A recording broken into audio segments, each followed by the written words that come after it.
As the last day of the week comes by, the big dogs join the fray. Welcome, ladies and gentlemen, to BGIS The Grind, where I'm going to be your host, Castro Necro. And of course, John alongside with me on the panel is going to be Super Johnny. And it's not just the last day of the week, ladies and gentlemen. It's also the last day for you to register your squad inside of the BGIS main event.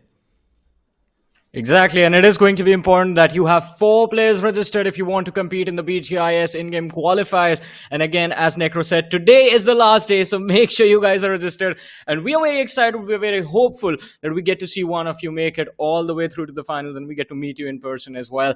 But ladies and gentlemen, of course, last day of the opening week of the grind itself, and some of the biggest names of BGMI in this country are about to take the stage today against the newcomers, the undergods that have been waiting for their opportunity to shine. Exactly, man, the time flies by so quickly. Yeah, but speaking of what exactly happened yesterday as well, some of the big dogs as well were seen reckoning esports to kick things off in a great fashion, especially when the circle ended towards the school apartments. And then later on, we also saw in the next group, even Claw was able to get one of the chicken dinners secured for themselves. Yeah. And along with that, we had a few individuals who were just outperforming the veterans even. Jux, amazing, was just amazing to witness. And again, I mean, it is exciting to see these players that will become the future stars of BGMI. I mean, we keep talking about the old days when even the best pros right now were not recognized back then. They were waiting for their opportunity. BGIS is what gave them that platform and can be the platform for a lot of these young players this time around as well. And how can we forget about WindGod just barely clutching it in the end, getting that chicken dinner on the map of Sanhok, just dominating the entire final few moments, getting that chicken dinner, positioning themselves somewhere in the top 5, and WindGod Esports just having that consistency up on the board was something they wanted to do. Unfortunately, in the first 2 games, they struggled a lot, but then in the end, they somehow managed to clutch it. As you mentioned, Jux Gaming as well was another one of those squads that we had expectations from, and they performed pretty phenomenally well. But speaking of the teams that we had expectations from and that were not able to perform, X7 Officials was one of those too. Yeah. X7, we expected a lot from X7, but let's not forget, even the last time around, the struggles were there. This time, it just felt a lot worse than before. But we can be hopeful. When they return in week 3 and week 4, maybe X7 will fix their mistakes, because we know if they can secure a top 3 or top 2 finish in the next 3 games that they have to play, and they get a lot of finishes in those matches, then maybe we're going to see X7 still be in that top 64 bracket from where they directly move on to the BGIS. I mean, for a team like X7 that is struggling in its opening week, aiming for the top 16, it is going to be difficult. It's not impossible. It will be tough. They can crack it, but I think the top 64 is the ideal situation where they would want to be now.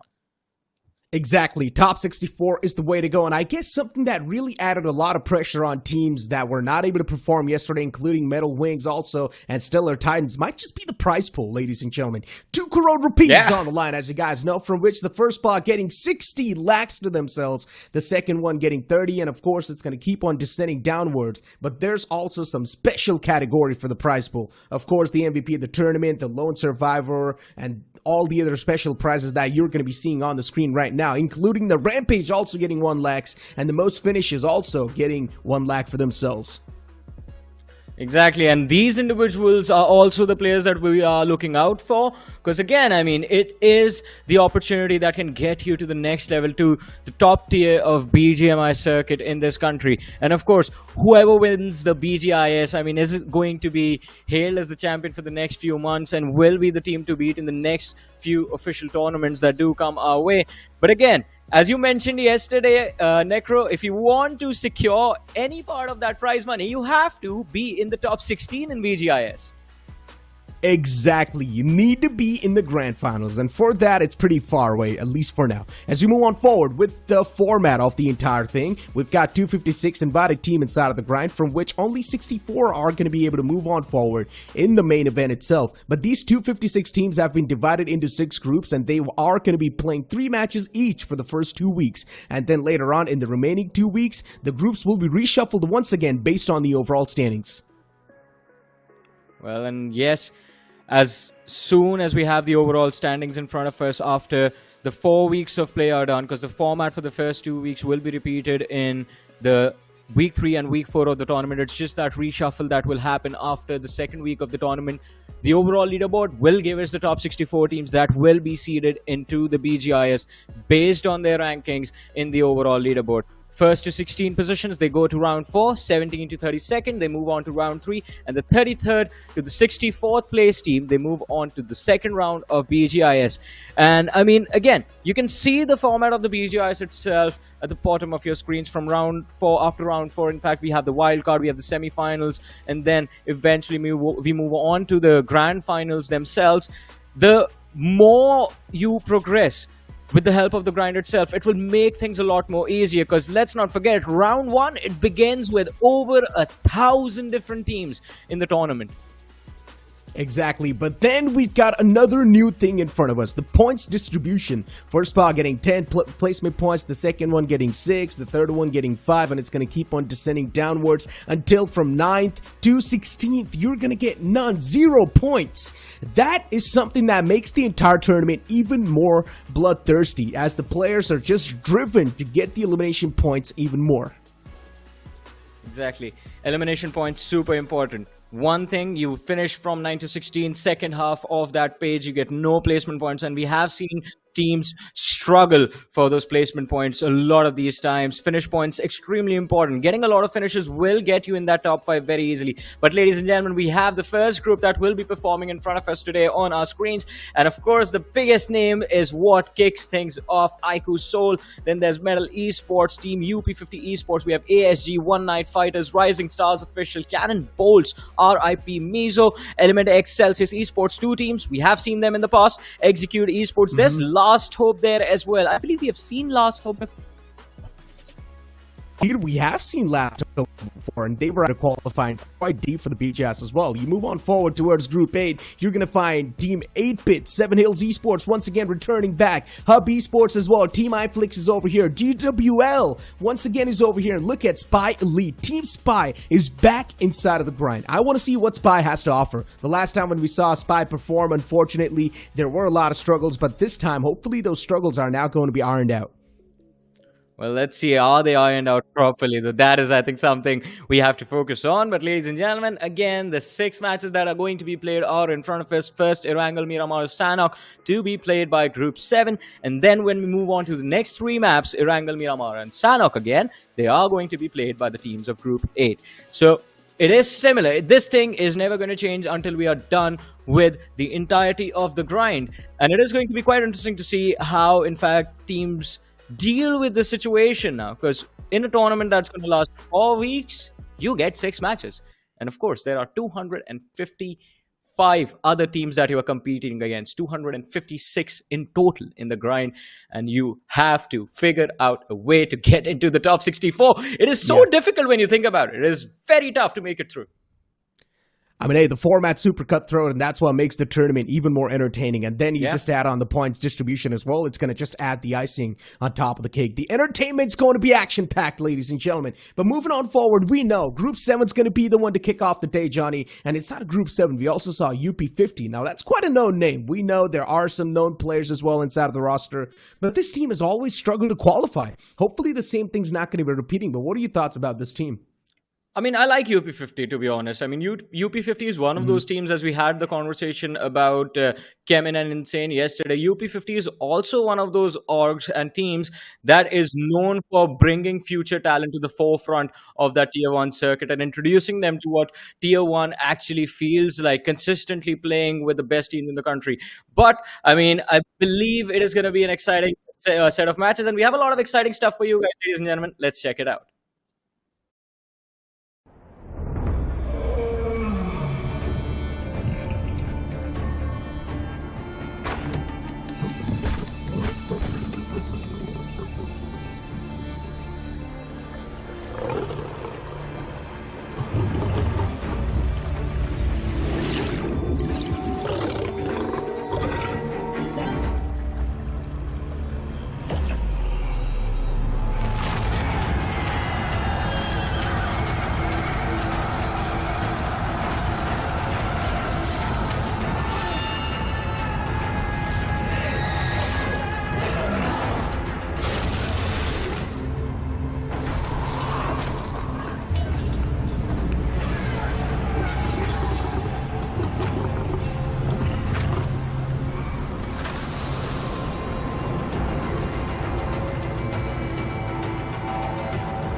Man, that amazing XU. Whenever I see it, I just want to buy it, Johnny. I'm not going to lie. But you know what? Getting back to the conversation that we're having just before this. Yeah, UP50 is one of those new teams. Not exactly new teams, but one of those teams that has been known for a long time. And they keep on recruiting those new players. They keep on trying to get that new talent on board a lot of the times. But they're also quite the known faces inside of the team, too. Moving on forward towards a couple of those teams that are returning back. Celsius now. Once again, there are a couple of players inside of Celsius who used to play back in the day for Blood Rose Esports, and you know Blood Rose was one of that team that was super aggressive. So I guess Celsius is now pretty much going to be aggressive too, and now they have the motive for it. The point structure, it forces them to be even more aggressive. Exactly, and then, as you said, Blood Rose last time was, in its true essence, the complete underdog team we were looking forward for. The players, yes, compared to the other lads, they were lacking a little bit of experience of what top-tier competition looks like, but they coped up quite nicely. They took their sweet time to adjust to the lobbies, to adjust to the players, and then when they knew, all right, this is what we have to do, they just went all guns blazing. And that is something that we can be hopeful about from Celsius as well, considering now they come in with a lot more experience. But along with them, even Element X, this is a name we have seen in the past as well. Last group, another set of players we have seen in the past. But it will be interesting to see, have they actually gone ahead and worked on those small nicks and crannies to fix their mistakes and just be able to finish in the top 64 round. Otherwise, going through the other options, it is going to be a struggle to make it through to the BGIS. Exactly, but then how can you forget about some of the big dogs now? IQOO Seoul, that's going to be inside of this group. Metal Esports, that's going to be in the group. IQOO Seoul, do I really need to speak a lot about this team? This team's been on the forefront of the Indian esports community so far. And then moving on forward towards Metal Esports, recently this team has been struggling a little bit. They've been making a little bit of tweaks and changes here and there. Hopefully, let's see that inside of this tournament, those tweaks are going to be working out perfectly well. Considering Metal Esports are going to be facing off against some of the new teams, it will be a little bit of an easy piece of cake for some of these known teams inside of the community because they've, of course, been at the top of the game. But still, Metal Esports, these can be the testing grounds that they would want to test their lineup on. Exactly, and I mean, it will be important for them as well because Medal, the last time they were around, they did quite well for themselves. I mean, they were one of the best performing teams, but this time, again, the competition, the antes have been taken to a whole another level, and none of these underdog teams are going to back off at any given moment. CANNONBOLTZ as well. I believe we have seen that name in the past as well in the last grind. But this time around, as I said, things are a little bit different. The format of the tournament itself, the qualification criteria, it's a lot tougher than it was the last time around we were here in the grind. And today, again, considering it is the last day for the opening week, these two groups that are about to perform, and of course the 8 groups that have played in total in this opening, they've set the tone of how this grind is going to go till we reach the halfway mark, till we reach that end of week 2.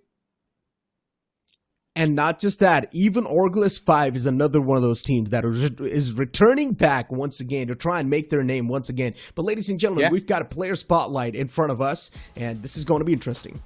Because you guys can see it's Encore from this side of Metal Esports, getting total finishes of 34.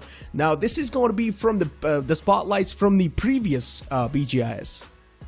Yeah, this is round 3 onwards, where Encore was able to secure 34 finishes from round 3 till the end, and then finish contribution towards his team was 17.4%. Now, the finish contribution might look quite low, but again, as we said, Medal, the last time they were there in BGIS, were just on fire. They were on a destruction spree majority of the time. It wasn't just one player. It was a lot of the individuals from the team.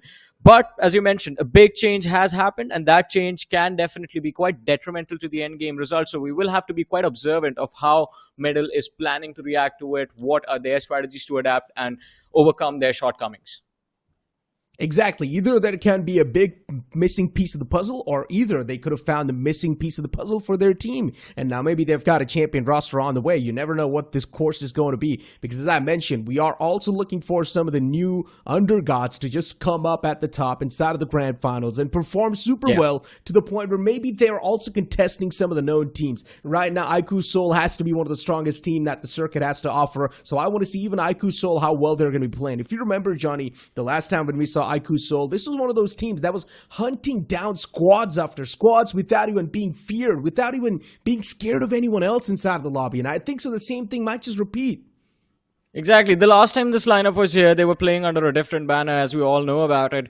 And as you said, they were set up as the favorites to win it all, even when we were there in the finals. But unfortunately for them, it was the Gladiators back then who were able to clinch the win for the trophy.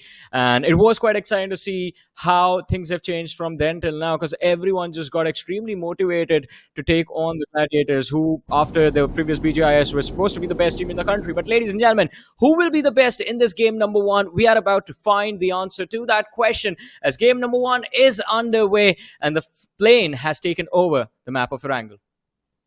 Exactly, the planned flat path starting all the way from Novorupnoy to Versiverny. Now, this planned flat path is not that bad, but still, if you want to extend all the way towards Georgiapol, then it's going to be a tough stretch, including Gatka too. It can be a tough stretch as well, so let's see how the teams are going to be adjusting on forward. Military base is not going to be that big of a deal or that big of a problem. IQOO, they like to go towards the school area, so even for them, it's going to be a smooth sailing, no issues on that regard. Metal Esports, from what I remember, they like to go towards Milta Power. Now, there's a chance they might have changed their drop location depending on how much practice or how well things they have been going through, and now they're going to be dropping towards Novorupnoy. My bad, Metal Esports did go to Novorupnoy.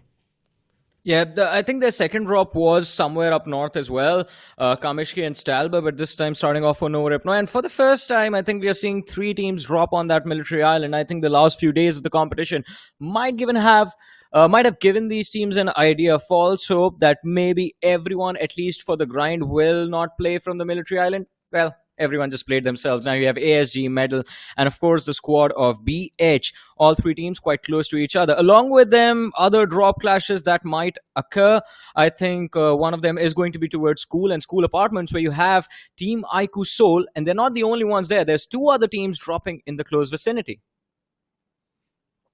IQOO might just have a possible contention, but I highly doubt anyone would even try to face off against this team. Yeah, there's a team towards Rozhok that's going to capitalize on that spot. IQOO, of course, dropping in towards the school area. It's Celsius, actually. And it's understandable, too. Celsius is one of those known names as well inside the community. So if they want, they can definitely try and contest a fight. And if they do come out on top, it will be a stark statement. But this early inside of the game, who would want to take early blows? Now, moving on forward towards ORGLESS 5, even this team is still trying to glide to their comfort zone.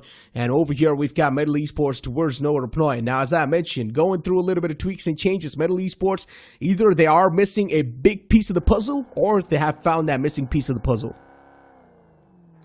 If the puzzle is completed, then we should be able to see Metal in the best form yet. Paradox, Encore, Siam, Kyoya, all of them experienced players. But what's happening over here? An interesting little early game play over there. We have the players from the side of SB. A little bit of a collision. This is ZenG ESPORTS, ladies and gentlemen, right here. And the team that passed them by was One Night Fighters. Here they are. An awkward mid-rotation interaction in the early stage of the game. Could have gone either way. I believe the lads from the side of ZenG did not have any weapons to take him out. That's the only reason this man's alive right now. Exactly. Towards Pachinki, INF is. And ORGLESS 5 is still actually gliding and moving towards their drop location. Interesting. Going in towards Ruins and Gatka area, that's where they are. INF, of course, it's one of the new team that is coming over here inside of the grind. They've got a lot to prove. In general, the first game is always going to be filled with a lot of jitters for these new teams. For the Undergods to prove themselves, it will be tough in the first game. But let's hope that things can be a little bit more better. And speaking of hope, even Team Hope, as I mentioned, this team is returning back in the competition. I want to see a little bit of more improvements from Hope. Last time when we saw Hope, they definitely had a lot of power. I just want to see them utilize that power and channel it much better. Yeah, me too. And again, this could be the perfect opportunity to start off strong on Erangel. Then it can definitely snowball into their control in the next 2 maps as well. In the meanwhile, I think this is a comfortable circle. Even the flight path was favoring this as well. It's towards the eastern side. The center, it is going to be shelter, and it's completely abandoned as of now. No one wants to contest it, since for the last 3 days, we have been seeing massive clusters develop in stage 2, stage 3, right at the center of the zone. So no one wants to be the last one entering, but Right, another awkward mid-rotation interaction as we have players from ORGLESS 5. Evoke seems like he has spotted out the players from the side of IQOO in the distance and wants to avoid heading in their direction. ORGLESS 5, as I mentioned, still quite unsettled. I'm not exactly sure what IQOO is doing though. Manya is all by himself towards the ruins area, towards the Big Boy Mountain. I guess he was just scouting for vehicles. I'm not sure what Manya is doing all by himself, but there's a chance he might just be caught. And look at this. IQOO, 2 of the players moving in with the buggy. They're trying to scout out a couple of more players. They do get their sight lines on that compound. They do know there's someone in there. But still, just challenging for the fight just like that is probably not going to be a good idea, and that's what IQOO realizes. But this is what I'm talking about. The confidence speaks for itself. Yes, it does. And even for the side of Celsius, we would like to see some plays filled with a lot of confidence as well. As of now, it looks like they're heading up north, want to go for the safer plays. At this point, have crossed the bridge, the Rozhok Bridge, and completely shifted over to the northern island of the map. In the meanwhile, RIP MIZO. Now, this is quite interesting. That Stalber Kamishki Hill start, normally it gets you into a very passive position, but this time around, RIP MIZO, they have this wonderful opportunity because it is still at the northern edge of the circle. They can use that Stalber Hill, get a lot of information of Yasnaya, and if the zone eventually takes us to that city of Yasnaya, maybe they will have an opportunity to secure a lot of eliminations. But as you said, here we go. IQOO looks like they're getting too eager to push towards Pochinki. Yeah. I guess they want to get some early eliminations on their hands, that's for sure. They've got that beginner loadout to back him up. Not a lot of utilities. It is a bit of a concern, but at least they've got the armor suitable for the fight. Weaponry can be a bit of a problem, but still, if you even do manage to get one of the knockouts or one of the squad wipes, then instantly you will be refreshed up on that loot. But I guess both these players, they just wanted to get their hands on the better vehicles, and as they have done so, they're now trying to back away towards the school area once again. RIP in front of us, and this team, Nirvana, we have seen the players in the past, Johnny. If you remember Nirvana, Flick, Chaser, we've seen these guys in the past, right? Unfortunately, this team wasn't able to make it that far away, but maybe this time they're back with a revamped mentality, I guess. Back with a vengeance, you could call it. But will they actually get vengeance? Will they become vengeance just like Batman did? Or no? We're going to find that out. It is just getting started. For them, it is just getting started. This is the very first game. And I think one of the reasons, if you have noticed, Necro, this might have been the first game where the first zone is about to end, and we are yet to see the first finish of the game. Everyone wants to build that momentum as quickly as possible, and they are taking their sweet time in gathering as much information as possible in order to engage those fights. Everyone's being extremely safe, extremely passive in this game. I don't know, I am kind of split how I feel about this, because I love the fact that the tactical approach is there, but also early fights are so fun to watch. They indeed are, actually. And you know I'm a big fan of the early fights, right? Yeah. And I feel like, considering the point structure, you should be going for the early fights. As soon as you get the 4 points head start, it's going to make you feel a little bit more better. And that's what we've seen. Right, the teams that do tend to go for the early collisions, and if they do come out on top later on, they just start feeling a little bit more confident in taking those fights. For example, teams like ORGLESS 5 just moving all the way to the left side of the map, it just showcases that gunfights might just not be their cup of tea, just the way they're playing. They're playing a little bit too laid back, they're playing a little bit too held back. Maybe the confidence is a big issue, so I guess ORGLESS 5, once they do get that confidence, they would start to move a little bit more in a confident way.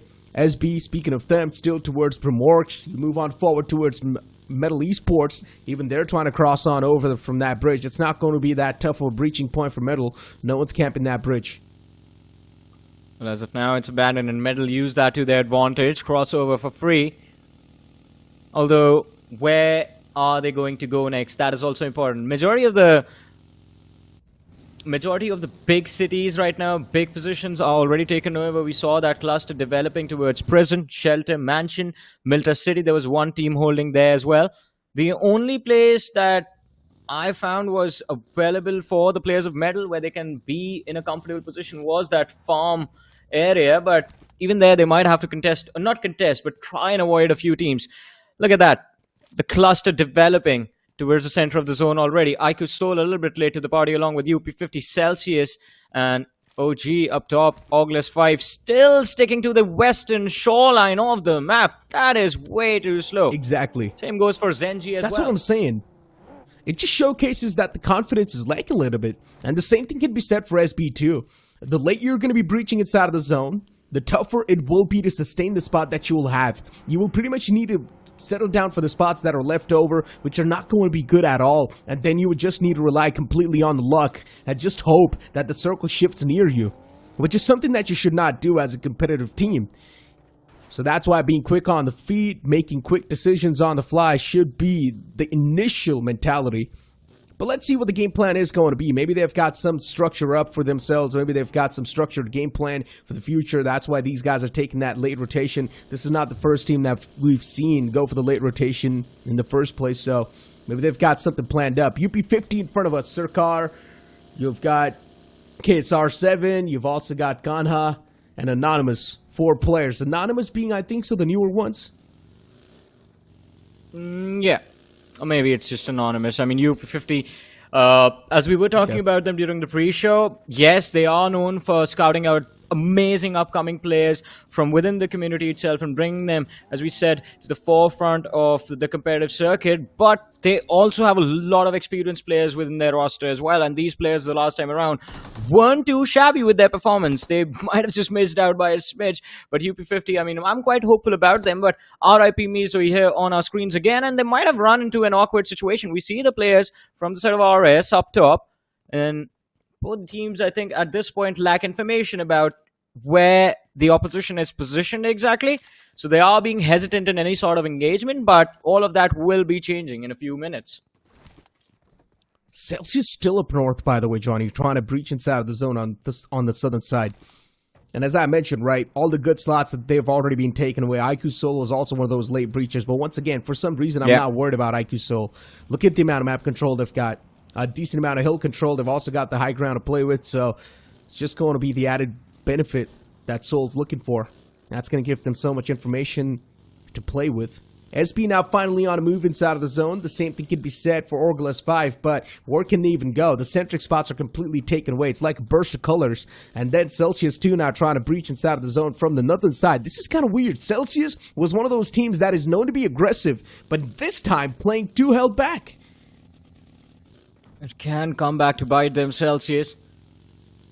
It's not been a successful run for all of these teams that like to play from edge to edge, but maybe Celsius's plan right now, at least for game number 1, might be just to watch and observe. All right, we will try to survive as possible. In the late game, we're going to secure some extra finishes and make sure tally is good enough. And then in game 2 and game 3, we can try and go all in once we have an idea of what this particular lobby looks like, what's the peak firepower that's there within the teams, and which is the best team that we might have to avoid in the future.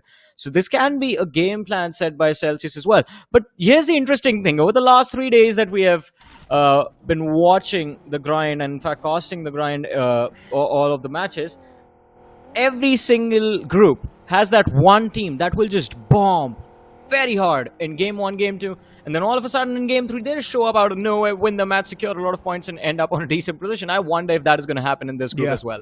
And if it happens, which team will it be to execute that? And the prime example for that was yesterday, WindGod. First and the second game were super inconsistent from them, and then it's out of the third game, they barely clutch it. Winning that Sanhok game gave them a decent amount of points, and they placed themselves in the top 5. So I would say that was a decent outing in the overall standings. So yeah, WindGod Esports barely able to keep up with the pace, and Sanhok has been their comfort suit too. Before now, you've got RIP, them being able to get one of the knockouts in the front lines. I did see FlickYT get the knockout. Unfortunately, the conversion wasn't exactly there. RS in the front definitely now will be in a little bit of a state of discomfort, considering both these teams, they have been exchanging shots. Well, shots exchanged, but not any relevant damage dished out from either side. And RS, they have to be extremely cautious with how they progress. RIP MIZO, rush if possible. So, you know for a fact they get those knocks, they are going to rush towards you. In the meanwhile, interesting development over here, where we have Element X.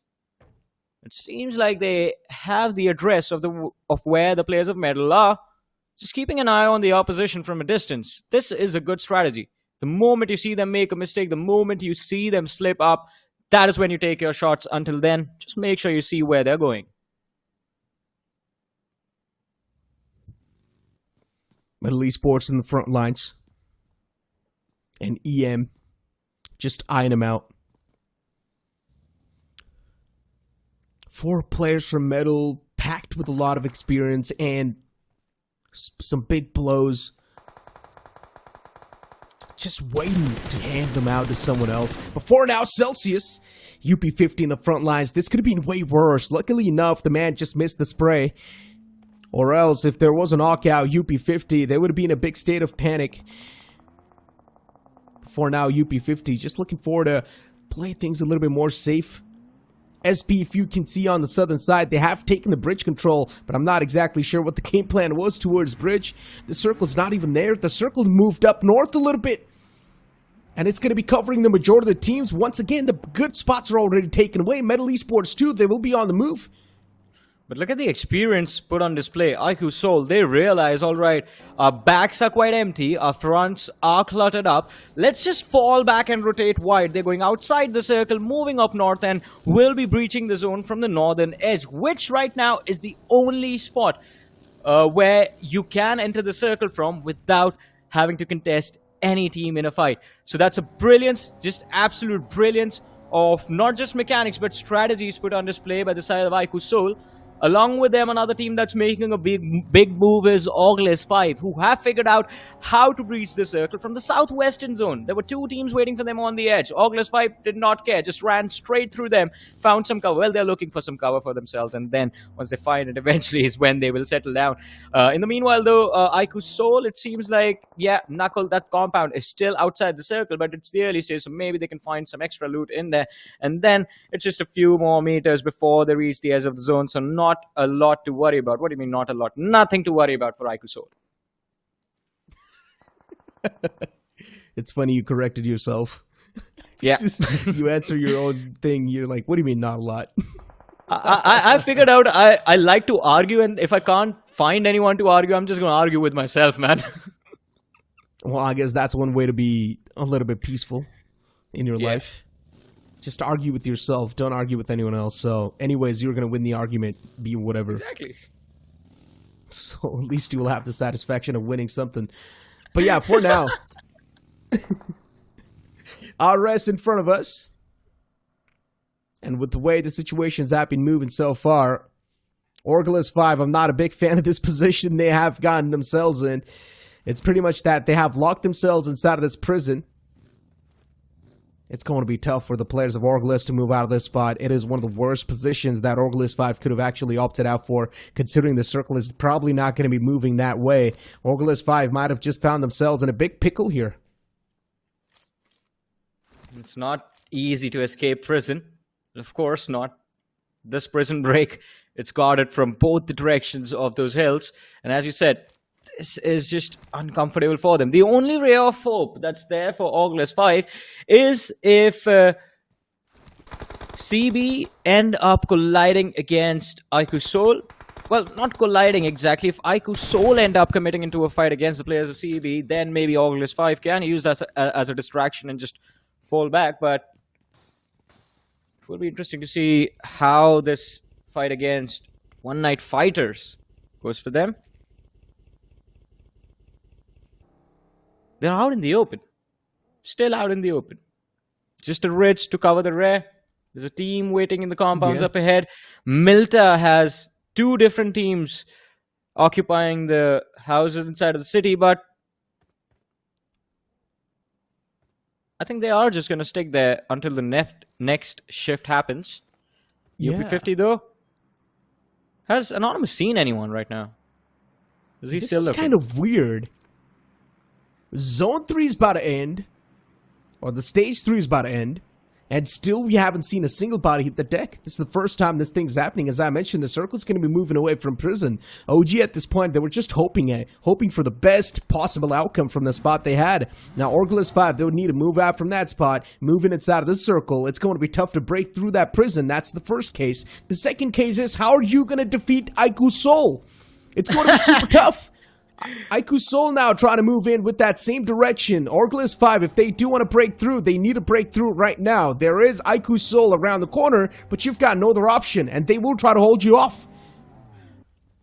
IQOO Seoul at this point are about to turn into monsters. They are going to start hunting people down, and not just in fights, they will chase them and hunt them down. Because you have 3 teams that are up ahead from you, and you know for a fact that all of them will try to gatekeep the circle. Gatekeep you from entering the circle. So the only option is you have to take that fight, you have to win that fight, and that's how you gain map control into the next zone. On the other side, did you see where Medal was? They were the only teams in the they were the only team in the southern half of that zone. There were 3 other teams moving in their direction, but Medal was again the only squad with solid cover available to them. So there's no way anyone will be able to pick a fight against them, or even try to pick a fight against them. Look at that. Look on the radar. That red team that you see towards the left of the radar, that's Medal right there. These 2 teams are going to fight amongst themselves.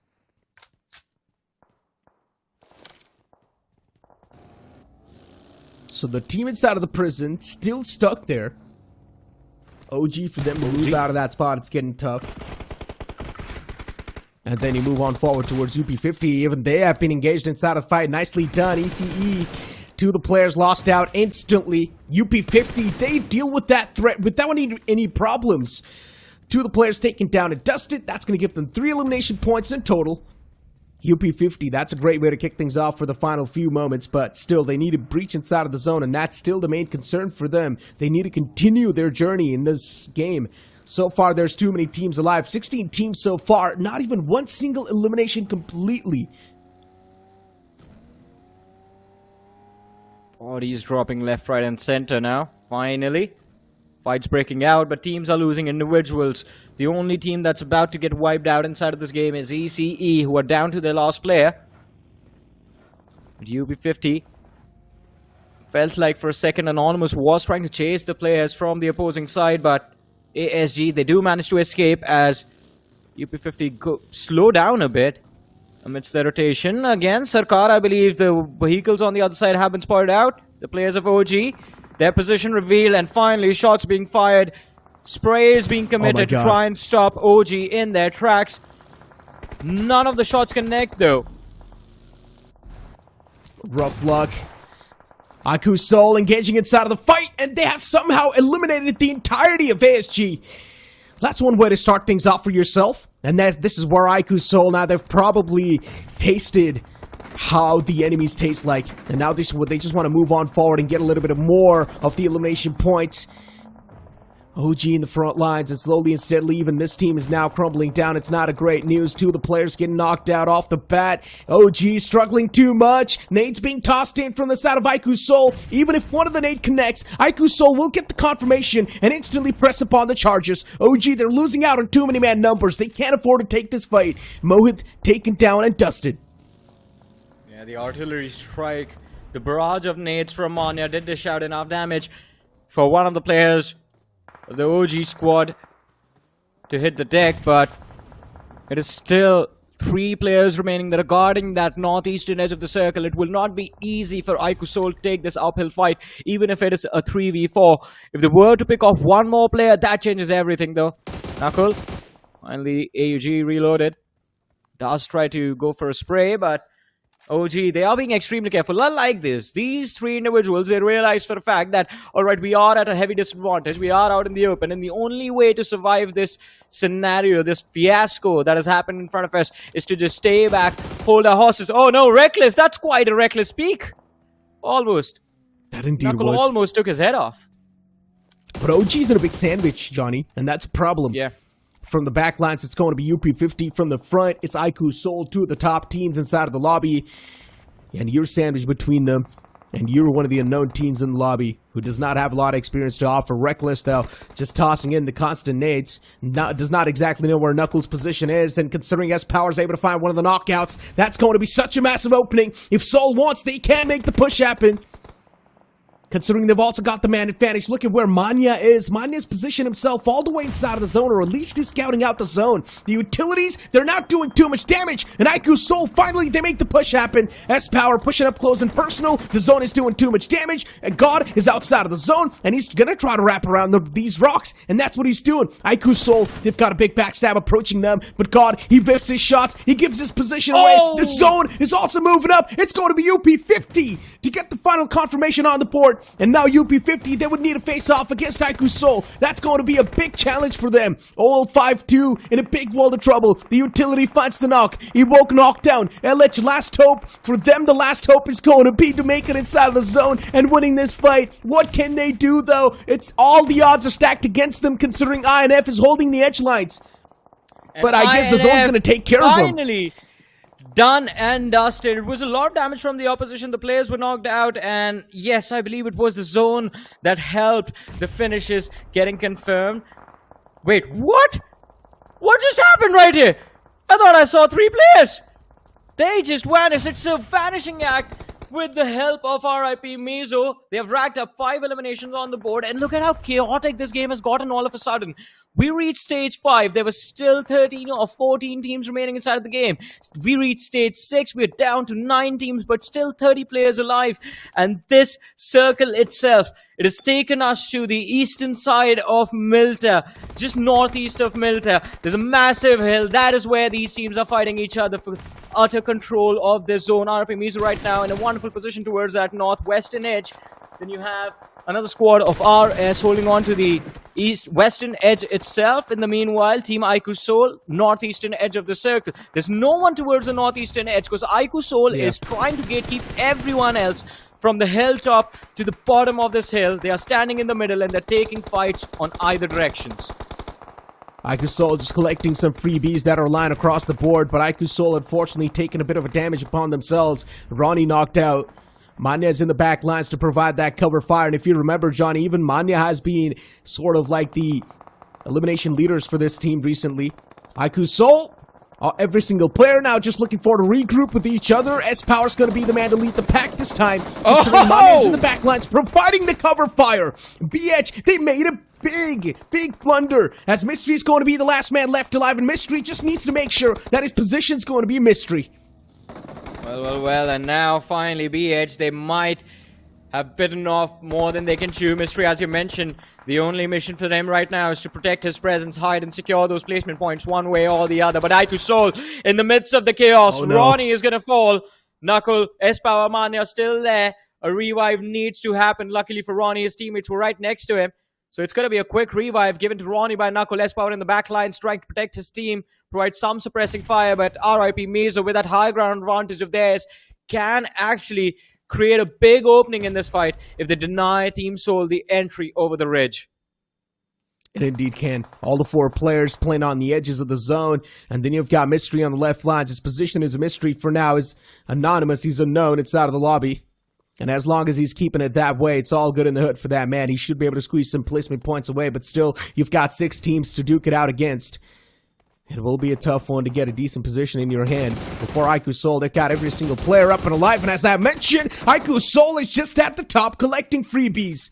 They get another one on their hands. There's another team right next to them in the name of RIP MIZORAM. It's going to be tough to deal with them, but hey, it is what it is. Soul, it's going to be an uphill battle for Team Soul to face off against RIP MIZORAM, but let's see how that one unfolds in front of us. As CB for now, they're being chipped up by the players of IQOO. Another knockout found. Still 2 of the players are surviving, though. Still 2 players surviving, as you mentioned, but CB, they've taken a massive hit, as you mentioned. And this push over the ridge, it might be a massive risk. Looking to cause a distraction, looking to draw attention from the backlines, but Vampire, even he hits the deck. What a precise spray over there from his power and his teammates. Everyone just committed on the same position. They're focus firing every single team that they see, not really getting split up amongst the decision making of who they want to take down. Even Nate is going to be forced to take an exit, and all of a sudden we see IQOO sitting there in the top 2 with 14 eliminations to their name. The only team that is standing between them and the victory and the chicken dinner of this first game is RIP MIZO, with 3 players still alive. Even they've got 9 elimination points on the board. IQOO, of course, the domination just answering. There's a chance that they will be the one to secure this chicken dinner, considering they're also controlling the majority of the zone too, while RIP MIZORAM is just being forced in a corner. They do have a solid cover to play with. Before how long they can play with that cover, they will need to leave that cover, move inside of the zone, and that's what they're doing slowly and steadily. Flick YT, at least one of the players from RIP MIZORAM needs to find the opening knockout. If they're not able to do so, things will be going downhill for them. As I mentioned before, now the fight is still on the equal pages. Considering there is a man disadvantage on the side of RP MIZORAM, they will need to find at least one knockout. They're utilizing the smokes to provide that extra bit of cover, but Manya in the front lines, he's just driving through. IQOO to make the push happen. Manya falls down, but S-Power's got things under control. He gets another knockout on the front lines. S-Power shut down as well in return, and now it's going to be a 2v1 scenario. Knuckle just trying to preach in as well, but no, scratch that. It's actually 1v1, and Knuckle shut down too. What? It's RIP MIZORAM to close things off and steal that chicken dinner away from IQOO. And what a win as well, beating the best team in the lobby right now, RIP MIZO, proving why they are hailed as well, why they have a big fan base in their own region, to be honest. And of course, wonderful gameplay. They were quite patient holding on to that watchtower. They held their position quite nicely, and in the end, I mean, not really a range for a shotgun to work. That was too much distance right there. I think that was one of the reasons why Knuckle lost that duel. But, I mean, IQOO, you can't really praise them enough. They have racked up a lot of eliminations from this match. I believe 14 of 15 eliminations in total. And RIP MIZO as well, I think, ended this game with 12 or 13 eliminations. So both these teams, I mean, ended up dominating half the lobby. Just two teams. Exactly. I think Snuckle just miscalculated the distance between him and the opponent based on the sound. So, yeah, unfortunately, IQOO not being able to get that finishing blow in the end. But RIP MIZORAM making a stark statement, taking down one of the best team that the Indian region has to offer. Now, RIP MIZORAM, all eyes are going to be stacked up on them. And it was just not any other chicken dinner. They had a lot of elimination points to back it up as well. The same thing can be said for IQOO. Even though they lost that previous game, still, it's all okay for them. They had 15 elimination points to back him up. 15 elimination point, you combine that with decent amount of placement points, IQOO still pretty okay in the overall standings. Yeah, I think that both these teams are going to be okay in the overall standings. I mean, you have crossed that 20-point marker already, and as we have been discussing since day one, it feels like once you are close to 30 points, you are done for the day, and I think half the job is already done for both of these two lineups. So I think they can take a backseat. Not really, they won't take a backseat, I know for sure. They're going to go all in Miramar, and then in Sanhok they will take a backseat. But for the other teams, I mean, we expected a lot from UP50, we expected a lot from Medal, and Medal had such a commanding position up until the mid-game stages. But I think, unfortunately, they just held themselves back a little too long, and that created that bottlenecked their rotation pretty badly. There were a lot of teams that were waiting for them on the other side, and Medal, they were just not able to keep up with the pace that shifted of the game. All of a sudden, stage 5, from no aggression, everyone was just all in. This has been one of the problems with Medal Esports. Recently, their form has been lost. They've been feeling out of touch. And if you remember, even not just this tournament, not just in 2023, even if you try to keep track of the third-party tournaments that keep on happening, Medal Esports, they've been struggling. Their stats have been pretty rough. Hopefully, we are going to be seeing them be back inside of that groove, being back inside of the form, because it's now or never. If you're not going to be back in the form now, you will be missing a chance to qualify inside of the official tournament. All you need to do is just place yourself in the top 64, and Medal Esports is one of the renowned orgs inside of the country. You really expect great things from such an org. So let's hope that they will be able to be there inside of the top 64, considering they still do have a chance to do so. Exactly. It's not just the orgs, even the players that Medal has are some of the best players that we have seen in the past as well. And these lads, they have a legacy behind them. Unfortunately, they're still behind them. They're not building a legacy forward anymore. And I think that needs to start with this grind. But let's talk about the man who has built a legacy in this first game, ladies and gentlemen. We're talking about the MVP of this match one. Who do you think it's going to be, Necro? Take a guess. Take a wild guess. Probably it's going to be someone from IQOO. Has to be S-Power, considering he had a lot of elimination points. Or it has to be someone from IQOO. I did not exactly know who was that individual, but I saw one man getting more than 5 elimination points in his hands. But I guess it's going to be Medal Esports' Sayam getting 100% finish contribution for his team. He was the only one to get the elimination points from Medal Esports with the map impact of 13% and 7 total finishes. That means Medal Esports, they've got their hands on 7 points in total. I guess that's not bad outing for the first game. You can still try to improvise a little bit more on Miramar. It's not a bad outing, but then again, Necro, it is Metal Esports. Are you satisfied with seeing just one player on 7 eliminations and the other 3 players having done I don't know what inside of this match? So I think, again, Metal Esports, we expect this, but from everyone. They have some of the best mechanically gifted players in this region. So again, hopefully, as you mentioned, maybe in Miramar we're going to see them bounce back. But in terms of top performers of the previous game, we have Flick YT from RIP MIZO, who shows up with 6 eliminations, 46% finish contribution for his team, 11% map impact. Then there's S Power from IQOO Soul, 5 finishes, 35% finish contribution for his team. You have Sarkar from UP50, who has definitely been quite a big reason that UP50 are always there at the forefront of majority of the tournaments. 5 eliminations for Sarkar as well. And then we have the IGL of IQOO Soul, Manya himself, with 4 eliminations, which is 28% finish contribution for his team.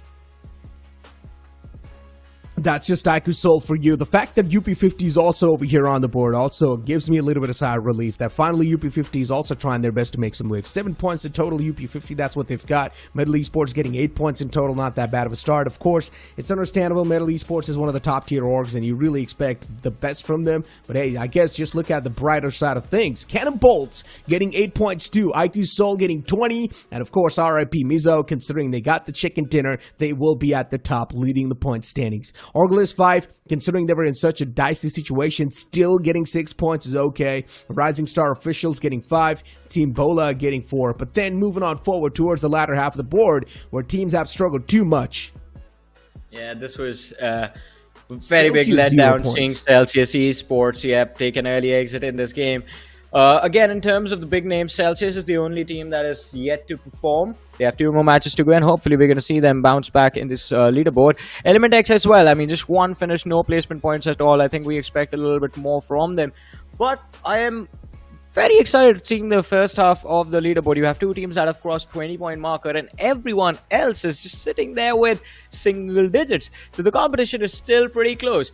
And if RIP MIZO and IQOO Soul are equally consistent in the upcoming match, then this will lead to one of the most intense overall leaderboards for a group at the end of game 2. And you never know what's going to happen in game 3. Someone is going to bounce back for sure. That's the only thing that's guaranteed. I mean, expectations were there also from Last Hope. Unfortunately, them not being able to follow up is another big of a problem. Let's hope, though, as you mentioned, in the upcoming game of Miramar, things can definitely be like a new hope for a lot of these teams, especially the teams on the latter half of the board. There are a decent amount of teams that we thought might be able to perform a little bit better, including ElementX as well. But you know what, ladies and gentlemen, you guys might be sitting back at your homes watching these teams play, and sometimes you might feel like, okay, even I want to be there on the big stage. Even I want to play. Even I want to make a team. Well, if you've got 4 players complete, go on this link right now. Register now on CraftIndiaEsports.com because today is the last day for you to register your team. So make sure you've got 4 players in the squad and register on this website. Exactly. It's very important. As you mentioned, the deadline is right there as well. 11:59 p.m. tonight, ladies and gentlemen. So be quick about it. We have a lot more to discuss about this game as well. And as we move forward, Necro, I mean, I think our favorites from this particular group are definitely going to change a little bit. I am putting RIP MIZO up there with the likes of IQOO Soul and everyone else. This performance was very well versed. It felt like it was a rehearsed game for them. They knew exactly which was going to be the safest compound for them. Everyone else went for the city. IQOO Soul, because they like to fight a lot, they went for the hills, looking for teams to eliminate. And RIP MIZO just stood there for a long time in the watchtower, just waiting for everyone else to show up. When they eventually did, which was the end game scenario, that is where they racked up majority of their finishes. So an incredible start to their day. But now, can they keep the ball rolling in the next 2 maps? For the first time, I want to see a team dominate in all 3 maps. I don't know if that's going to happen. But ladies and gentlemen, what is going to happen right now is that we will see an amazing promo for the new upcoming X shoot that is there for you guys. Necro wants it. I want it. You guys will want it too. Have a look.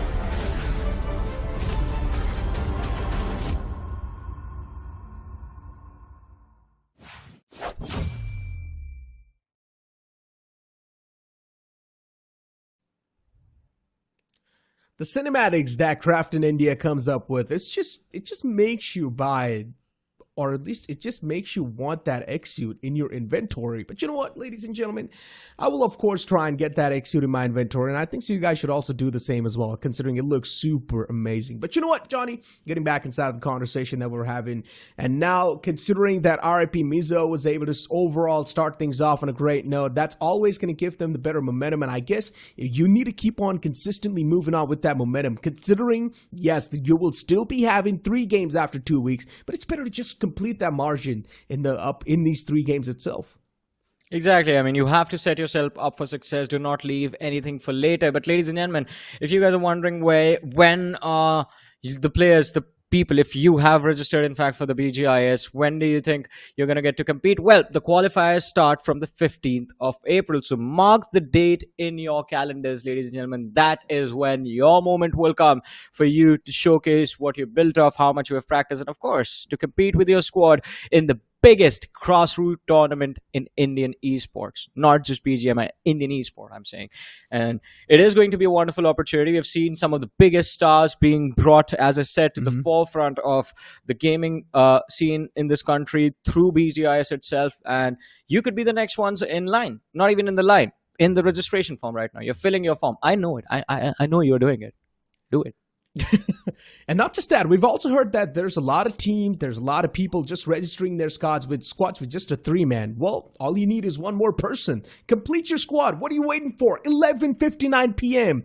That's going to be the deadline. And after 11:59, the site's going to be shut down. The registrations are not going to be there. Yeah. You will lose out on the chance. So complete your squad. Just don't keep the squad with the 3-man. Complete your squad. You need 4 players in the squad for you to register successfully. So go on craftinindiaesports.com and register it right now. And again, once again, 15th of April to the 21st of April, mark that date after you're done registering, mark these dates in your calendar, and that is when you will be going through your in-game qualifiers, ladies and gentlemen. But let's move forward. We have the next map coming up soon, Nekra. We have Miramar coming up soon. RIP MIZO, they've set themselves up for success. IQOO, they've set themselves up for success. UP50 have put in a little bit of work, and Medal Esports have put in a little bit of work as well. These are the top contenders we are talking about with just single-digit points because they weren't really able to survive to the late game stages of this match. But apart from them, we saw a lot of interesting plays being made. First of all, OG, them stuck in prison. I failed to notice how they actually got out because it was such an awkward position. You have 2 teams holding either sides of the hill, and then you're stuck in the building in the middle. So that was quite brilliant because they were able to escape with all 4 of their plays. And then, of course, ORGLESS 5, that strategy of playing so late, and yet I believe they were able to survive for a long time inside of the game. But the map changes, and along with the change of the map, your strategies are going to change as well. Ladies and gentlemen, here are the 16 teams once again on our screens. And as we mentioned, next map, it is Miramar. Oh, for sure. I mean, Johnny, I was actually waiting for a warm welcome, but never mind, Johnny. Sometimes you usually push me onto the desk. Sometimes you push me off the desk. It has become a habit of yours. That's fine. That's okay. I'm going to digest that pill with a little bit of a sadness in my heart, but let's just talk about the map of Miramar for now.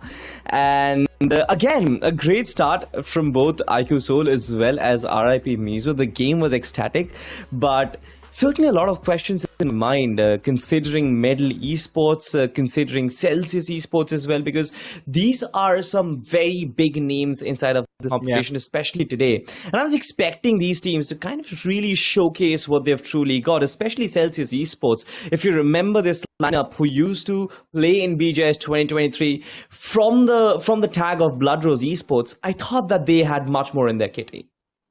Exactly, and just a second, Salty. Wait, you got to move a little bit to the other side. That's fine. Yeah. Now we are sitting properly, ladies and gentlemen. But it is going to be interesting, as you said. I mean, a lot of expectations from Celsius definitely are going to be there, and hopefully they can deliver. The last game, it was a little bit unfortunate for them because you did not expect so many teams, I think 14 or 15 teams to be surviving till stage 5 of the game. And again, me and Necro were also quite surprised by this because as the game began, all right, first few stages, it is going to be passive. I think everyone learned their lesson from watching the teams on day 1 and day 2. But Now, on this last day, especially with one of the most aggressive lineups in the country being present in this team, it was extremely weird. But ladies and gentlemen, talking about things that are weird, definitely Knuckle, the way he shoots at his opposition is something that surprises and catches everyone off guard. Here's a player spotlight from BGIS 2023. 78 finishes secured by the man. 31.4% finish contribution in 33 games that he has played. I mean, that's literally higher than my KD ratio from classic games, Johnny. This is insane statistics, especially when you consider that this is a pro lobby. This is the toughest lobby that the country has to offer. And of course, Knuckle has been always that consistent fragger, just being right behind the lines of either S-Power or Joker, who is actually playing in the front lines. He's that one guy you can always depend upon. He never really misses a shot. Has become one of the undeniable duos with Ronnie as well. I love watching this guy plays because the kind of X factor that he brings on board is amazing. But you know what? We've already talked about the entire team, the entire country knows about what X-Blind or current IQOO, Soul, Knuckle, or the rest of the players have actually come across. But I was actually very surprised. You know, one of the breakout players of BGIS 2023, I'm specifically talking about Kyoya. I was expecting a lot more from him because this time around, we saw that Siam was, with 7 finishes, had 100% finish contribution. I wondered where were the rest of the players, especially since this lineup is so stacked up. I think Metal also did not have an idea of how aggressive this game was going to turn out because they had a brilliant position to work with just towards the east of Milta, and they were holding on to a pretty strong compound as well. But they were expecting that the other teams would drop bodies a little bit quicker. It did not happen, and as soon as Metal tried to escape, I think that late exit from that compound is what got them what got them the bad finish in this game. But anyways, I mean, there's still a possibility for them to secure this map of Miramar and write their name all over it when the game is done and dusted. But ladies and gentlemen, here it is, game number 2 for Group 7. We have the plane that's taken off over the map of Miramar, and again the flight path leaning heavily towards the southern and in fact in particular the southwestern quadrant of the map.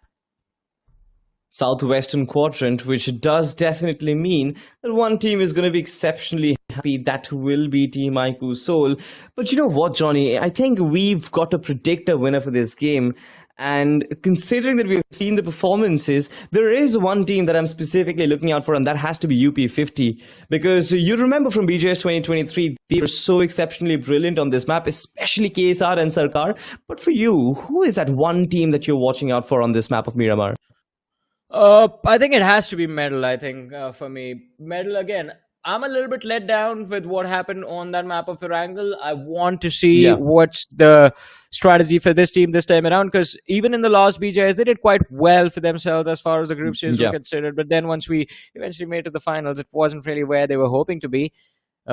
Everyone wants to be able to lift the trophy and medal. They tried the level best, but it wasn't enough. The other teams were just a smidge better than them. And this time, I think they should be motivated that we are not going to let the win, the trophy, the glory slip out of our hands just like the last time. But let's see. Interesting developments in Miramar in front of our eyes. We have a little bit of a 4-team gliding competition happening. And I think they are looking to go towards Graveyard Minas Generalis, because that is where you will find those vehicles. Yeah, for sure. But will they take a collision? That's a question, because have a look at this. UP50, they've dropped right on towards Picardo, and nobody's competing with them.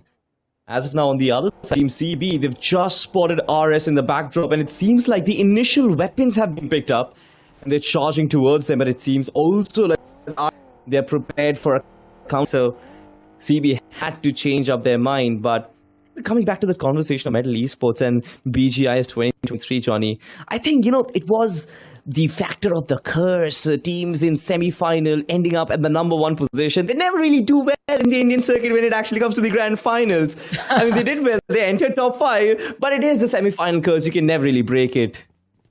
Exactly. It is the curse of the semi-finals. It's very difficult to break it, but let's see what happens. Maybe this time, if that curse is broken, I think it might make the other teams a little bit hopeful that they can break their curses as well. But talk about the biggest curse that is being spotted out by the players of IQOO Seoul, because once they see you, they start chasing you, and there's nowhere left to run after that. Look at that, sitting all of them. Knuckle is left behind, the other 3 players just sitting in that Bentley, and they're out on a hunt, looking to pick off one-night fighters. This is going to be interesting. I mean, Arrow definitely has that visual. I possibly thought that AKM could have done some damage, but what is happening over here? ORGLESS and Celsius Rixin. These 2 players, look at that. Oh, is he playing, toying with his opposition? There is no weaponry on the other man. Do some mercy on him. Possibly take him on a fist fight. John, would you do that? If your opposition had no weapons, would you shoot at him? I don't know. Depends. What is on the line? If there's 2 crore rupees on the line, then of course I'm going to shoot him right in the middle of the eyes. If there is nothing on the line, if it is just for fun, then no. I get it, Johnny. We all want that big chunk of the prize pool, but I don't really think we're eligible. Unless and until you guys want to be eligible, you can go and register. You still have got approximately a couple of hours left. Johnny, you mentioned the time, 11:59 p.m. Today is the deadline for registration, of course. And there are so many teams that we just got information that they've just registered with 3 or 2 players. You've got to complete that playing 4 so that you can compete. And also, one interesting fact that I got to know is that you cannot really play the in-game qualifiers with your substitute players. You always have to have the 4 first-team players to play those in-game qualifiers.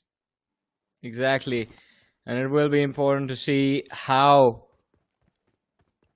those matches do go for the in-game qualifiers as well. Again, ladies and gentlemen, the in-game qualifiers begin on the 15th of April. So make sure, again, as I said, you mark that date in your calendars and you're prepared with your team. You've practiced enough. And we are quite excited to see you once you are there in the finals eventually. And we are going to be there hopefully as well.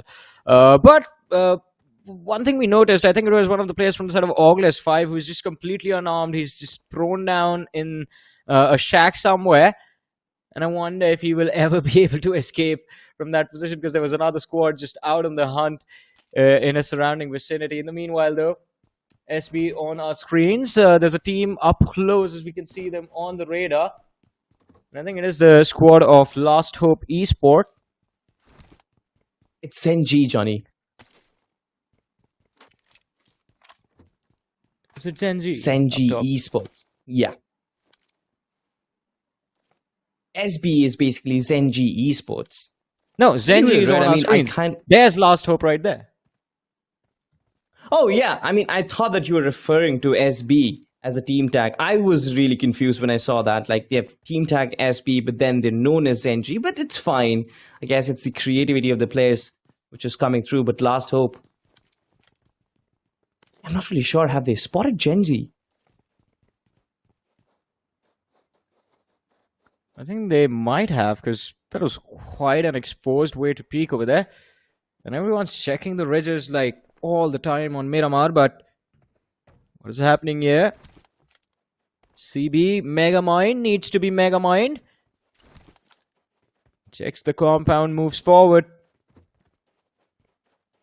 Right way to execute that play. Still in the looting phase, I guess, but needs to be careful. There's a team waiting for them on the other side, and if Mega Mine doesn't really have any information to work with, this can turn out to be a brutal fight for their favor. But Nate from the flag does manage to spot out the opposition, and they are looking to take things off by taking on the players of RS in front of them.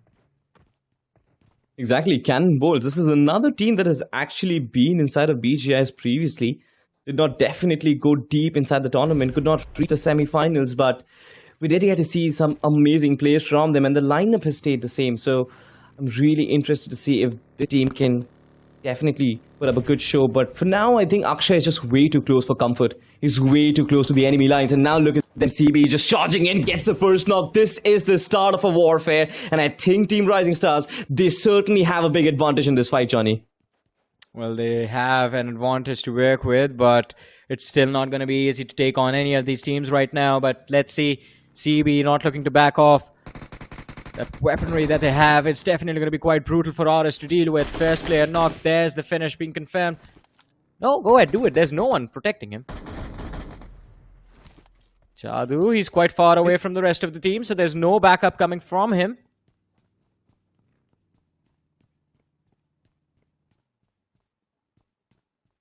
Oh, yeah.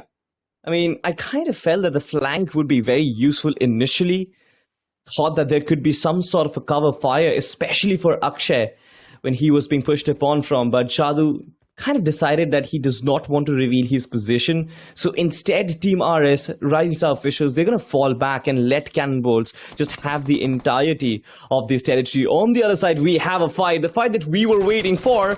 It's going to be ZenG versus Last Hope Esports. And look at this, two players just climbing onto him. But he still manages to survive. And he gets a 1v2 done. But finally gets straight off by the third player. Last Hope, where are the rest of your comrades? You need to support him.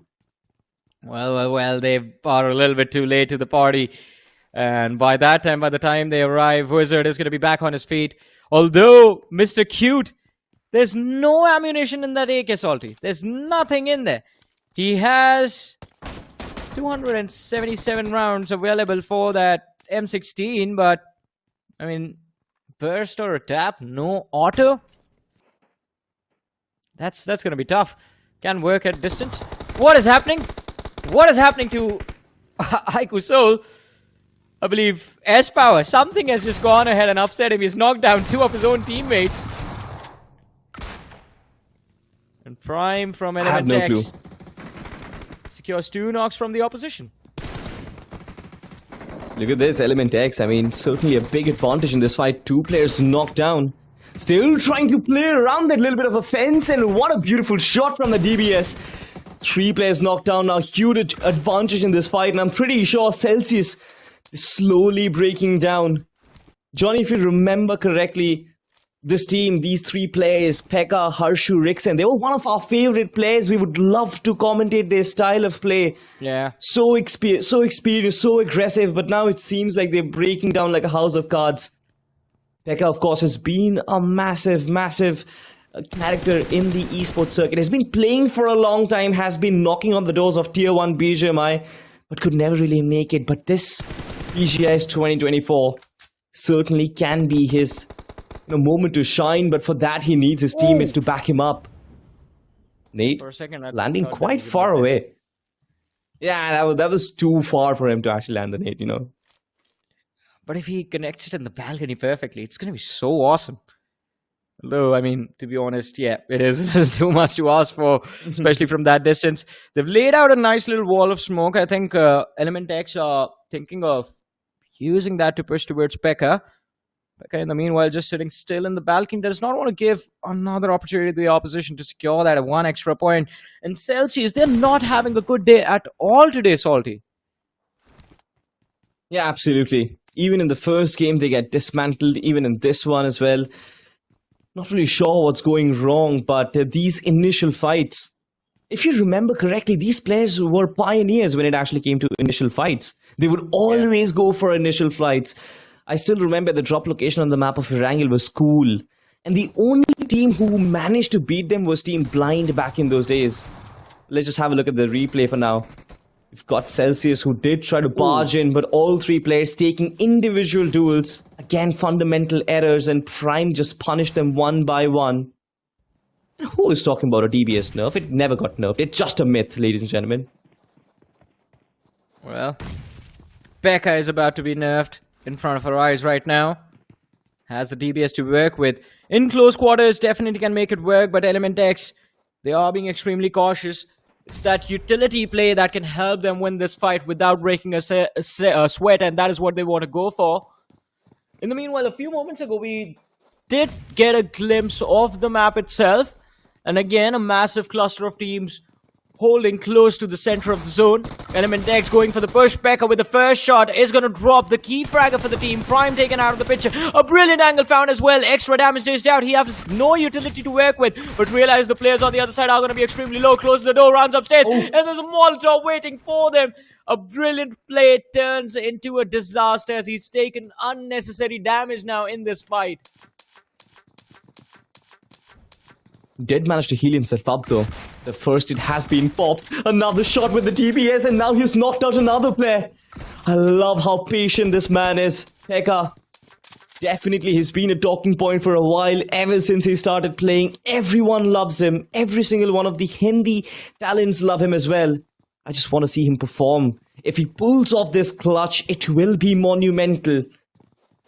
But it will be monumental because it is so impossible. All 4 players from Team Element X just waiting to pounce on this last finish. But I love the patience on this guy, just waiting for the other team to make a mistake. One time or the other, the utility is gonna finish. The utility is gonna extinguish. What are you gonna do then, Element X? They can't really do much in a situation like this as well. Either they can just completely abandon Pekka, let him be, or they can just commit everything and risk getting taken out by the DBS. Another nade being committed by Ajax. Still quite hesitant. Even though it is a 1v4, they are still hesitant to go for the push. Look at Salman. He's gone off to the flank, but Pekka on the other side has secured 2 knocks now. From a 1v4, the man has brought it down to a 1v2, jumps through the stairs, down to the ground floor, picks up one more. He has split both the players, tried his level best, but Salman is the man who shows up and opens the door. Along with that opening door, Pekka, the door for him in this matchup, it's going to be closed. No more points for the side of Celsius. They're going to be satisfied with just one finish in the early stage of the game. But what an amazing play by Pekka and, of course, Element X. They tried the level best again. Losing one player in a situation like that, can't really say much about it, but the trade is in their favor.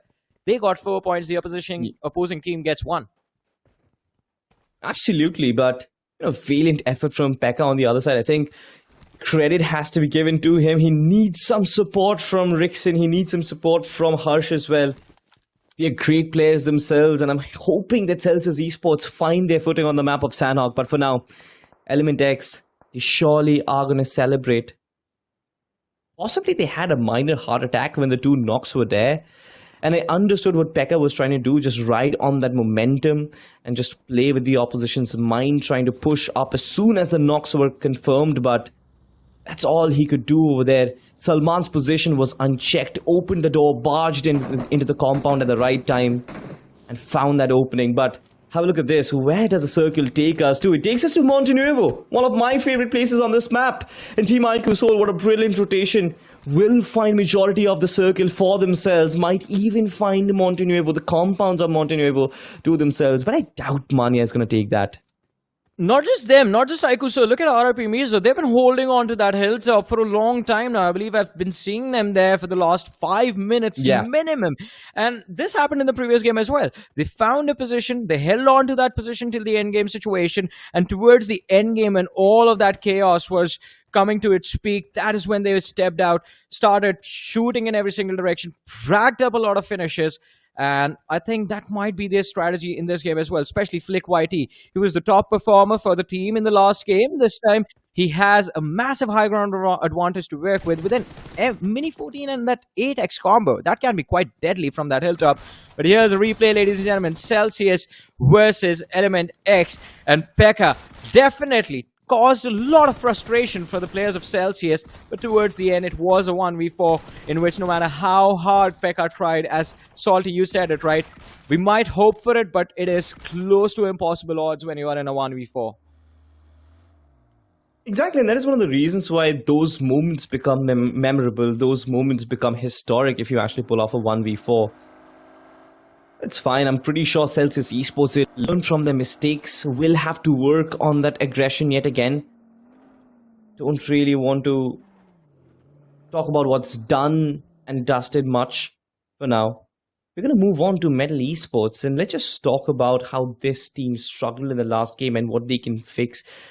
Encore and Paradox, these 2 players are possibly the most experienced players in the current Tier 1 circuit right now. They've played multiple LANs, they've played for years and years, and I was hoping that that experience, along with the aggression of Kyoya, Dark Lord, as well as Siam, is going to bring them great rewards, possibly similar to what maybe one of the best teams, IQOO Seoul or possibly Team Insane, have been able to produce recently. But in the other tournaments that have been going on, Metal Esports, they've been a very shy version of themselves so far.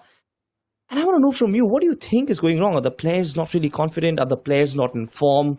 Have you noticed anything, Johnny? To be honest, I think the lack of confidence is there, but that's what surprises me, right? With a team like Medal, that never should be the case. You have Paradox, Encore, veterans of Battle Royale in this country, and then of course Kyoya has been firing on all cylinders now. So it is interesting to see Medal take this dip in their performance, but I just hope they are able to recover as quickly as possible. On the other side, OG Mohit, just one way to go, just backs off, drives in reverse, goes to the bridge. Like, I do not want to be a part of this fiasco. RS on one side, you have one more team quite close to them, which is the squad of CB. And OG, they have just taken a backseat. They're like, alright guys, you fight it out. Whoever's left, we'll take on them. Alright, Akela OP is in fact very Akela. He's the solo man on that open field. And he's going to be put down by God from the side of OG. I mean, a flank not really working out. Once again, a very trivial mistake. But for Rising Star officials, they don't really have any option of getting him back. He is being ambushed from the other side. Oh no, wait! The finish has been stolen by Team CB. CANNONBOLTZ was opting for that opportunity. And now Team OG, they will be very paranoid about this. They will be very angry. But will that anger turn into another squad wipe is the question. Of course, the DBS is in hand of Megamind, hoping to stop down Mohit dead in his tracks. They are still holding the edge lines of the circle, will force Team OG to try and push up onto them. But will this gatekeeping scenario be fruitful? On the other side, the circle has taken a massive northern shift. And like I said, Team IQOO once again at the dead center. And Element Dex, surprisingly, they've actually found a good footing. Oh, they might have found a good footing, but same cannot be said for the side of RS. They lost 2 players in the early stages of the match. Now Varu and Jadu are all that remain. And both of them trying to take this fight against the players of OG, but they have to be aware about the distraction. Not the distraction, but the off-play that could come in at any time from the players of the CB squad. And of course, these 2 individuals, they're out in the open, so that means no replenishment of ammunition, of throwable, of health healing utility. So they have to be extremely careful with what their approach is for the mid-game. But OG, what is this? They're pushing on the players of Last Hope, Wizard and Rini. It's going to be a 2v4 for them.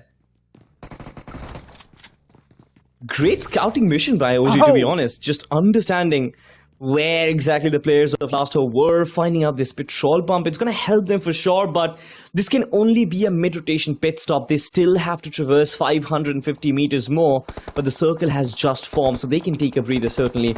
On the other side, Team ZenG, of course, just trying to maneuver through the map. They've been shut down immediately by Team RIP Mizoram. RIP Mizo, pardon me for that. They certainly have had a very good start to the competition. Now they're carrying on to that momentum. 3 finishes for them, and they're scrambling for more. And the best part is, Johnny, they're playing along the lines of the blue circle, which means they never really have to worry about their backstab. They only have to clear their front lines and just push forward, just by a bare minimum. Exactly, and it's not going to be too tough for them, but this time around, RIP Mizo, as you mentioned, looking to hold on to that momentum. They've gotten 3 early finishes in this game. They're going to look for a few more. And again, the top of the leaderboard for them is already secured. Pretty much after that amazing run on Erangel. From here on out, I think anything that they do, it's going to be for those bonus points that keep them in play for the top 16 in the overall rankings at the end of week 2. Never really know, Johnny. You never really know. We have seen some massive drop-offs as well. And I'm hoping something like that does not happen. I'm also hoping some comebacks from UP50 as well, because this is their map. KSR and Sarkar, this is their home turf. I've seen them outshine competition left, right and center. Haven't really seen them on the screen so far, but they're making healthy rotations. Even ASG, as a matter of fact, we saw them last season. They were doing pretty good, but for now, let's just focus on this fight. Team Metal Esports engaged in battle against Execute Esports. In fact, they've just extinguished them with a nade itself. Pretty healthy, pretty strong, 4-man surviving. Now, I think there's another team that's chasing them so far. I think this is going to be a task for them to cut them out. It's definitely going to be quite a big task for them, but these are the situations where we expect teams like Metal to not drop the ball. What a nade! Serious? Are you serious indeed? A 2-pointer coming in, and this one might have just helped them secure those points, but Does not matter. He's going to fall back. Knows no one is left standing in that position behind the shack. Wait, was the point taken? No. It did go in through the hands of CEB. Had those 2 points gone into another team's bank, then maybe they might have been upset. And OG, they're going to be upset about that 2-2 split idea that they had. Because now God and Mohit are down there surviving with half HP bars on both these players. And they do not have a lot of healing utility available anymore as well. God, in fact, is out of everything. Maybe just few bandages remaining upon him. And shots coming in from the flank. HP down to nothing again. And he's going to get knocked out. Mohit, he's the last man left standing for the side of OG. Can he survive? It's going to be extremely difficult because his position, it is compromised as well. Certainly is compromised. On the other side, have a look at this. Metal Esports. Are they playing a very wild split? Yes, they are. Kyoya has actually found a position inside the circle. He's the only one who is from this team inside the circle, while the rest of the players, they're still clearing the edge lines. Now, I like this split, Johnny. I especially like this split because in case if ASG or Infinity, they do tend to barge in, Siam and his comrade are more than prepared to actually shut them down. But it seems like Siam as well is moving on that rotation. Paradox also on the hunt. ASG, meanwhile, will have to clean up Beast from Team INF before they can proceed towards the circle as well. It's going to be a task. Everyone is trying to adjust. Everyone is trying to adjust to find their way inside the circle, but so much in the open, Johnny, and there's a huge highway that just divides the circle into two halves. Yeah, but it's not as stressful as the previous matchup. We are in the fifth stage of the game. 10 teams, 30 players still surviving. UP50 were put under heavy fire by the players of BH, but they have backed off because there was damage coming in from the other side of the road upon them as well. Element X just holding on to those compounds, and UP50, they're stuck out in the open. There's only one possibility for them. Use the ridges, use the smokes, create some soft cover, deny the line of vision, and then survive in the endgame stages. But BH, they want to go for a push. Anonymous with a backline flank should be able to secure this pick. Nice. And there's the finish on the board. 3 eliminations, 3 points secured by UP50. Looking to move forward in this game. RIP though. Look at RIP MIZO on the radar. They have one player sitting smack in the center of the circle. What an amazing prediction from Nirvana. I thought that was a mistake. I thought he was going to get finished off, but no. That drop gets him the MG3 as well. The team in with 2 faces. Yeah, for sure. But on the other side, Johnny, Team Metal Esports have been shut down. It's one rotation that has been cut off by IQOO Soul. I'm not really sure if the vehicle was burned, but those 2 players have been brought down almost instantly. And Team IQOO Soul, once again, they're proceeding towards the ending circles extremely strong. They have nowhere to worry about. They certainly know where the teams are present. And for Team RIP, I'm really, really concerned because as soon as Team IQOO Soul possibly make that climb onto that high ground, I think there's going to be clear visual. And there's going to be no escape. Nirvana certainly will try and survive, but how much is that buggy or that vehicle going to protect you? Ronnie will be on the hunt, Johnny. Yeah, Ronnie is definitely going to be on the hunt, but along with Nirvana, you have to worry about Chaser as well in the backlines. He's there for a reason. His job is to make sure that in case anyone overcommits for Nirvana, he has to go for the punish. And in case Nirvana just gets finished off before he can do anything, then Chaser just stays back, plays for survival, plays for those extra placement points for the end game. In the meanwhile, Element X looking to go for a push onto UP50, and they're still out in the open. That smoke does give away their position, but UP50, they're prepared for the assault, and even IQOO Soul take advantage of the fiasco, of the blunder, of the fumble from the side of Element X. Salman knocked out, shots fired from S-Power on towards Anonymous. Now UP50, even their position is compromised, and IQOO Soul, they might just be putting in all this work for their competition. Nirvana, he gets run over as Manya commits finally for the fight. The point has been secured. RIP MIZO down to the last man. And I think now the game plan for RIP MIZO is clear. Go for that top 2 finish. Secure those placement points. As I said, anything they do in this game is just a bonus for them. Absolutely. Have a look at this. Team IQOO Soul in the driving seat of this competition. Chaser has been spotted. And it's S-Power who has his crosshair on him. On the other side, we saw Encore just trying to go in for a heal battle. Not really sure how long that's going to last. RIP. They're going to breathe their final breaths in this one. IQOO Soul in the top 3 already. 12 eliminations. This team is actually hammering everyone down. And the only thorn in their pathway will be UP50 as of now. Certainly, Encore has been finished off as well. It's Knuckle who picks up that finish, but as of now, UP50, what can they pull off? Can they pull off another upset, just like RIP MIZO did in the last one? Maybe they're gonna try their level best, but the HP bars really aren't in their favor, and the zone itself is against them. IQOO Soul have complete control of this endgame scenario. 13 finishes on the board already. Knuckle, he's all warmed up. Manya has been picked off, but it doesn't even matter. Two of the strongest mechanical players in the country are still there. S-Power and Knuckle. Anonymous, Khanna and KSR moving forward slowly and steadily, just crawling on their bellies, hoping that IQOO Soul does not see them coming. How much utility do you have left? Anonymous, just a single nade and a Molotov, gets up, starts running to try and find a way into the zone, but that was a mistake. Ronnie and Knuckle take down to Anonymous, the last man left standing in a 1v3, and he gets, well, blown to smithereens.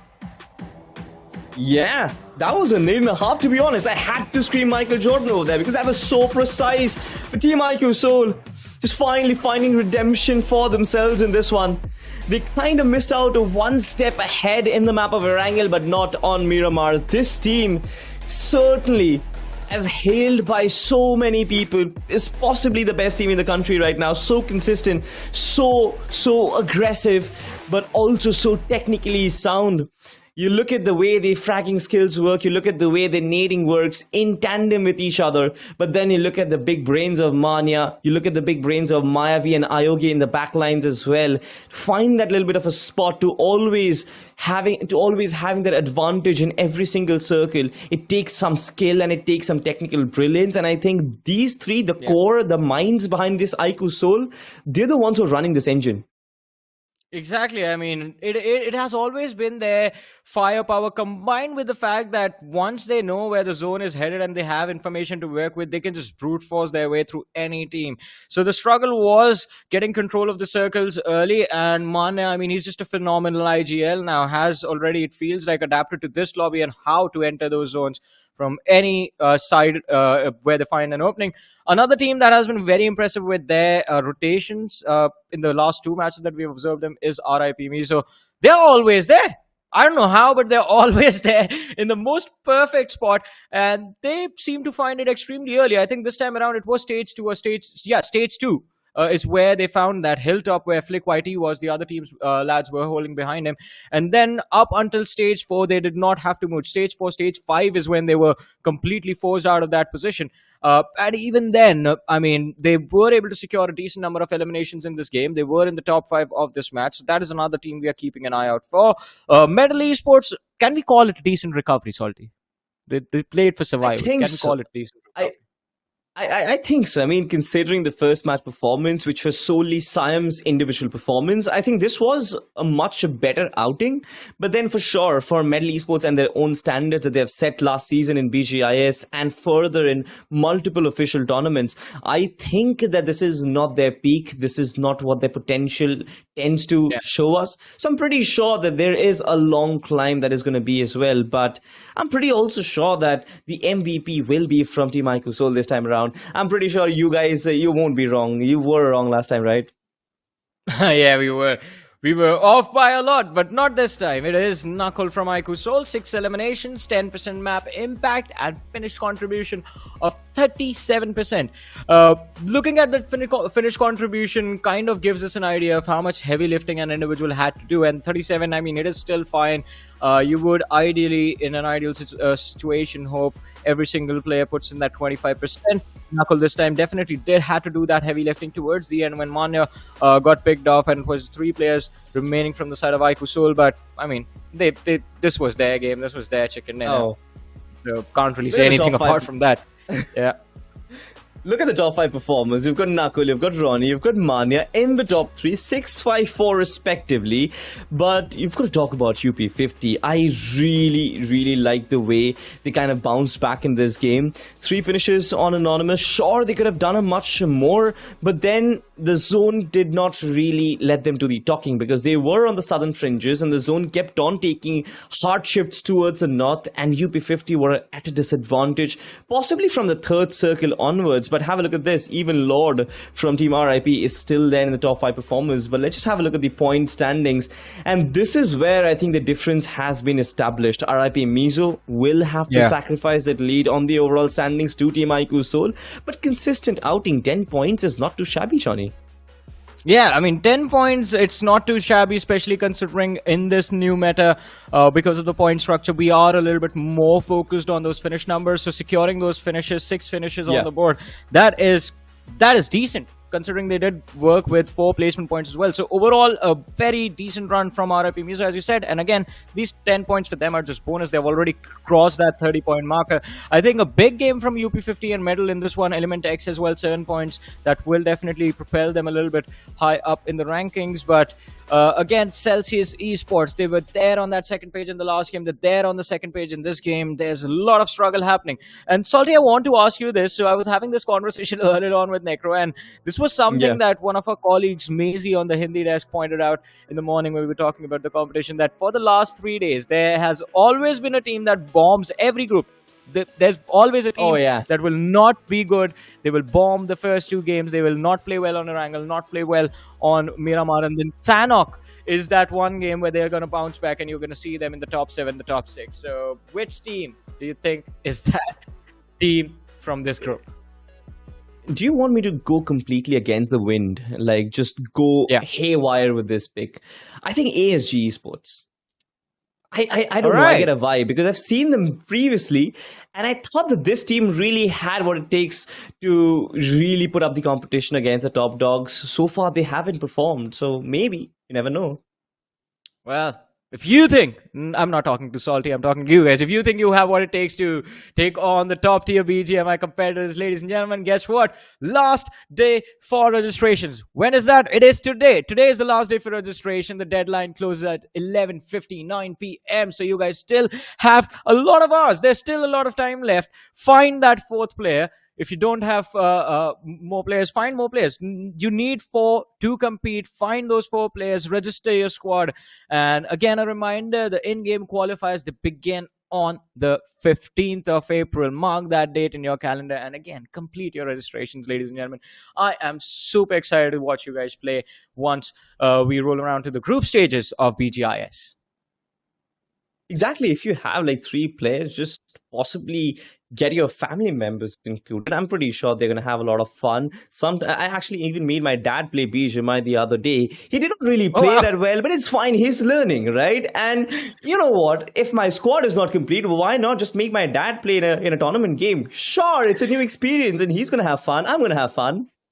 Yeah, that is why no one plays with you anymore, Salty. Gets your dad to play BGMI and then complains, he's not playing well. See, I mean, I had to make him learn. No wonder your name is Salty. Oh, yeah. People usually call me sweet. That's fine. That is fine. It's not really a problem. I'm not really the one who's competing in BGIS this season, am I? They are the ones who are actually doing so. So they're going to have better teammates, I'm sure.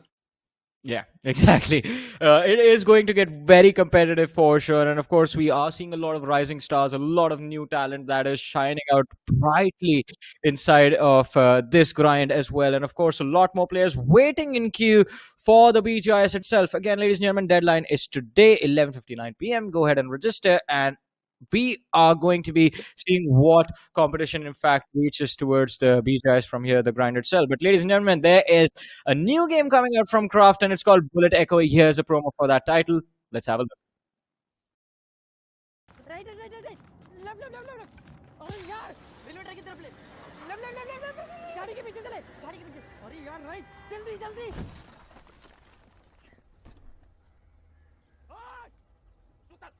उतर. चल. Finish कर दे उसको. रुकना मत. Action redefined, even on the go. Download Bullet Echo today.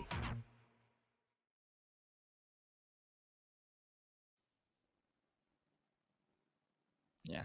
That's just an amazing title. I mean, it's so fun, super enjoyable, quick matches. You play with your friends. It does require communication and coordination at its core, so you will have to. I mean, it gets a little competitive. I'll be honest about it, but it is fun to play this game. But ladies and gentlemen, and Salty, you know what's more fun? The map of Sanhok. Yes, that is the right answer. The map of Sanhok, ladies and gentlemen, is about to begin in a few short moments. We're going to have a look at the teams and then we move forward to the game. Absolutely. This game is possibly going to be the table turner. I really wanted to find out if some other team, somebody apart from possibly IQOO, Seoul, ESPORTS, UP50, or even, as a matter of fact, Celsius, as a matter of fact, I thought somebody else will come up. Yeah. Speaking about coming up, it seems like I hear that bass, I hear that voice, and I know who is it. Mr. Necro is back it's on the me, desk. Salty. And Necro... Oh yeah, for sure it is gonna be you, but I'm gonna throw a question straight at you. What do you think of that game of Miramar? Of course, Team Seoul, such domination. Did you expect that to get repeated?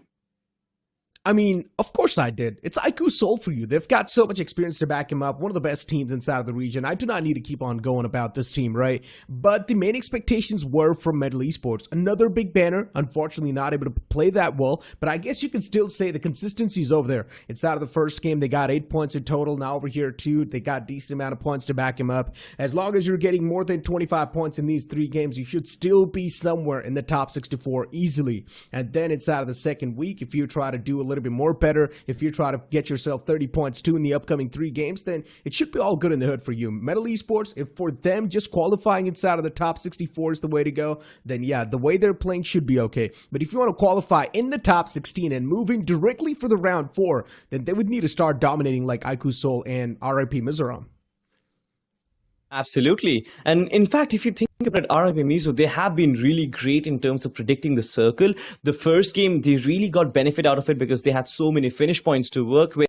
But now that they have taken a downward curve, it seems like they would just want to maintain the average. They would just want to maintain the consistency and try and finish themselves in a good position. But first, there's another team I really want to talk about. Has to be UP50, Necro, because it was one of my favorite, one of my unfavorite underdog teams from last season, and now they've finally made a comeback in the game of Miramar. I'm expecting big things on the map of Sanhok. Are you expecting that as well?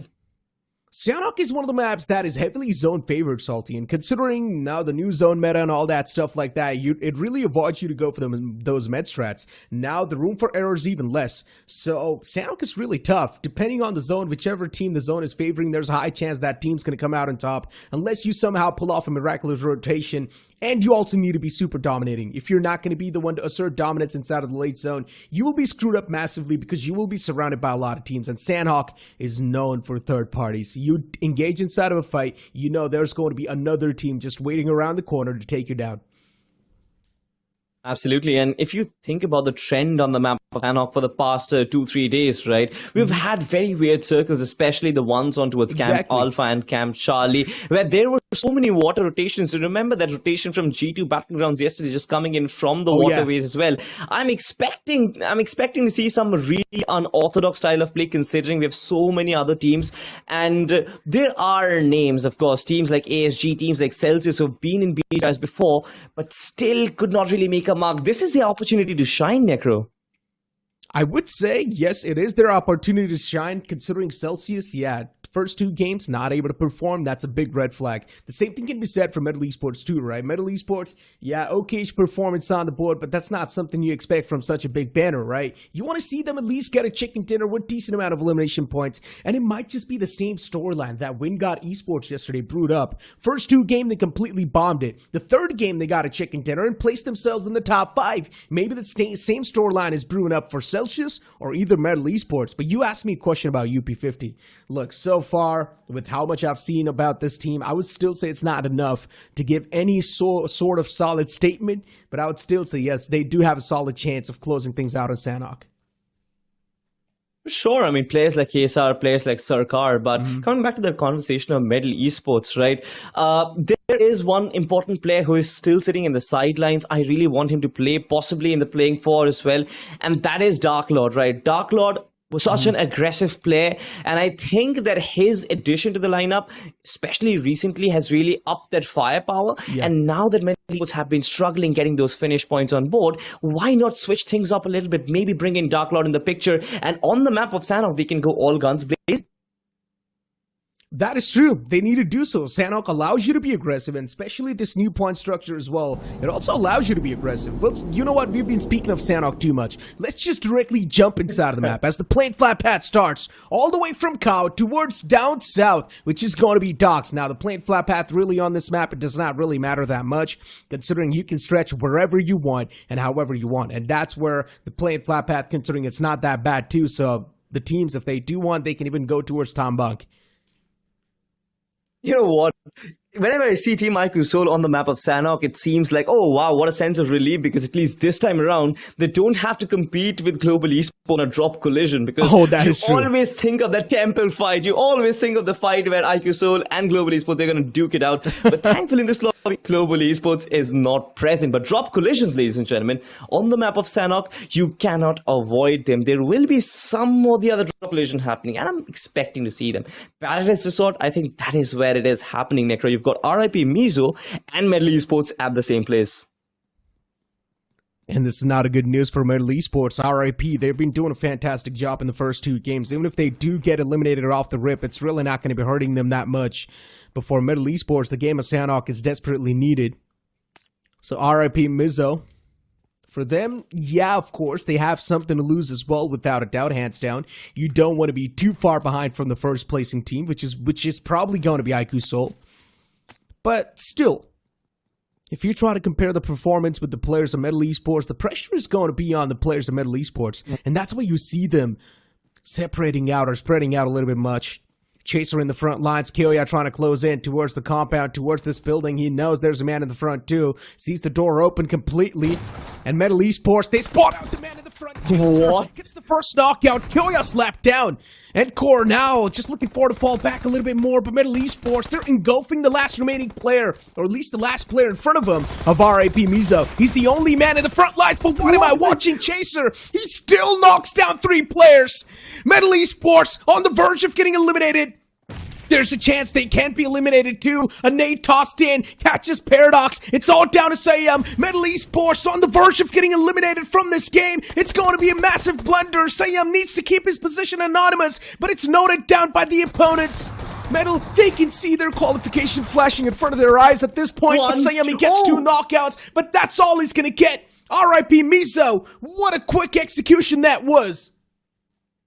I'm in shock, Necro. I am in shock right now. I did not expect this to happen. One player being chased down by 4 different players from such a big team, from such a big banner, and getting those 2 knockouts. Chaser has to be given due credits for this victory. Of course, he was that sacrificial lamb. He had to be taken down. He was traded out because of the numbers advantage. But taking down 2 players, eating up so much HP from the third one as well. The way Team RIP capitalized on it was brilliant. Siam's individual efforts once again did kind of help Metal Esports a little bit, but then it was always going to be bad. Yeah. But RIP, what a start for this team. Beautiful, beautiful execution. You've got to give credit. For Metal Esports, you can't really say the same. They've really got to improve their team communication. I'm pretty sure there might be some issues going on, because I've seen KAOYA. This player was the breakout player from BGIS 2023. He went on to Team Xbox, went on to Big Brothers. He shined, he outshined his competition, every single one of those teams, but now he just does not look his own prime self. He almost got all 3 of them. Almost. Metal Esports, honestly, they need to look back and see what exactly is going wrong with them. I mean, at this point, you cannot avoid peaks. The amount of mistakes Metal Esports made. Yeah, as you mentioned, individual peaks at the start, yeah. But honestly, you can also say there were some amazing heroics from the man in the front lines, too. I mean, Chaser, he connected some quick shots. Especially on to KAOYA. That was one of the most quickest shots I've seen with the DBS. KAOYA just went for a little bit of peek, instantly gets slapped in the face, and KAOYA gets knocked out. And that sort of just kept the entire team of Metal Esports in a big panic situation. And as I mentioned, Sanhok is one of those maps that is heavily zone favored, so it's better to have yourself a good head start and then move inside of the zone as quick as possible. ASG now, they've heard all the commotion, they've heard all the gunshots that were there in the front lines, and that's why you can see ASG just surrounding the entire Paradise Resort. One of the men spotted out in the front. Opportunity missed, and Hades, oh, this is not a good way to give your position away. It's better for ASG to just back away. Yeah, for sure. I think they are going to back away eventually. It's not really easy to infiltrate inside of Paradise Resort, especially when there's a team who has established dominance over there. But for now, I think Team ASG, they certainly are going to fall back. And surprisingly enough, this was my pick for Sanhok, Team ASG. Johnny asked me to go really off track and just pick a team who hasn't really performed in the first 2 games. So I thought ASG might be a good pick. I don't really want to get them eliminated right in the first moments because RIP, they're red hot in form right now. But ZenG on the other side, they have pinned down their targets on Team Last Hope Esports right now. A couple of shots being taken, but not a lot of damage being dealt, Necro. I just feel super bad for Metal Esports, man. The Me too. qualification's on the line for this team, man. In the upcoming 3 games, they would need to just go all in. Celsius for now, charging onto a compound. The team in the front lines is going to be INF. It will be a tough fight to execute, that's for sure. But so far, Celsius, they're having some light work. Easily shutting down the team in the front, slowly and steadily, just clenching their fists. And yeah, one more man to go. INF, I don't think so they're going to be able to survive too much of Celsius. Too much of Celsius, huh? Heat has been brought on this time around. I'm pretty sure that this team will go in aggressive because if you remember, Necro, last season when these players were playing, their best strategy was going aggressive and really taking up the complications out of the game. Not really thinking too much, just using their instincts to play those fights. But having a look at this, Team CB, CANNONBOLTZ against ORGLESS 5 have a certain advantage. One man being built already. The other 3, where are they? They will need to be able to find the target though. That certainly is a question. CB, I mean, there is a man in the front lines, but still you can see CB does not have enough confidence to peek around the ridge. And CB just trying to toss in those nades, get the confirmations at the start. Third eye from the far away, just looking down on the opponents. Shots taken. It's still an uphill battle for the players of ORGLESS 5, and they've taken too much damage. The man backs away in the nick of time, now trying to patch himself up. The first knocks found CB with a big advantage, and Sirius just wrapping around the corner. This man's on a big flank, and I like this play from CB. This is just cutting down the overall movement the players of ORGLESS 5 can make in the fight. They do not really have a lot of places to maneuver. They do not really have a lot of instances and places to reposition themselves. And now Third Eye's getting charged upon. He gets shot at from the right lines. The flank is incredible. Nicely done by CB. Good stance inside of the fight. For a matter of fact, ORGLESS 5, they aren't really capitalizing on it. And Team CB, I'm pretty sure they are in a very healthy position to counter anything ORGLESS 5 throws in at them. Sahil, of course, still standing in the back lines, just waiting for Team CB to approach him, but I don't really think he will be able to do much. The numbers advantage is way too high for him, but on the other side, Team Celsius, they are being punished. At least Rixit has been. Mohit waiting for his opportunity to pounce, but now he's been set on fire. He's gonna get knocked out, will he? Not yet. Not just yet. God's the one who's knocked out. Mohit's still trying to patch himself up, and he will do so. OG on the verge of getting eliminated. Reckless has already been eliminated from the game, but then Mohit falls down too. OG losing out on the man number slowly and steadily, and I like this new Celsius. Just pushing up against the opponents, does not even care about the world, and they are not being feared by OG. But OG, considering they've lost out on the man number, now Sandhu needs to pin himself down in that corner, and that's what he's doing. Pekka pushes up, and now he can feel the fear, and yeah, Pekka just shuts him down in the end. 7 eliminations for Team Celsius, and this is something which I've been craving for. I was crying for it when on the map of Miramar, Pekka was performing so brilliantly, but he had no teammates to support him. But this time, it feels like a whole new unit. The map of Sanhok certainly have woken up those dormant beasts. in the form of Harshu, in the form of Dhruv, in the form of Rixen. And I really want to see where this team ends up in. I don't really want them to end up like Team BLT last day, where they had 7 to 8 eliminations within the first 2 circles, but then instantly get wiped off. I want Team Celsius to go all the way, Necro. Honestly, props to OG though. Yeah, even though in that fight they had the big disadvantage, still they were not really scared of the opponents. They were still going for some of the peaks, yeah. I mean, they got knocked out after that. That's a whole nother thing. But still, it's not like they were in a big panic situation. They were still going for the peaks. They were still trying to convert the fights. But at that point, you were just completely pinned down. So nothing could be done in that instance. So in general, you can't say good execution from the side of Celsius, making that quick push happen. And now the fact that Celsius has amped up the aggression, I like that too. Inside of the game of Sanhok, as I mentioned, you need to be the one to assert the dominance. You need to be the one to get the good position inside of the zone. And the only way you can do so is by asserting dominance. Is by taking over compounds from other teams. And this is what exactly happened. Look at OG. They started things off quite nicely, being fearless. But then later on, Celsius, they made sure that OG will be heard. They were heard. And their screams were heard, in fact. But as a matter of fact, on the other side, you've also got to talk about Team Rising Star officials who are right next to Element X. Just eyeing up the opposition as of now, waiting for them to just come out in the open. As soon as they venture out in the open, I'm pretty sure they will rain down the bullets. But it's calm times on the map of Sanhok. It's stage 2, but so many teams have been wiped off in those initial collisions. Team BHOLA haven't really seen much from this team either.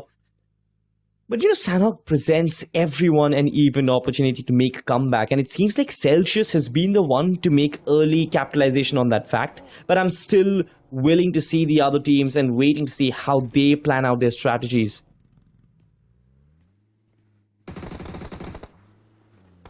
Look at the circle towards boot camp. Interesting. It's going to spice things up even more. There's a lot of open terrains too. BH inside of this compound, sort of sharing the compounds or the houses with the players of CB, but for CB, they just want to take an exit from this entire fight that's brewing up. Unfortunately, Nate gets caught, so that's a bad news. It will be tough to get Nate back up on his feet. CB, they will need to try and close on up onto Nate as quick as possible, unless Nate's going to bleed to his death. At CB, they've got their own problems brewing up against SB. Wow. A lot of Bs here. For sure.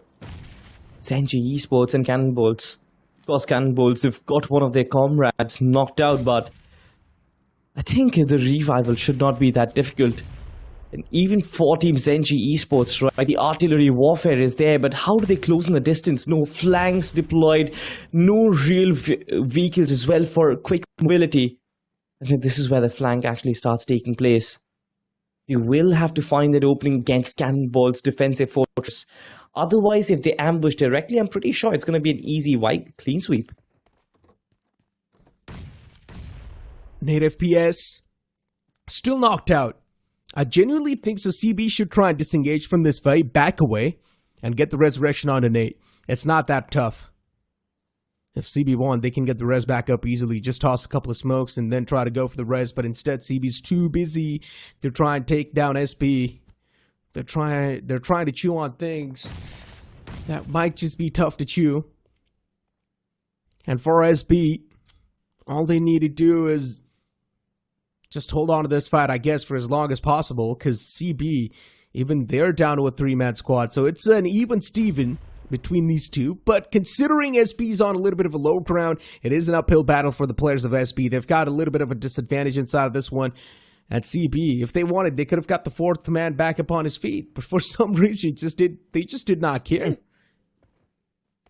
Yeah, but Necro, both of these two teams are outside the circle. 170 meters of the circle, and we know how much Sanhok punishes those late rotations. Do you really think this fight is actually worth it, or do you think it has turned into an ego warfare right there?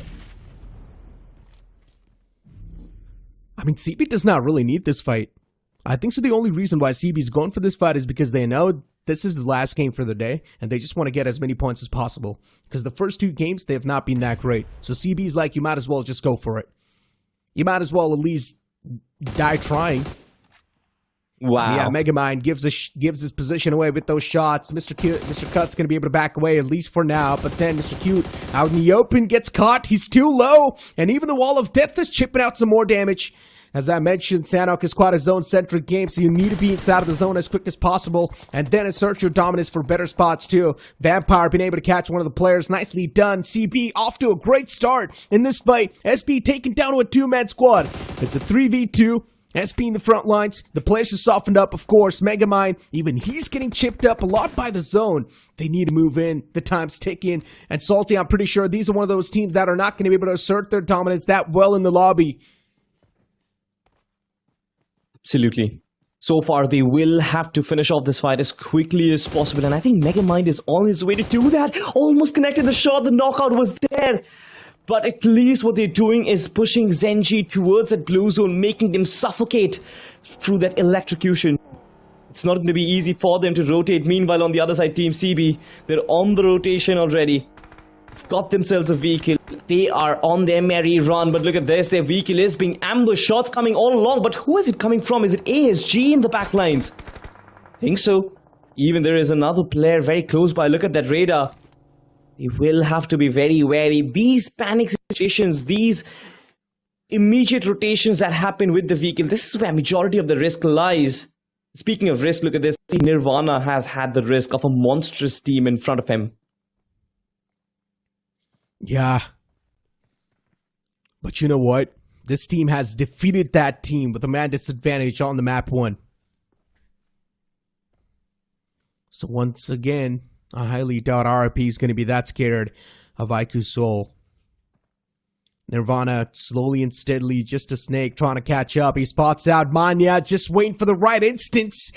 If Nirvana finds a knock on to Manya, that's going to be a great start for RIP MIZO in this fight. And Manya is just sitting still. This is the right moment to strike. Manya can be taken down, and he does so. IQOO Soul in a big wall of trouble. Now the fight's taken down to a 3v3. It can be easily convertible. And Manya is trying to back away.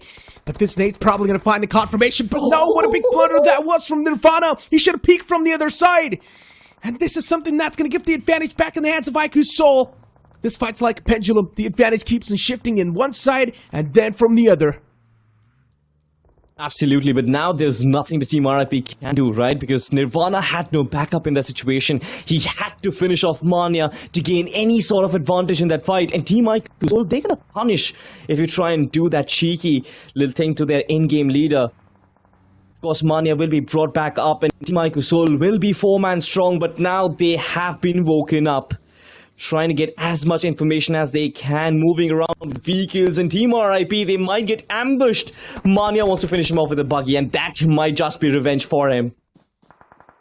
Manya's vehicle, it's smoking, it's on fire. He cannot afford to keep on driving that buggy for too long. It's going to blow up within a couple of bullets. Manya needs to be careful over there, but RS in front of us. Akshay was knocked out a while ago. For RS, that's a bit of a sign of discomfort. RS spotting out the players of UP50 in the front lines. Even UP50, they need to be on the comfortable and consistent note. Flick YT taken down. It's going to be IQOO Soul to shut down and send RIP MIZO back to the lobby.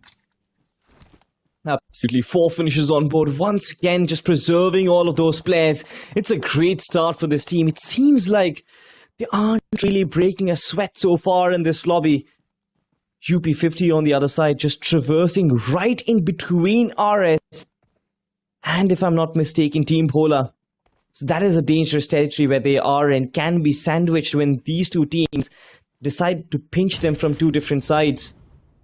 But on the other side of the zone, you've got Team IQOO Soul, who is currently dealing with cannonballs. And now look at this, Megamind has been pushed back with the Molotov. Love the way Team IQOO Soul is just playing around with the position of their oppositions, but so far, they're yet to start getting up on that finish frenzy.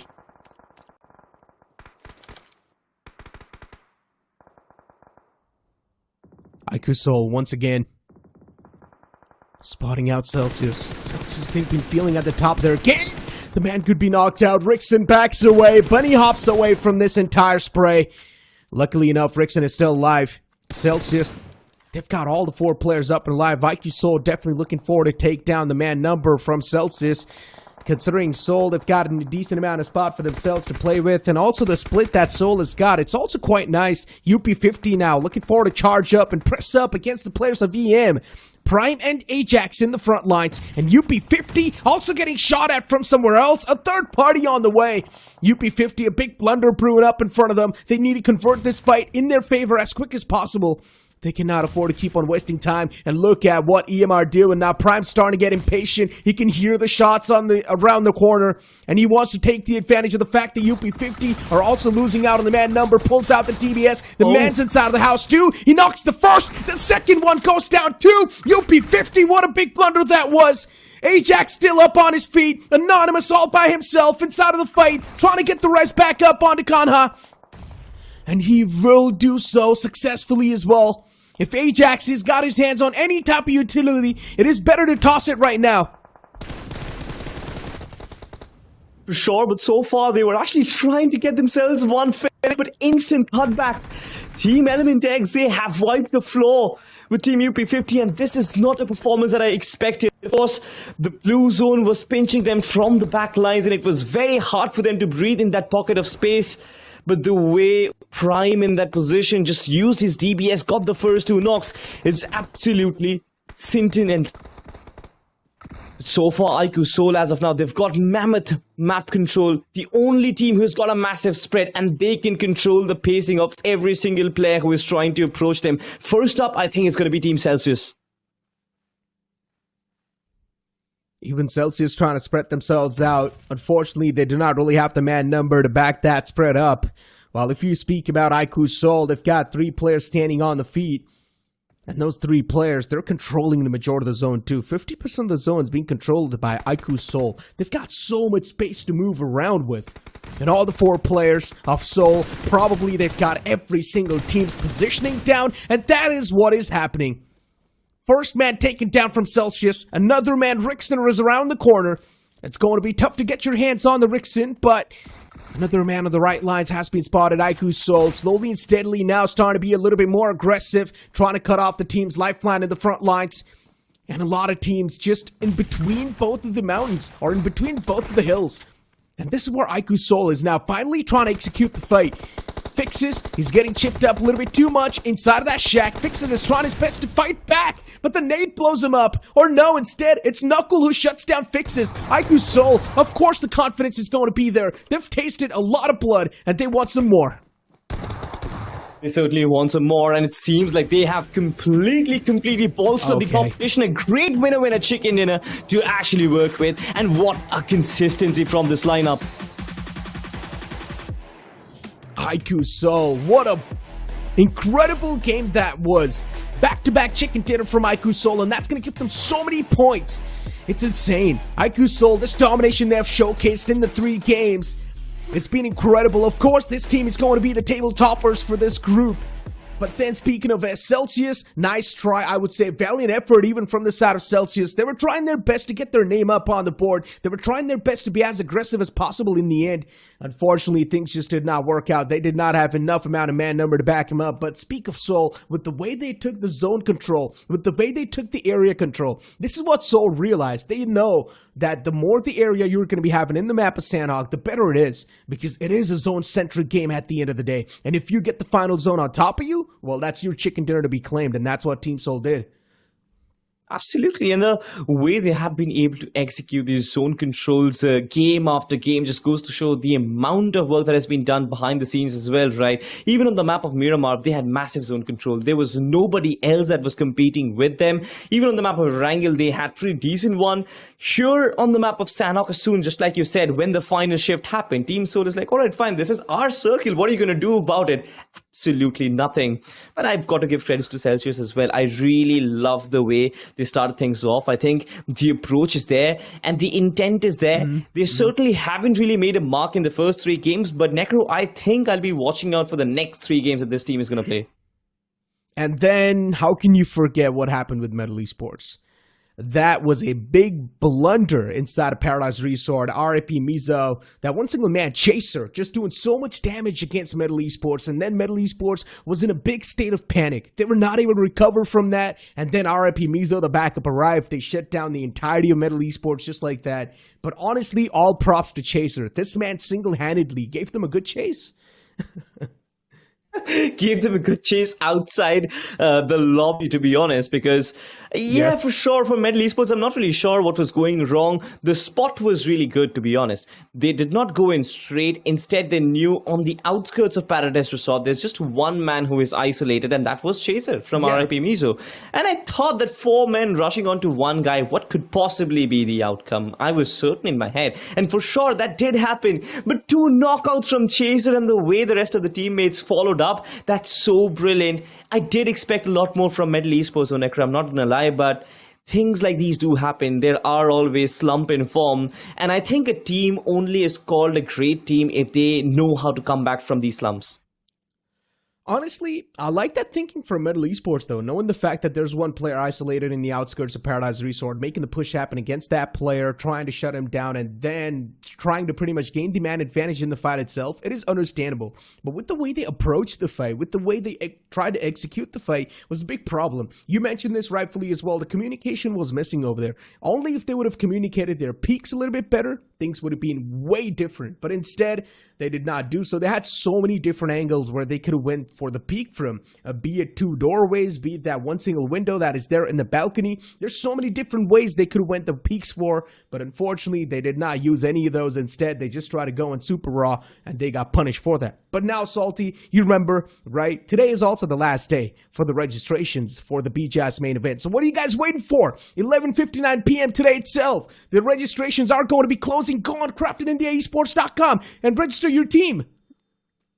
Absolutely. The way Necro is rapping right now, I would have registered if I was competing in this tournament, but I don't really think I've got the skills. But I'm pretty sure you guys do have it. But also to remind them, for the ones who have actually completed their registration process, the in-game qualifier is going to start from 15th of April. That is a Monday. So do not forget to actually do your bit of grind as well, because you've got to be in the top of your game. You can't have any slump in form in the in-game qualifiers, because the competition is going to be very fierce over there.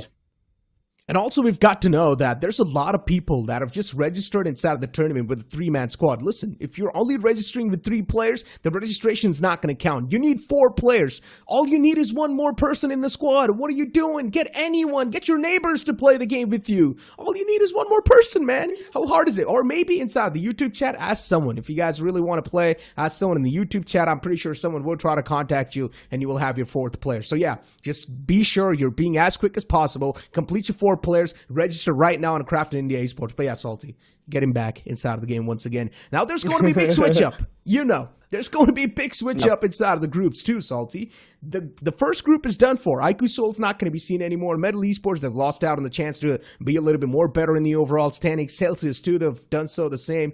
But now there will be chances given to the new upcoming groups that will be there. But before we do so, there's also the MVP of the previous game. Who do you think it is? It has to be someone from IQOO, right? Has to be someone from IQOO. Possibly Nakul, maybe just going in for the second time. I wouldn't be surprised if it is. But wait a second, it's someone from Celsius. It's actually Truvo from Celsius. 6 finishes on this lad and finish contribution of 50%. That's not bad. 12 finishes overall for Celsius Esports, and Truv all by himself for 6 eliminations. This definitely is a shocker. But I'm not really sad. I'm very happy, in fact. Celsius, yeah, getting 12 elimination points. Honestly, that's a pretty solid stat. 10% map impact as well. Even that's quite impressive. Moving on forward towards the top 5 players now. Just to let you guys know, Sanhok is usually one of those maps where the elimination points are equally distributed. And this is the prime example of that. Look at this. 4 elimination points in the hands of Knuckle, 4 on the hands of Sirius, then 4 in the hands of Vampire, and then you've also got S-Power with 3. Considering the fact that Dhruvo managed to get 6 eliminations all by himself is super impressive. That too on the map of Sanhok. Now, Salty, if you remember previous stats for the map of Miramar, every single person was there on the top 5 boards other than S-Power himself, and his job for the team is to get the elimination points, and he was not there. And Knuckle was the one to lead the pack, who was the support player. It's completely fine. I think I had a conversation with Espa very recently, and he openly admitted that it's not really my job to go and get the frags. Every single one in that team is an assault to themselves. Even the IGL Mania has been competing for MVP titles in tournaments left and right. So it's like every single one is at an equal pedestal, and that is one of the reasons why this team is successful. Look at that, 12 finish points from just this one game, 10 position points for the chicken, and 22 total points. Wow. Honestly, Salty, CANNONBOLTZ, they have been slipping under the radar. Soon enough, we're going to get a chance to look at the overall standings, and you can see CANNONBOLTZ, they're not going to be that far behind. They should be somewhere in the top 6 easily. UP50 Esports getting only 4 points. That was another big blunder from them. Element X finally able to get some points in the hands, 10 points. That's not that bad of an outing for the previous game. RIP MIZO, consistency still there, but inside of this game, 4 points are not enough. Moving on forward to the latter half of the board, this is where we are probably going to be seeing a lot of those upsets, and the biggest upset over here is Metal Esports taking an exit with 1 finish point, and that's all they got. Exactly, it's all binary on this side of the point standings, to be honest. Just 1 finish point, 1 total point. Team BHOLA as well, haven't really seen a lot from them. Rising Star officials, I mean, had they been true to their name, potentially could have had an opportunity to just rise to the occasion and make waves in BGIS The Grind 2024 so far, but they haven't really done that. But ladies and gentlemen, let's just find out the obvious right now. Of course, we know who is at the very top of the overall standings for this group, but who will be on that second spot? Who will follow them up? Let's just find out. Team IQOO at the very top, of course, 68 points. 2 winner chicken dinners. But then RIP MIZO on the second spot, 37 points. CANNONBOLTZ, let's go, Necro. 28 points. I'm really happy for this lineup. I told you, CANNONBOLTZ, they have been slipping under the radar, staying super consistent in all the 3 games, and then they're getting 28 points in total. UP50 Esports, even though last game was a big bomb from them, they still are there in the top 4. Metal Esports not that far behind though with 21 points, but still considering, just for this group, the points, yeah, they have gotten, it's not that bad, but if you try to combine it with overall groups that have been playing so far, Metal Esports is quite far behind. So in the upcoming 3 games that they will be having after 2 weeks, or after 1 week that's going to be there, then Metal Esports needs to perform incredibly well. They've got so many things to improve on, and I hope they take this entire game as a learning curve. Moving on forward towards the latter half of the board, and now this is where we're going to be seeing a little bit of an upset. Honestly, I expected a lot from ORGLESS 5 considering they came back once again, and also expected a lot from Last Hope, but they were not able to deliver. Absolutely. I mean, I predicted ASG Esports on the map Sanhok, and they did get 9 points from that game. Those were the only 9 points they get from all the 3 games. For the rest of the 2 games on Miramar and Erangel, they only got 0 points. But at least that is the start of a comeback. Hopefully, maybe when the next 3 games are being played, they make their way inside the top 64. Who knows? But even if they don't, I'm pretty sure they'll bag enough experience, which is going to help them in the BGIS in-game qualifiers. But that's not really going to help them on the other side of things. For now, though, we are going to switch up groups, and we're going to talk about the new ones who are going to join the party. I'm really waiting. Who are the big names in this other group, Necro? Do you have a leak? Ooh, of course I do. You want me to give the leaks right now, or do you want me to, for the matchup to pop up? You want me to give it to right now? Yeah, I think I'd love a leak right now. Okay. You know what? I'm just going to give one team's name. It's going to be Team 8-Bit, who will be joining us. Ooh. That's one of the big names right there. And then another team, which were also called the Zone Magnets, 7 Hill, is also going to be back inside of this upcoming group. So things are going to be super spicy in the upcoming group too, because we've got a lot of returning names, including Hub. We've also got GWL, Team IFLICKS too. But ladies and gentlemen, you know what? Speaking about new names and new things, we've got some new things lined up for you guys too. So let's move on forward and check this one out. रुक यार jiggle wiggle करके दे दिया Who's that guy? पकड़ बे कौन है jiggle wiggle करके सब लोग बोले मुझे सेंस से बोलो जिगल विगल करके सारे प्रो अपने लड़के जिगल विगल करके सब लोग बोले मुझे सेंस से बोलो जिगल विगल करके सारे प्रो अपने लड़के जिगल विगल करके सब लोग बोले मुझे सेंस से BGMI, a game that's being played by anyone and everyone, no matter what age group you are, and this is what the ad showcases. Also, a couple of known faces inside of the community was there in that ad. But yeah, Salty, now getting back to the conversation that we're having, right? Seven Hill Esports is back. Hub Esports, if you remember, this team went super far away inside of the main event itself in 2023, and I want to see them go a little bit more far in towards the grand finals maybe this time. I want to see some drastic improvement from this lineup. Yeah, for sure. I mean, my feed is stuck, my camera is stuck over there, and I am just trying to play a statue, but it's fine. Hub Esports, I think they're going to be stuck on the overall scorecard of this journey so far. As far as lineup is concerned, I think there will be this is not the same lineup that played BGIS 2023. It's a fresh new lineup, so I'm expecting better stuff. But as of now, I think it's been a great start for the underdog. So who knows? Maybe for Hub Esports, this is the one. Maybe there's going to be a lot of maybes, a lot of ifs and buts, considering this is going to be their first game inside of the grind too. So making any type of speculations might just be a little bit too much. Let's move on forward and look at the matchups, and let's see the team reveal inside of the Group 8. The teams that are going to be joining us, ladies and gentlemen. Team 8-Bit, 7 Hill Esports, Hub Esports, GWL. Team IFLICKS is back once again. My Time Now, Last Help Esports. X7 MIZORAM is also there. We've got Marcos at Battle, Believer Esports, FINTOX Esports. We've got INTxFURIOUS, Python Gaming, Spy Elite, another one of those teams. Spy, last time I remember this team made a big name for themselves, and now Spy back in these groups. I have gotten some insane expectations. The same thing can be said for XNAR Esports and Team Storm. But hey, guess what? Salty has left me for now, and Johnny's back once again. Johnny, welcome back on board, my friend. Well, thank you for the warm welcome, Necro, and it's going to be quite exciting to see what this last group brings to the table. Now, as you mentioned, I mean, looking at the 16 teams, there are a lot of big names in this group. As you mentioned, Spy, Elite, XNOR, Esports as well. We saw them the last time in the BGIS. They were quite an interesting team to witness, to watch them perform, but unfortunately, the tournament did not really go their way. And of course, it is going to be interesting. I mean, the tone for the day has been set by the previous group, and this time, let's see if this group decides to follow the same path. I mean, we had a slow approach in the early stages from the previous group. Is Group 8 going to do the same thing, or are we going to see an all-out battle right off the bat? It is going to be interesting. Plus, I mean, again, Team 8-Bit, all eyes will be focused on them. That's the biggest name in this lobby. But along with them, I think a little bit of focus on Team IFLICKS as well, since we have a veteran of that Battle Royale genre in the lineup. And it is going to be interesting considering IFLICKS is a brilliant coach himself. So let's see what he has taught these new players.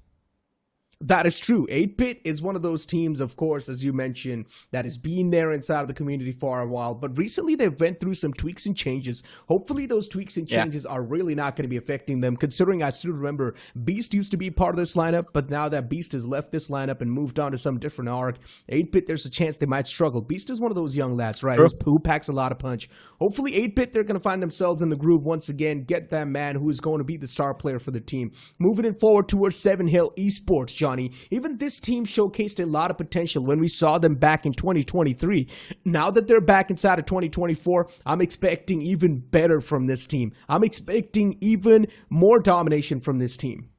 Another name that we haven't drawn attention to right now, but I expect a few big games from them, at least maybe one, is FINTOX. FINTOX also have a few recognizable names, Prajwal and Lynch, I believe, our players have seen in the past as well, but it's going to be interesting to see what they bring to the table. INTxFURIOUS, you spoke about them. Cyan, again, an incredible player returning from the previous iteration of the tournament, but this time it is different. It's extremely intense. 3 matches, ladies and gentlemen, that's all these teams have right now as we're about to jump into game number 1, and there's the plane right there in front of us. It's taken over the map of Erangel, and this one is going to be an interesting flight path. It starts from the western edge of Primos. It's going to go towards the northeastern side all the way towards Kameshki. It's a really good and a comfortable plain flat path for every single person on this map. So yeah, they're of course going to be happy, unless if you want to move all the way down south towards military base, then it's going to be a tough of a stretch. But you speak of some of the teams called 8-Bit, they're not going to have any issues. 8-Bit, they like to move in towards either Fairapir or Primorx, considering Primorx is for now taken by either 7 Hill or someone else. So I guess 8-Bit, if they do want, they can move in forward towards Fairapir. But they like to spread out throughout Primorsk, and Fairappear. 7L Esports is also moving in a little bit up to the northern side, which is of course going to be towards Quarry. Hub, we've got them in front of us, Johnny. If you remember, Hub is another recognizable name in the community. I'm expecting a lot more. But the team that I am personally going to be looking out for, 8-Bit is of course one of those considering they're the known names, but the team that I'm going to be looking out for has to be SPY. This team showcased a lot of potential, and I've had a pleasure to talk to these guys myself. The players are quite nice, man. Down-to-earth players, nice guys, and they've got a lot of goals that they want to achieve. Yeah, exactly. I mean, just like everyone else in the lobby, and it's not going to be easy to achieve those goals. You have 15 other teams that you have to take on and be the one standing on the top at the end of every single game. As of now, early stage of the match, not really noticing a lot of drop clashes happening, but it is now, okay, my apologies. This made me fumble, right? For the first time, we are seeing two teams head over to the Stalber Kamishki Hill, and it is going to be interesting to see who actually makes it out alive. You have one of them, Team IFLICKS, and the other one, Python Esports. Both the teams going for a passive approach right off the bat in this first game itself. Last piece of information that we were waiting for, it was a circle, and we again have an Eastern Circle. Second time in the day. Yeah. I mean, I guess it is still one of those standard circles, right? Nothing really out of the box, nothing really a unique circle. It's still a standard circle. The teams have played on these circles for a lot of the times in the past. It's not going to be that tough for them to adjust. But I wanted to be a little bit spicy. Maybe end towards Mills of Power. It can be one of the rare endings. It can be super fun to witness as well. Considering the terrains around that can be super interesting too. GWL in front of us and Zoder on his way towards his teammates. He's dropped down towards the farm area. They should be able to get some decent amount of loots in the hand too. You talk about Team IFLICKS, a complete new lineup in front of us. Octavius, we've seen this man perform. We've also seen Gil there, a veteran player. You've got Doomy over here too inside of the lineup. Joker Top G, another returning name. Expectations are a lot, honestly, from this lineup. If you remember the last time around, Joker Top G, we saw him wearing the jersey, don the jersey of Hyderabad Hydras, and there was a critical moment in the previous BGIS where Hyderabad Hydras, they were struggling for a point, and that was the time Joker Top G was the man who started making those plays, started getting a little bit more confident, aggressive with every single game, and he was one of the key players who was responsible for Hyderabad Hydras going as far into the BGIS as they did this time around with Team IFLICKS, and of course with Gil right next to him, a man who has been praised as far as Battle Royale games are considered for his game sense and his mechanical prowess. It's going to be interesting to see what they bring to the table and how, in fact, they are able to deal with the rest of the lobby. Again, IFLICKS, Team IFLICKS, while it might be a new name of sorts in terms of the list of teams that are competing into this tournament, the players are by no means completely fresh to the scene. These players, these four individuals, have in the past represented some of the best teams in the country. They have the potential to lift the trophy, and I think this is the first time we are seeing all of them together. So maybe a few kinks are going to be worked out every now and then, but again, a lot of potential in this team. X7 MIZO in front of us. And this is another one of those teams that once again is back inside of the fray. You talk about Faden, you talk about Two-Face, Price Form, Pixel Form. In general, these names are recognizable, of course. But let's see how the performance is going to be there from them. Eyes are going to be there, of course, considering they are from one of the fan-favorite regions as well. So let's see how they're going to be performing here. Another new team that's going to be GWL. 7L Esports finally on the move towards a better spot inside of the zone. Considering the zone was completely opposite to the drop location of 7 Hills, they need to be quick enough on their feet. Let's see how much of a zone magnet they can be this time. It's going to be interesting to see, especially with the changes that have happened. I mean, the zones are being contested, stage 3 onwards. It's an absolute pandemonium inside of the circle, but I think squad of SD are quite a brilliant position to start their game. The only team to occupy the city of Lipovka. They're going to have a comfortable time looting in this matchup. The early stage is not a lot of trouble for the players of Team Storm. On the other side, 7 Hills and 8-Bit. 7 Hill present east of Query, and Team 8 but just taking an exit from Ferripier. This is a fight I would love to witness in the early stages, to be honest, Necro. What about you? Yeah, it'll be interesting. Two of the strong forces colliding against each other. The damage will be a lot. But for the players, it's not going to be a good fight to take at all. M&T in front of us, and for M&T too, making the big moves inside of the zone is probably going to be the way to go. M&T just on their way towards the upcoming zone. There's a team right next to them. Look at this. PY. Oh, not good news. They're taking a couple of shots. It's okay, though. They've gotten no hurt. So it's okay. Noxie's going to be easily able to move away from this.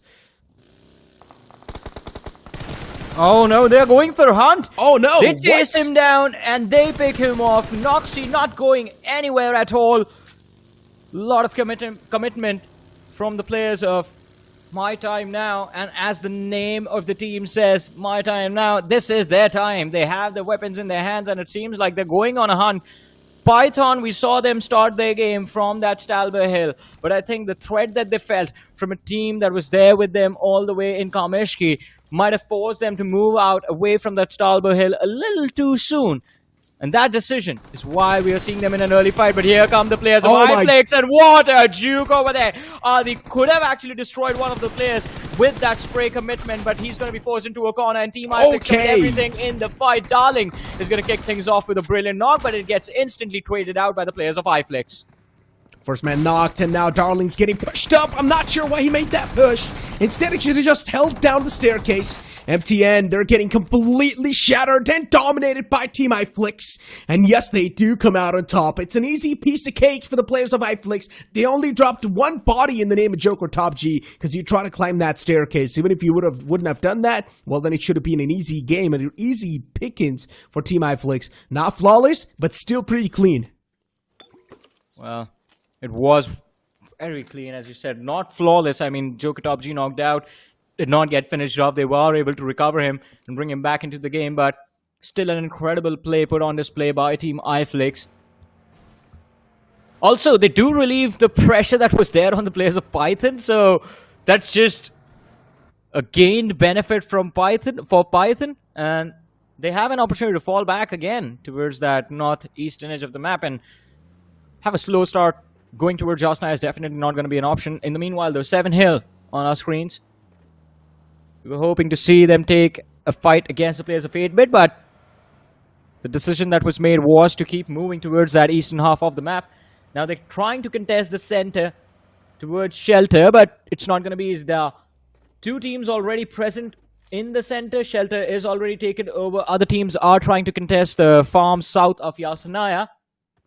So by the time 7 Hills and 8-bit reach the Shelter area, it's going to be very cluttered up. It will be very difficult to move around.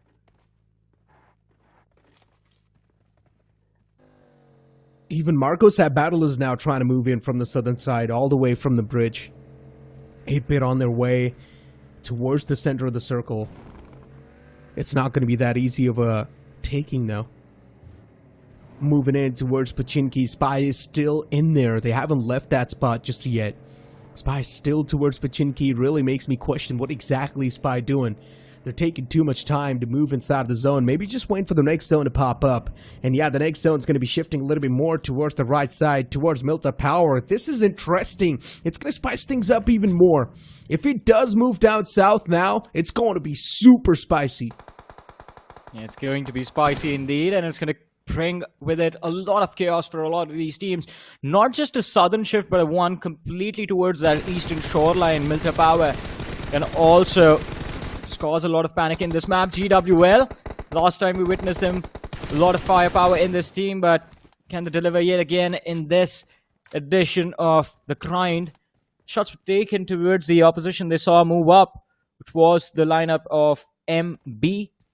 None of them connected, unfortunately, and now GWL, they might have given away their information to the players of Marcos at Battle. GWL, Zoder. For GWL, yeah, they're not really making that many moves. Now, finally, you do see Spy making move, and the same thing can be said for GWL.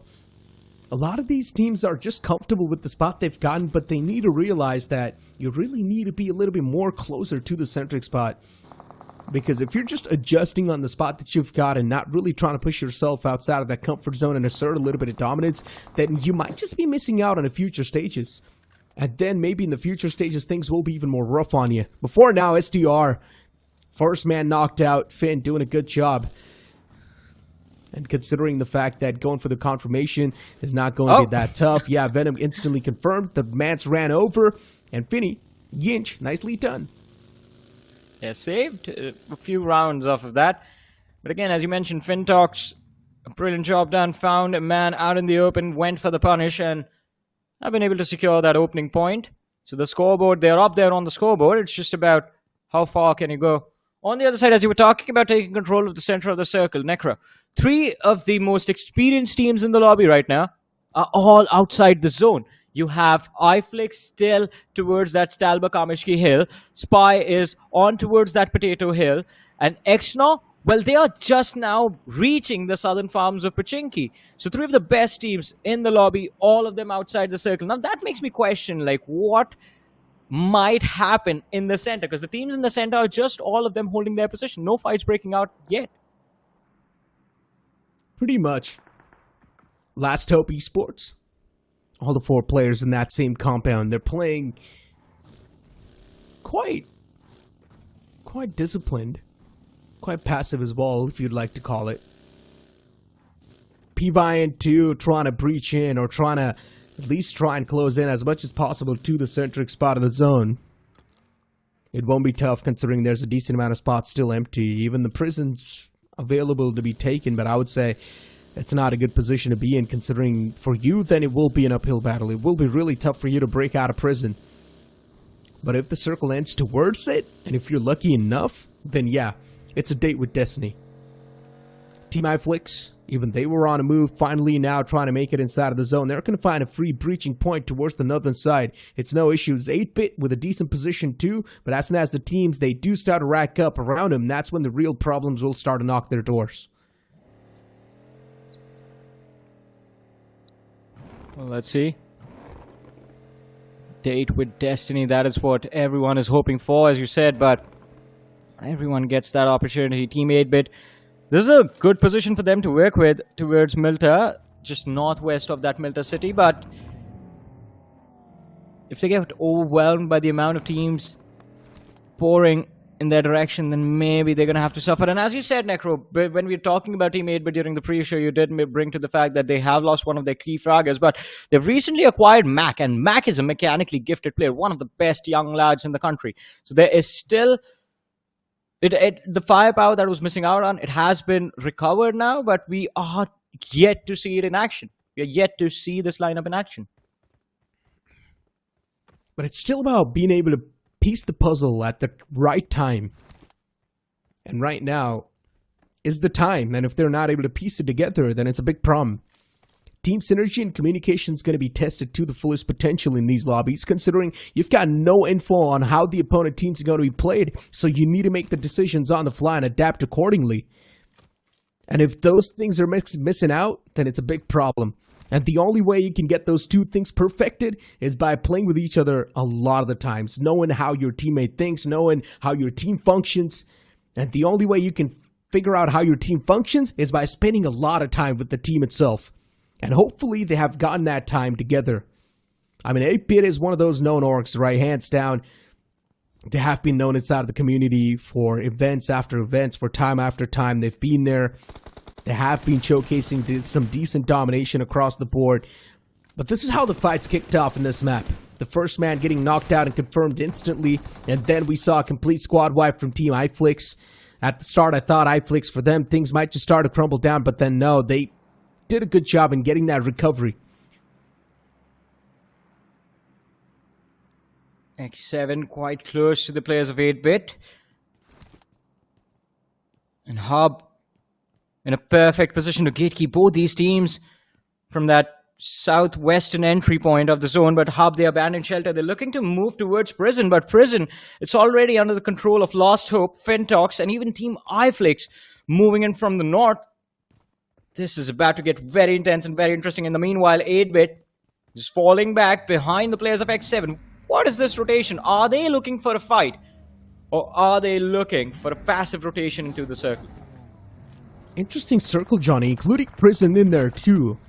Now, there's a high chance the circle might just shift right on top of Prison. There's a high chance. Or either it's going to shift completely up north. I don't think so it's going to be going down south anymore. 8-bit 2, as you mentioned, right next to the players of X7 MIZO, so even that's going to be a big red flag for 8-bit to deal with. Spy 2, for them, it's going to be smooth sailing. The only breaching point they have is right next to BL, so there's a chance we might see that rotation clash happen soon enough. 8-bit, they're moving up north. Even they're trying to breach in from the northern point. I'm not sure how safe that's going to be, but at this point in time, 8-bit just wants to take any odds that they can get their hands on. STR on a move too. The same thing can be said for them. It's a big wave of vehicles just trying to breach inside of the zone and find a comfortable spot for themselves. Considering so far we've only seen one single squad wipe, and STR, they're taking too much damage from FINTOX. Constant barrage of bullets. And Omi's not able to get the confirmation, but finally spots out Hitman. He will be knocked out. It's Prejwal to get the knock. Knock secured, looking to convert it into a finish, but can only do that with the spam shots in the water. And Hitman, little by little, is taking some damage. There's the confirmation. Prejwal makes sure that the point isn't going anywhere.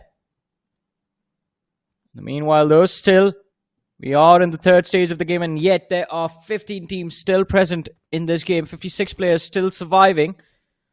So this is kind of a callback to that first Erangel we had today. Extremely passive approach with that eastern circle coming into play. And now is when things get interesting. Look at the amount of teams towards the southern edge of the circle. It's 5 different teams, just one last survivor of Team Storm as well amongst the mix. And he can't really do much. That man, he might be done for. All he can do is just play for survival. If the circle moves right on top of his head, then it's a different story.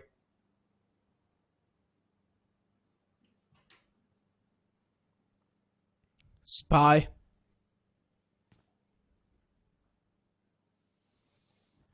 This team is quite close to a danger. Right in the front lines is another team, and Spy's trying their best to avoid him, but the vehicle's about to blow up! A couple of more bullets and the vehicle's actually gonna explode. It's better to just abandon the vehicle right here, right now, and that's what he does. He gets his hands on a second vehicle instantly on the Aston Martin that's standing right there, but then the fight between the players of STR continues as STR, they're getting beat down by XNOR. And the confirmation instantly follows up. Mickey is the one to get completely taken down and dusted. My goodness. It was just an assault and a half, and MB52. He does manage to secure a knock. Zeddy from the side of XNOR hits the floor. Mickey, instant reset. Want to try and see if they can gatekeep MB. Keep them on that slope. Keep them in a position where XNOR have the advantage. But XNOR, they get flanked, and from the hilltop, the players of INT, they show up. Another man down on his knees. XNOR, not really a position they thought they would find themselves in, but finish point again taken by X52. I think it's just a trade.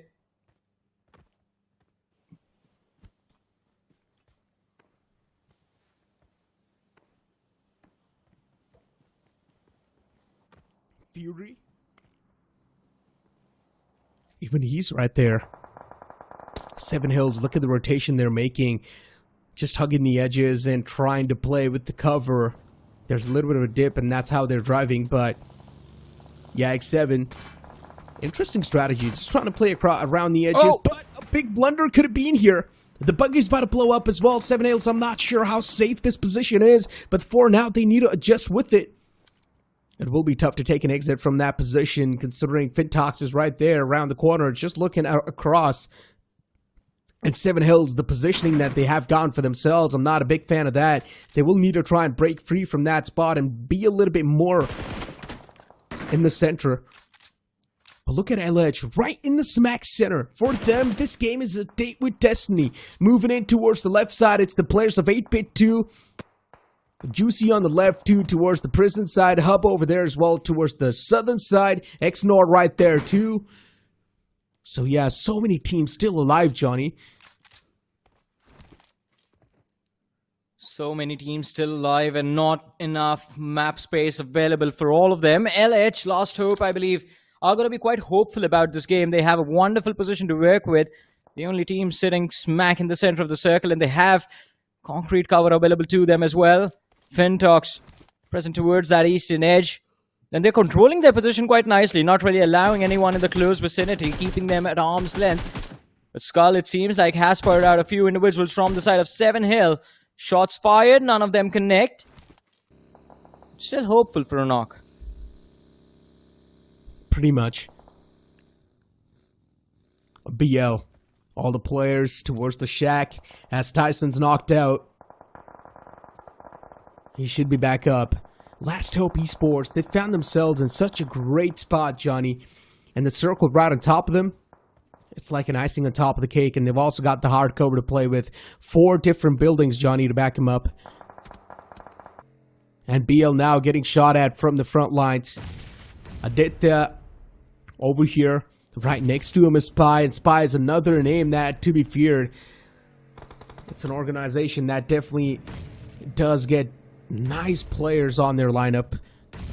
And for now, Frost, Beast, and Varun are at least trying to play together. 8-Bit, the only thing that is sort of concerning the players of 8-Bit is Spy's presence. But finally, the first man's found. The first knockout's there. Now, 8-Bit's going to start to gain a little bit more confidence in this fight, considering they know the man advantage is stacked with them. And look at Juicy pulling off some insane shenanigans. His vehicle slips out. What a big blunder that was.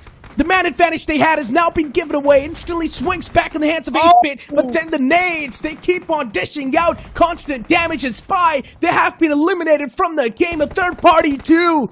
Unfortunate circumstance for Spy. They had nowhere to go. And even Hub took the advantage of that fight. Everyone took advantage of that fight. Everyone wanted to kick Spy when they were down, and they kicked them so hard that they are now outside the lobby itself. But 8-Bit, all of that attention that they've drawn towards themselves might come back to haunt them, because now you have the players from the side of BL that are watching in their direction. Shots again and again being committed. Even if it's just a tap shot, he's waiting for that hit marker, Mahakal.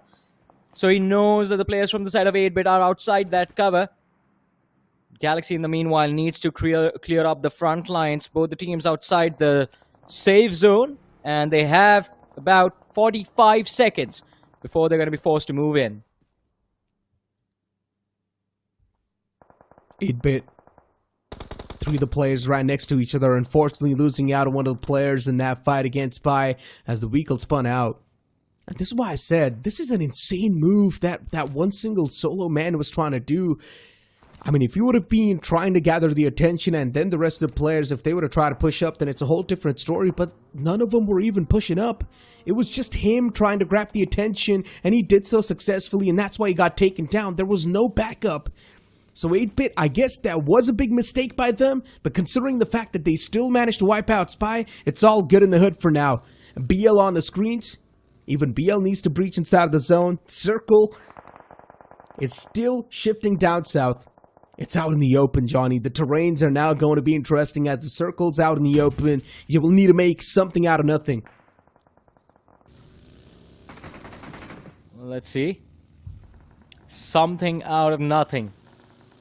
Seems like they're going to have to turn into magicians if they want to secure this game, but Octavius, in the meanwhile, from the side of Team IFLICKS, he is going to get dropped to the floor. 5 eliminations on the board for this team, which is going to be good enough only if they are in the top 4, in the top 3 of this matchup. But Python, Miracle, he's not going to be doing any more miracles in this matchup. He will get eliminated from this match, and Python, they find themselves down to their last 2 players. A trade comes in as they take the fight against the players of 8-Bit, but with Hub holding that high ground, 8-Bit, they get eliminated from this match. Python, they're down to their last players. But as I said, the sandwich is still there. There's Hub on the high ground, BL chasing from the rear, and there's nowhere left to run for Pythons as well. They're going to have to find a way to slither out of this, but yeah, they're not going to do anything. They just get taken out by the nades. 8-Bit's done for. Even Last Hope Esports is now getting pushed on by X7 MIZO. And I guess X7 MIZO is actually coming out on top in that fight too. So yeah, Last Hope, they're getting completely obliterated in those compounds. Still, they've got a little bit of hope alive in that one. But soon enough, they would need to leave that compound, make it inside of the zone. That's when the problems keep on stacking on top of each other. XNOR have found themselves in a really good spot inside of the circle. Soon enough, they're going to be surrounded themselves by so many teams. Still 9 teams alive. It's crazy to witness. There's still a storm brewing around the corner, and it's already been so long. Hub Esports, with all the 4 players alive, moving pretty confidently, moving together, moving in tandem. They haven't been taking a lot of fights, and I guess that's one of the main reasons why they've got all the 4 players alive. But right now is the time to burst out against the enemies. But Hub have done a pretty incredible job of creating space for themselves on this western edge. But that slam, that opening they were looking for. Fury in the backlines, last player surviving, not surviving for long. Owner himself stands up, takes that fight, and all of a sudden they get 3 extra elimination. And as I was saying, now from stage 4 onwards is when Hub has started to make those openings. Now they are looking for that map space. Now they are looking for that map control. And if INT get wiped out and Hub manage to steal that spot away from XNOR, then I think they will be set up for this chicken dinner perfectly. Pretty much. And look at what Blitz is doing. Blitz is inside of the bush, and oh my god, one single nade wipes out the entirety of FINTOX. And Blitz saw that in his crosshair. He saw that live. XNOR. Now it's still just trying to contest against the players of Hub. It's going to be an uphill battle. XNOR knows the odds are stacked against them, but still you might as well try and go for it, considering XNOR knows that's going to be the only team in the front lines, which can be a big red flag for them. As the circle moves away, XNOR realizes now the play position, or now the power position is in their hands. If they want, they can try and hold off the players of Hub Esports around the corner, but Hub too, they're trying their best to fight back. INT in the front lines, which is Mayank, and he's causing some issues for them. He's chipping out the damage on the vehicles, and for Hub Esports right now, the main priority is to keep the vehicles secured. XNOR, considering they know they've got the power position, considering they know they've got the play position, they're trying to hold off the players of Hub, but then they get shot and stabbed to the back by Team IFLICKS. And Team IFLICKS with the 2-man squad getting 6 eliminations in total, they're still looking forward to keep on continuing the domination they have been. They're surrounded by a decent amount of teams. Hub Esports, with the man advantage inside of this entire final few moments, they definitely can try and close things off, but they need to move out in the open, and that's where IFLICKS might just have the advantage. Yeah, but I think at this point, whoever moves out in the open first is basically just asking to get annihilated. Look at INT Rajput, a sliver of HP, is trying to make a run for it, but he gets taken out by the blue Mayank. The same might happen to him. Does Hub not have a line of fire for the players of INT? No one is taking a shot at them. Hub is fighting IFLICKS. They do get into a scuffle, and I think it is X7 who end up picking up those finishes. Hub only get 1 point from that entire fiasco. But as I was saying, INT, here they are, Mayank. He's going for a heal battle. Everyone in front of him. He can ruin the game for one of these teams, and he chooses Hub Esports. Chronic is going to be knocked down. We have one last man remaining from the side of BL. Galaxy in the backlines has brought the game down to a 1v1. It is Cracks against Galaxy. And can Cracks lift the weight of the universe for the sake of his team? Galaxy running around the rocks. No! Oh my god! A simple spray, a simple connection to the head, and the chicken dinner stolen away from Hub Esports. The man outside of the zone just steals the victory away, technically. He does not get it in his own hands, but instead hands it over to Believer Esports. Daytime robbery, Believer's so lucky. Yeah, Believer's so lucky. Just spoiled that entire game for the players of Hub Esports. It should have been their game. And that is a big dip too, Johnny. From 10 placement points, which they could have gotten, now they only get 6 placement points. That is a big dip in the points. Exactly, and it is caused by Hub's own mistake as well. Why was no one focused on INT? No one was looking in their direction. I believe Hub had the advantage of the vision as well. They had the line of fire available, but no one took shots. They were so busy, so tunnel visioned on the players in front of them, that was the injured lads from the side of IFLICKS, that they completely ignored the flank. And Mayank, he was busy putting on his first aid. All of a sudden sees an individual running around in front of him, takes those easy shots, gets the knock, and Galaxy realizes what is going on, gets up, gets the second. Out of 3 players, only 1 man left to take care of. And then, I mean, that last lad from the side of Hub Esports, the only way he was coming out on top in that fight, if he was just perfect with his aim, but we all know under pressure is when majority of us make mistakes, and it's okay to make mistakes. Sometimes you do get a lot of points for finishes in this game, though.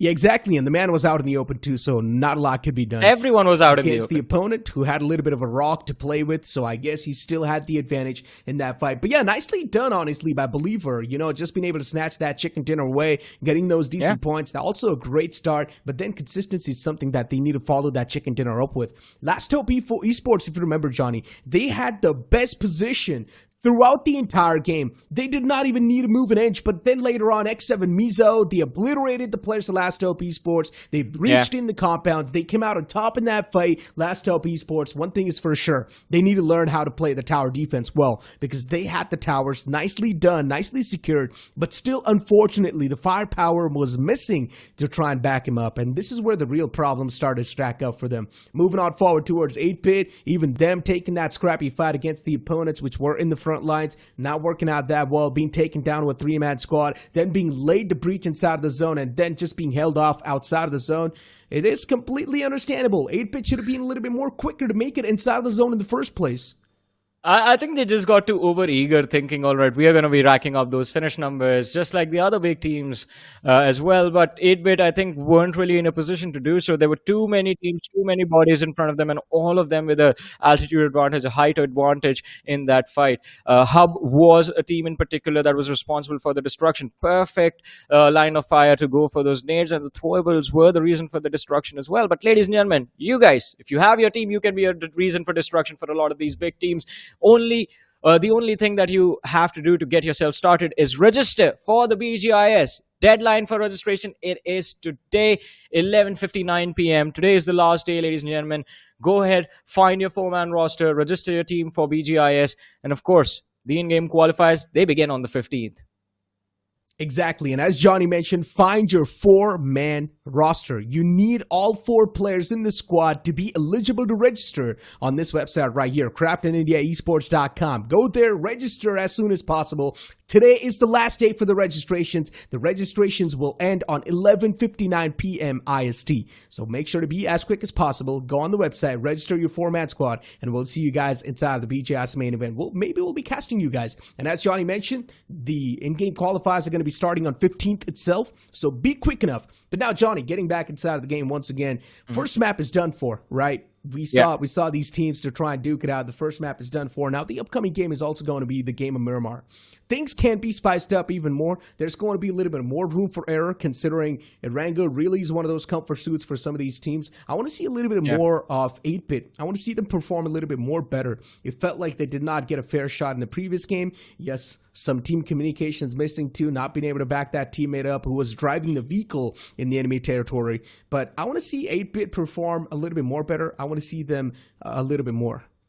I'm just going to disagree on the fact that you said they did not get a fair shot. I think they got an absolutely fair shot in this game as well. It's just their decision that were the reason for their early exit from this lobby. I mean, it felt like they were just focused on hunting down one team in particular, but let's move forward. Hopefully they can recover in the map of Miramar. But ladies and gentlemen, we have the MVP of the match on our screens. It is going to be Faden from X7.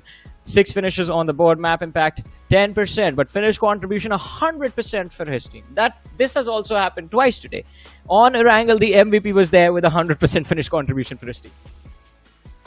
Exactly. I mean, he's the only one getting any type of elimination points for X7 MIZO. I guess he's the only one who pretty much obliterated the entirety of Last Hope Esports. Moving on forward towards the top performers of the previous game, INT Rajput with 6 elimination points himself too. Then getting Galaxy with 5 finishes. Then Doomy from Team IFLICKS with 4. And Xnor IGL getting himself 3 finishes. Xnor at least there at the top of the board. Even Xnor, they were trying their best to play as smart as possible. They were trying to hold down the players of Hub Esports. As soon as they realized that the circle has shifted in their favor, they tried to hold off the players of Hub, but then they got shot at in the back by Team IFLICKS. So, yeah, I mean, a lot of planned out just did not work out because the circle was out in the open in the end.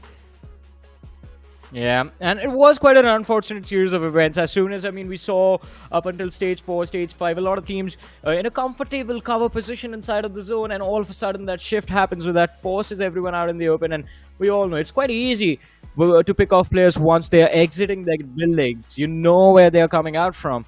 But let's have a look at the points as well from this match. Let's see how many points were scored by our top contenders. We have Believer Esports. They might have missed out on some finishes in the early stages, but those 18 points are all theirs, and all of them thanks to the players of INTxFURIOUS. I think they need to thank the players of INT properly in the map of Miramar. And by that I mean finish them off early. Do not take any favors from everyone. 15 points for INTxFURIOUS. Hub Esports, they are going to be the ones most upset with this game. This was, as you said, Necro, this was supposed to be their game. Indeed it was. And then just that being stolen away from them, it's going to sting even more. It's like rubbing salt on top of the wounds, right? And then moving on towards the 8th spot.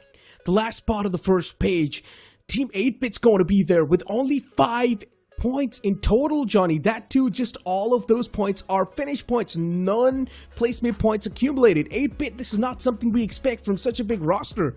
Moving on forward towards the latter half of the board, another couple of upsets are seen over here. 7-Hill Esports, Last Hope Esports, 2 big names returning. Spy Elite not able to perform too. Another decent name inside of the community not able to perform. It definitely does sting. Yeah, it does quite a lot, and along with Spy, I think I will put Team GWL in the same category as well. I was hoping to see what these lads will be up to this time around, but unfortunately not really a great start. My time now, they had a pretty good opening, right? The first finish in their hands, but unfortunately they just get charged upon by the players of IFLICKS out of nowhere, and they were struggling to figure out how to take them on, how to position themselves in that fight. Hopefully in the upcoming match, My Time now do show us their full potential and are not caught off guard by any of the teams in the early stages of the match. But let's see. I mean, Miramar can be their opportunity to recover at least a few points before they head over to the last game of the day on the map of Sanhok. Pretty much. I mean, as you mentioned, Miramar can definitely be one of those maps that can give them a little bit of more better outing when it comes to overall point structure or the point standings. 8-Bit, I want to see them, of course, survive till the final few moments, not make these type of mistakes. And the only reason why I said on Miramar they can definitely get a little bit of more fair shot is because on Miramar it's easy to rotate, but it's tough to sustain.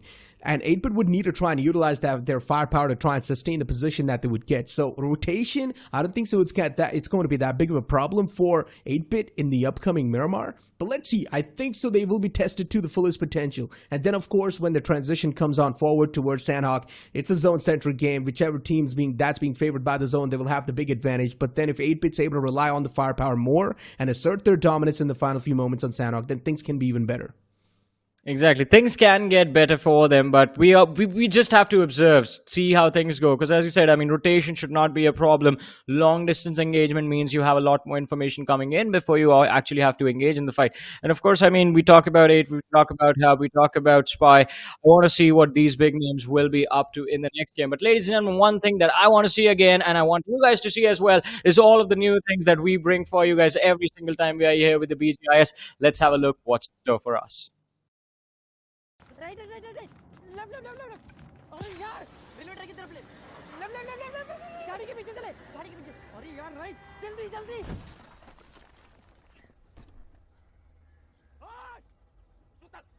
उतर चल finish कर दे उसको रुकना मत Action redefined, even on the go. Download Bullet Echo today.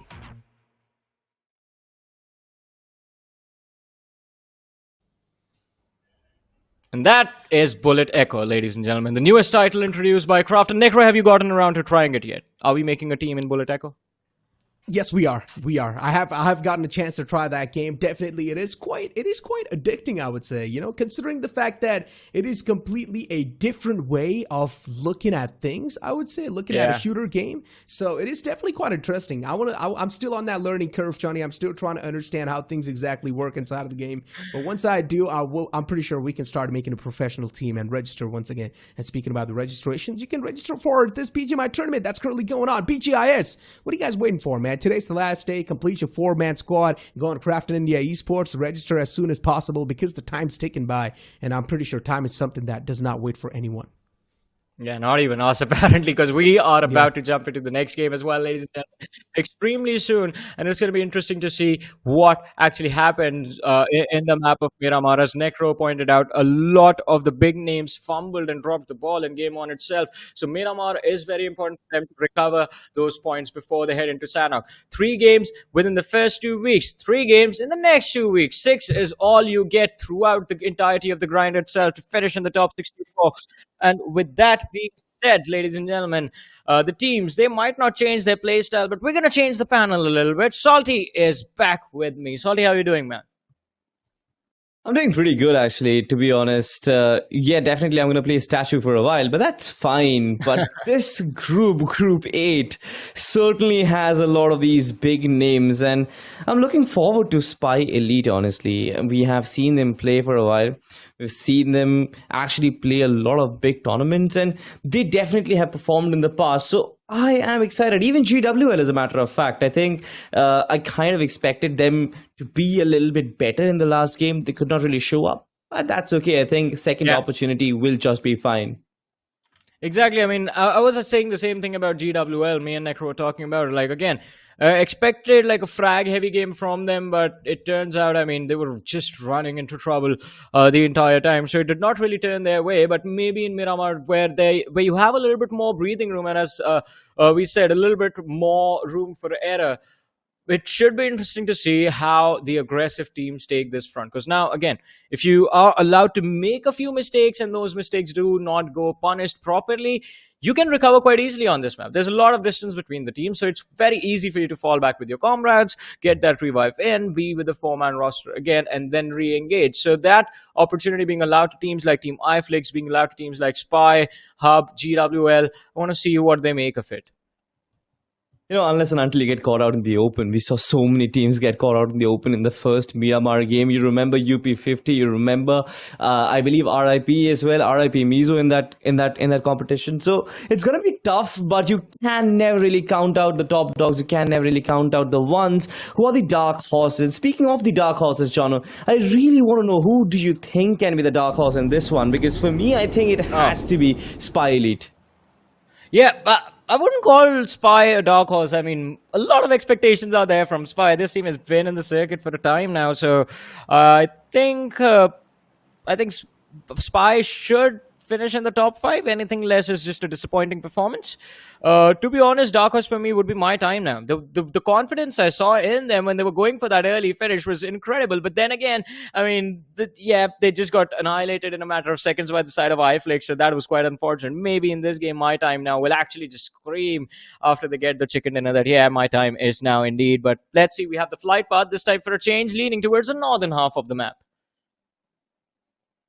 Yeah, for sure. I mean, my time now kind of reminds me of a Hindi slogan which was really made popular by a Bollywood film. And I guess that is... You don't know that slogan? John Cena. Really? Yeah, your time is up, my time is now. Possibly. I mean, it does. Me. We both... I mean, yeah, you're from that era, right? John Cena era. So, yeah, pretty ancient days. I wasn't born in those days, so it's fine. But for now, let's just come back to the game and let's just talk about the teams who are born in this era. A lot of teams are born in this era, Johnny. A lot of new names have come into this competition. Believer was actually one of them. I was very surprised to see them constantly pressuring the final circles, constantly pressuring teams like Hub Esports and LH. But now look at this, GWL on the ambush right from the get-go, and they definitely have pinned down one of the players from FINTOX. We were seeing Zorda, yeah, he went for the spray with the M4, even though he has the Winchester, which has a scope. I think just going for the single shots can be helpful, but oh my goodness, what is this? X7 and Hub in an early fight, and Hub, they lose 2 players. X7, they recover the weapons, finish off the players of Hub, and they're going for the third as well. Cracks is cornered.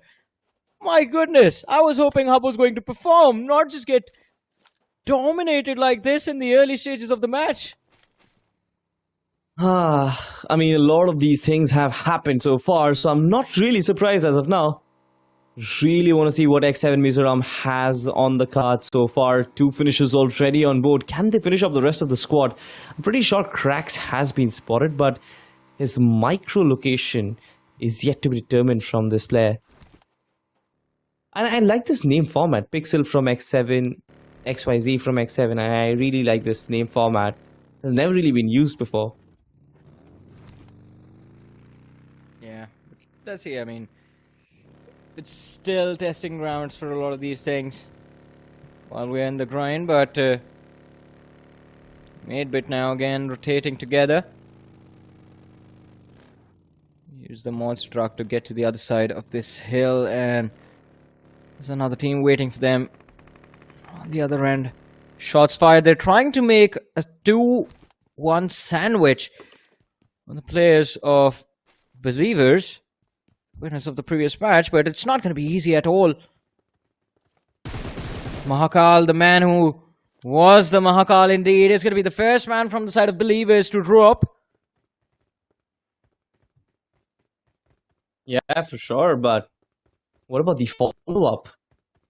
I really want to find out if Team BL are ready for a sort of counter-attack, because it should not really be that tough. You've got 3 players in the back lines. Well, one of your comrades has been knocked down. Just try and push back Team 8-bit from that hilltop. It seems like they are constantly being peppered down.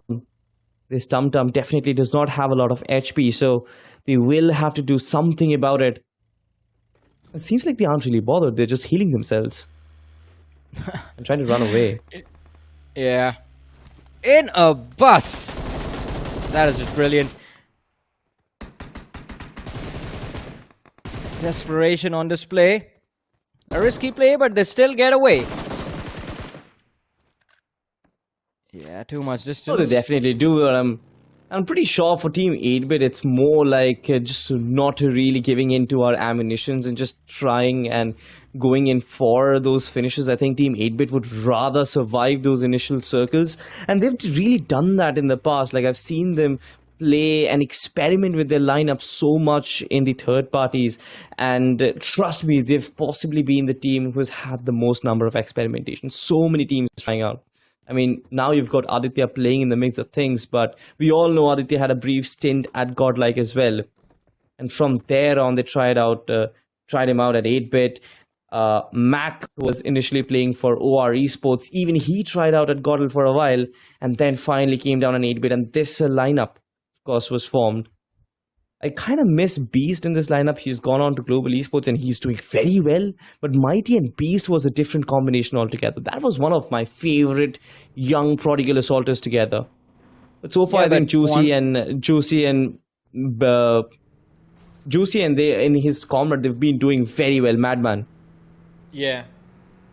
What I was about to say was one prodigy leaves, the other one enters. They've just gotten Mac in their team. He's also another incredible player. So I don't think there's anything gained or lost for 8, but I think it can still be the same team that we saw the last time around, and they were quite incredible the last time they were here. So I think it's just about adapting the play style to the current assaulter that you have, and I think Juicy is a brilliant IGL, so it's not going to be too much work for him at all.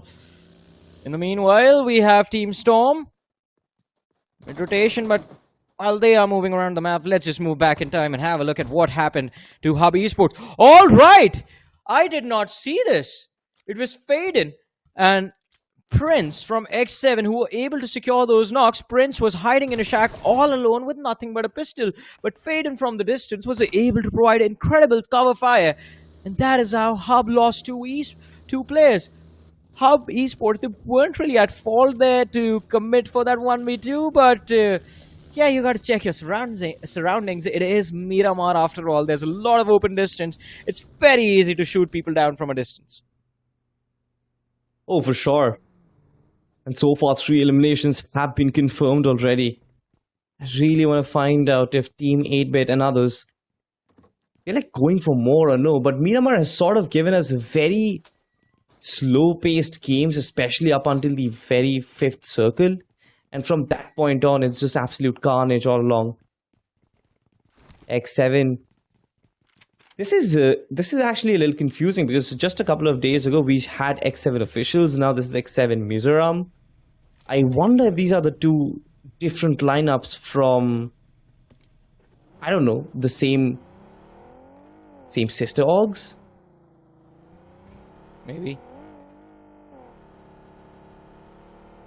But I mean, once you're in the lobby, all bets are off. Every man for himself. It's a battle royale, for crying out loud. Last team surviving wins. And Team IFLICKS tried their level best to survive till the end. Weren't really able to. This time as well, playing extremely slow. They start for Campo Militar.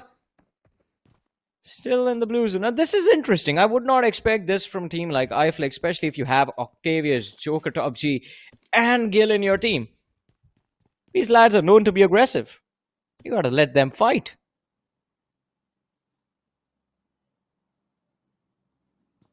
You certainly gotta let them. Now, I'm pretty sure you remember that phase, right? Hyderabad Hydras, when Joker Top G used to be in that lineup with Humanoid and others. He was so aggressive, especially Joker Top G. He was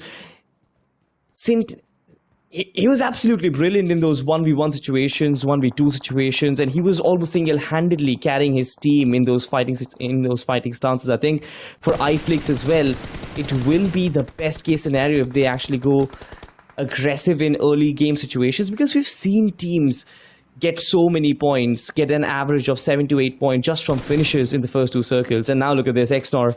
They certainly have spotted Team STR in the backdrop, and I think this is one of those teams who might go aggressive. I'm just guessing. Well, let's see if your guess is going to be correct or not. But XNOR, Mickey, tries to go for a spray on the players of Team Storm. Doesn't really connect, and at this point XNOR have pretty much boxed Storm into that building. They can't really fall back as well. There's a massive cliff they're gonna have to climb. Oh, Minas del Valle, Chumacera circle.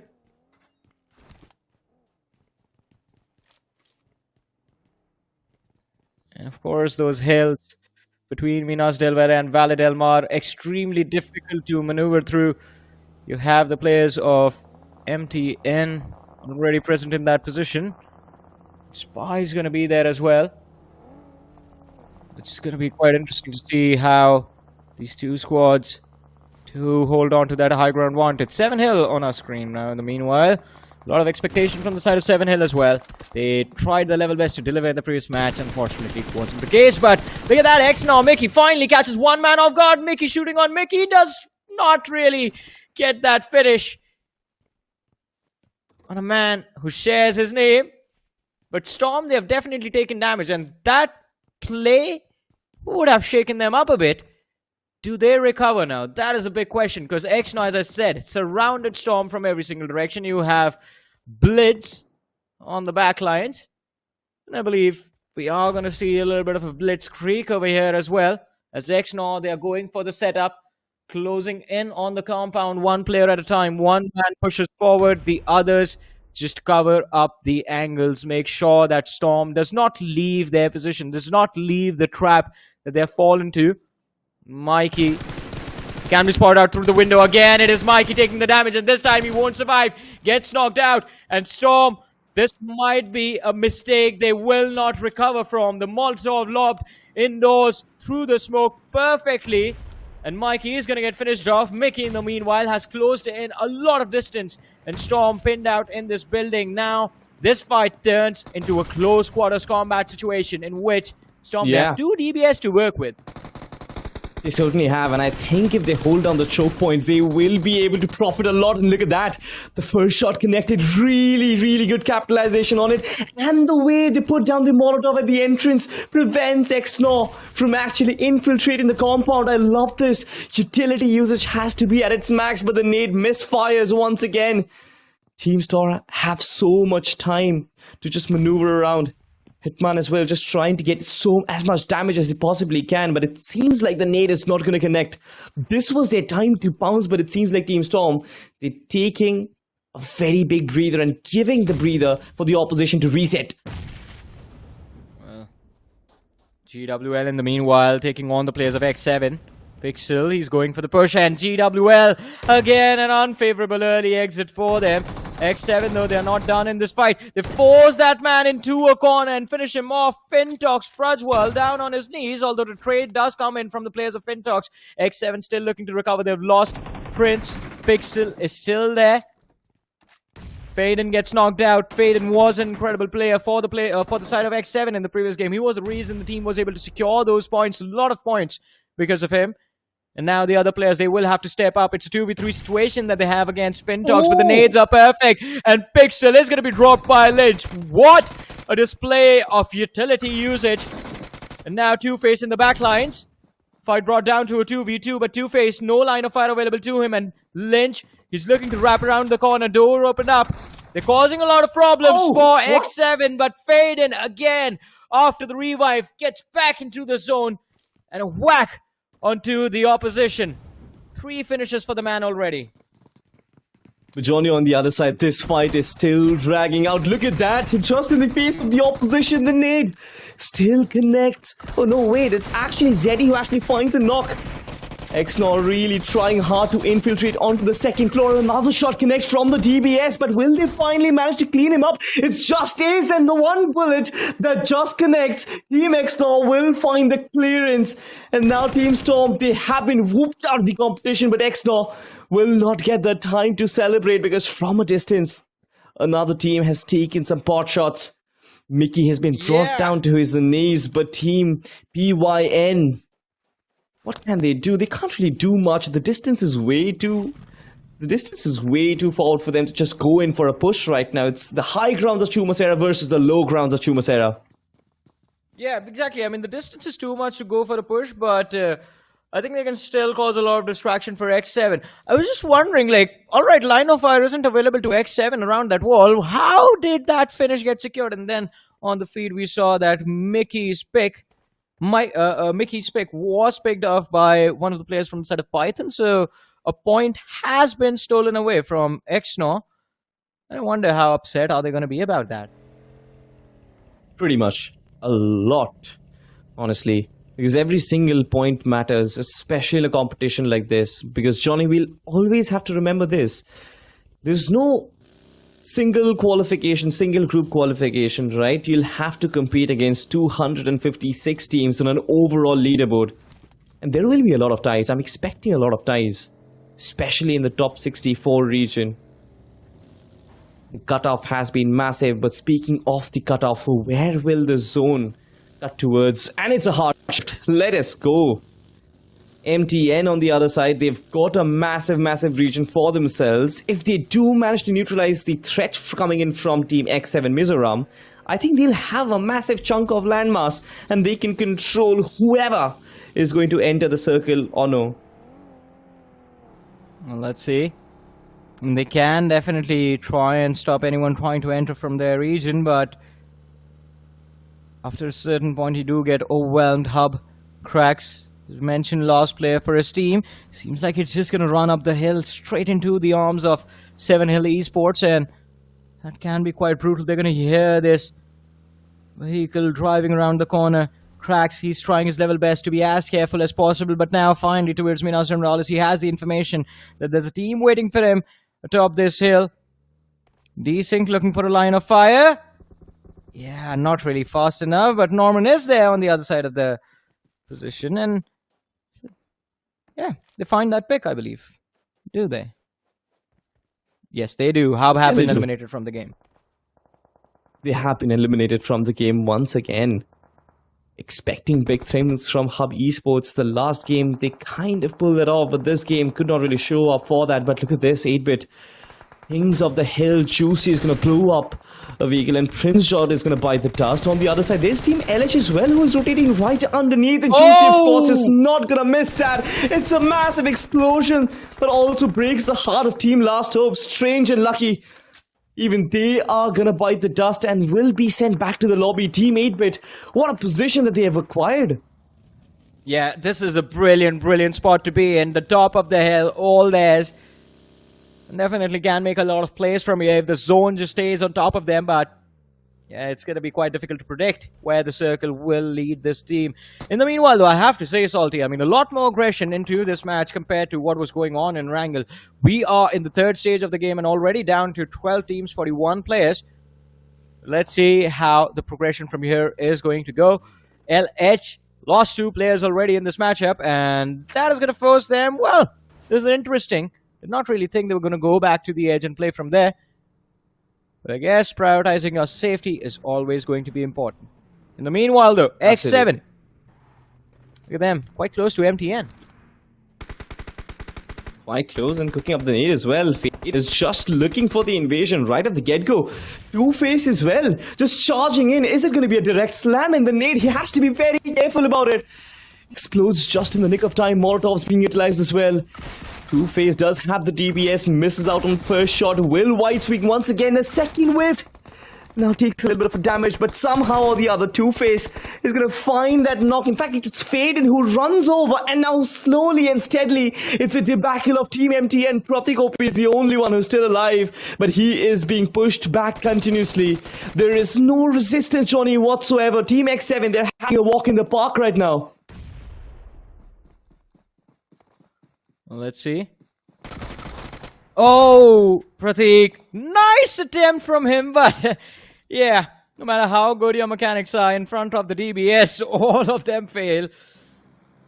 And Two-Face does manage to rescue his teammate from a very awkward position, but in the meanwhile, MB seems like they're about to run into trouble as they find themselves against the Believers, and Galaxy on the other side definitely looking quite comfortable just sitting there with the shotgun, and Tyson, his teammate, actually has a Groza to work with.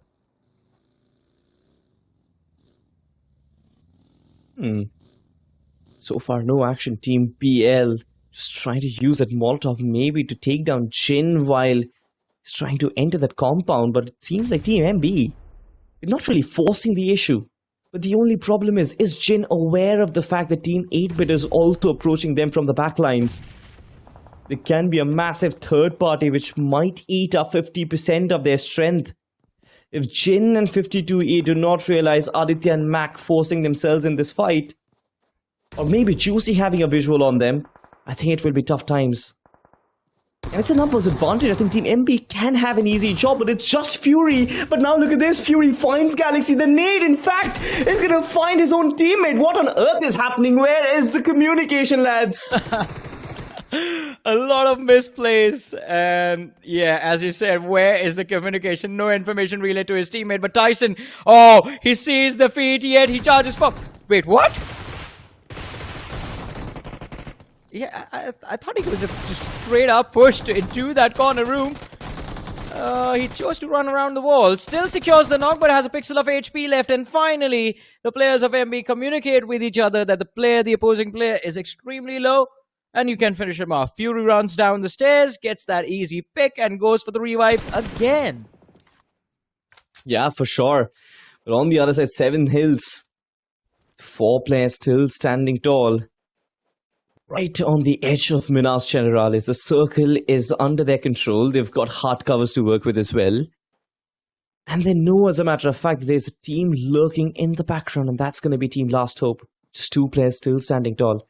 Ninja, tasked with the job of holding these players at bay. And it seems like LH have a very good idea of where the players of 7 Hills are stationed. Trying to take a wider rotation, but they can't really risk their presence because this is a very high ground, and we've always talked about the pros and the cons of high ground. Yes, it does give you a visual advantage, but it also kind of exposes if you're not covered from all directions, and it seems like this time around they will be exposed from their backline. This Team 8-Bit are also willing to rotate. There might be a small little pit stop for 8-Bit where they will open fire against these 2 players from Team LH. Yeah. Max spotted out, King Chet. He was trying to spray down Juicy along with Aditya in the back lines, but doesn't really work out as he thought he would. But Mac, look at him! Where did this guy come from? Where did he show up from? They just pushed towards the players of LH, and out of nowhere, LH, they hit the floor. They're going to be eliminated. Mac, his finish. Oh.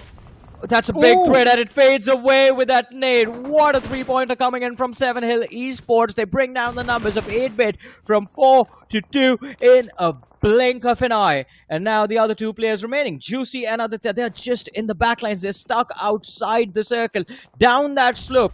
And 7 Hill, they would end up dominating this hill fight. They definitely have been dominating.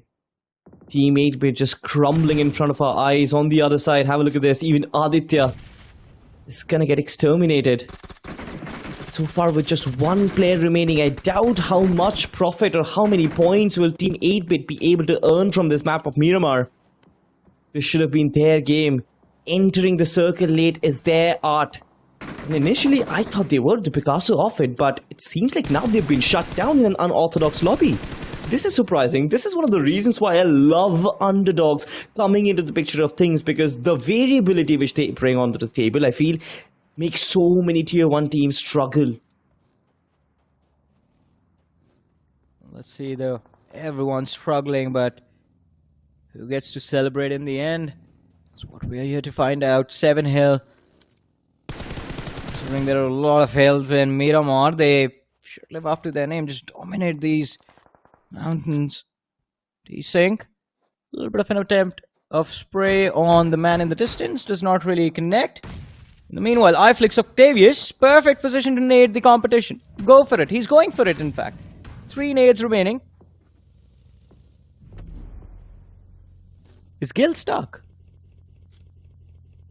I don't think so. He can easily enter the he's vehicle just and then making come out, cover. right? Yeah. He's just making cover for himself. He does have the smoke as well to deny visuals, but it seems like for Team IFLICKS, they will have to exit this place. Have a look at this. They're barely hugging the blue zone, and they will have to traverse a very long distance. With 3 teams right next to them, I think it'll be a very hard task for them. Definitely will be a big challenge. But look at this. Oh. Mickey, my apologies. Just spraying down the players of X7 as they try to run down the slope. Oh No! my goodness, using Why? the zip line, he fails. And now Two-Face, he's going to be the last man left standing. He's going for a run out in the open, and Mickey going for that spray, connects the last few shots as well. And what a play coming in from the players of XNOR. This team is just filled with so much hype. Incredible performance. IGL on the other side of the hill, just targeting a different team entirely. I have no clue why was the zipline used. I have never seen someone do that in a competitive game, at least successfully in the ending stages. But well, XNOR, that was a great advantage from them and they capitalized it wonderfully. And now they're going to find Octavius. He's going to capitalize on another one. Gil manages to survive. Team IFLICKS, they have a second lifeline, but on the other side, XNOR just continually peppering down bullets on every single opposition that they find. This team is causing a menace, but Mickey has no bullets in that M4. Yeah. Now that's going to be a big issue. It's definitely going to be an issue. They've committed so much ammunition on trying to gatekeep these outsiders from entering the circle. They have nothing left for the late game fight. Plus these compounds as well, I believe, are going to be all looted up. 7 Hill from up top. Just dropping down the hammer upon the players of INT. One man knocked out, Mayank on his knees. Well, 2 players in fact knocked out. One of them is getting a revive. Mayank is still knocked out. Crynox taking a lot of damage. And 7 Hill, they're making this 2-2 split work wonderfully in their favor. INT, still 3 players remaining in this match. Let's see what they can bring to the table now. Possibly 7 Hills.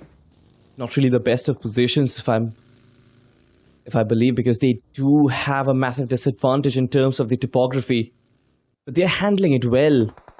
Just looking in left and right, they have got Team INT in their radar as well. They've pushed back Team XNOR to an uncomfortable spot. And now the only player I think they have to kind of tackle is going to be Team Spy. Skylar possibly has the highest territory inside the circle. A little bit of the circle.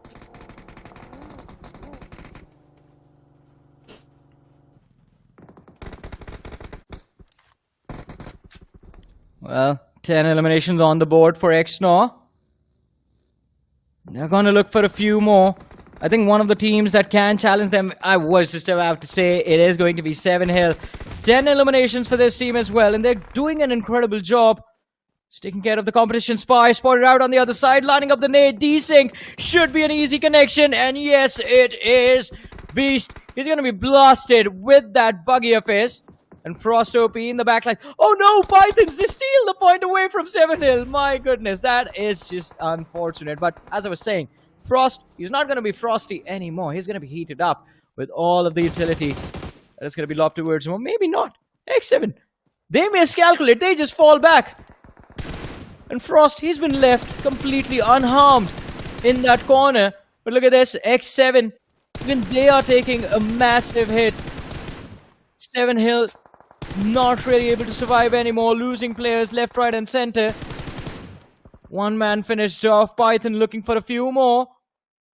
And 7 Hill, they're just completely pinned in that dip. Yeah. It's going to be very difficult for them to make it back. Python is in the driving seat right now. They've got such a great advantage in terms of the topography. Now they have an easy entry inside the circle as well. They know exactly where 7 Hills is. They know exactly where X0 is as well. And they can pin them down, especially with the utility that they have. But I wonder how many nades and Molotovs are still there in Arsenal. Devil OP just one, uses it up. He tries to line it up against 7 Hill, will fall a little short. It bounces a couple of times, but it misses the target. 7 Hills will manage to find themselves inside the circle. And now, in fact, Team Python is being pressured. They're being pushed back. And X-Norm Mickey finds a knock for himself, and another one goes down. This is coming to such a confusing end, Johnny. Yeah, it is going to be quite an intense ending to this game. And 7 Hill Ninja. Oh my goodness, what a quick peek coming in from Mickey. 5 eliminations secured by this individual. He can get the 6th one as well, as we're down to the top 2 teams. Pythons are top of the hill, and X-Nor looking to push from down below. Mickey has definitely opened things up a little bit in the favor of his team, but I wonder how much ammunition is left in those weapons and those guns of his. Devil OP going for the peak. Mickey spotted out. He's going to be taken out as well, and Python, they close things quite nicely, all thanks to the man advantage that they had, the 3v2. They are able to secure that in their favor, and along with that, the chicken dinner of Miramar as well. Amazing performance, but 7 Hill and X7 this time, in this particular game, these are the teams that have definitely opened up the floodgates. Oh, man, 14 eliminations for X7, I believe 14 or 15 eliminations, and 7 Hill are there with 10 or 11 eliminations. Both the teams were able to cross double digits. Yeah, for sure. And I kind of was expecting a couple of teams to open the floodgates and get those high numbers on board. Because when it's Miramar, you know that there's always an uncertainty. Especially with the way the circle was moving, the topography was laying out. Python capitalizing the high ground advantage right from the start. They never really had to struggle a lot, while the rest of the teams, even 8-bit as a matter of fact, I thought that they were the ones who had the high ground for a while. But the circle betrayed them. They had to go down a longer route, and that is what resulted in their demise. They just could not really handle the pressure from the others. Yeah, of course. And it was too much pressure, to be honest. I mean, towards the end game situation, there were so many teams who already had that high ground conquered up. And everyone who tried to breach in from the downhill slope was just absolutely annihilated in a matter of seconds. I mean, perfect example was what happened to LH. I mean, just a second ago, they were there, and then they were just completely missing. Yeah, they certainly were. There were a lot of communication issues for a lot of teams as well. We saw one of the players from X7, if I'm not mistaken, just knocking one of the teammates down while going in for that push as well.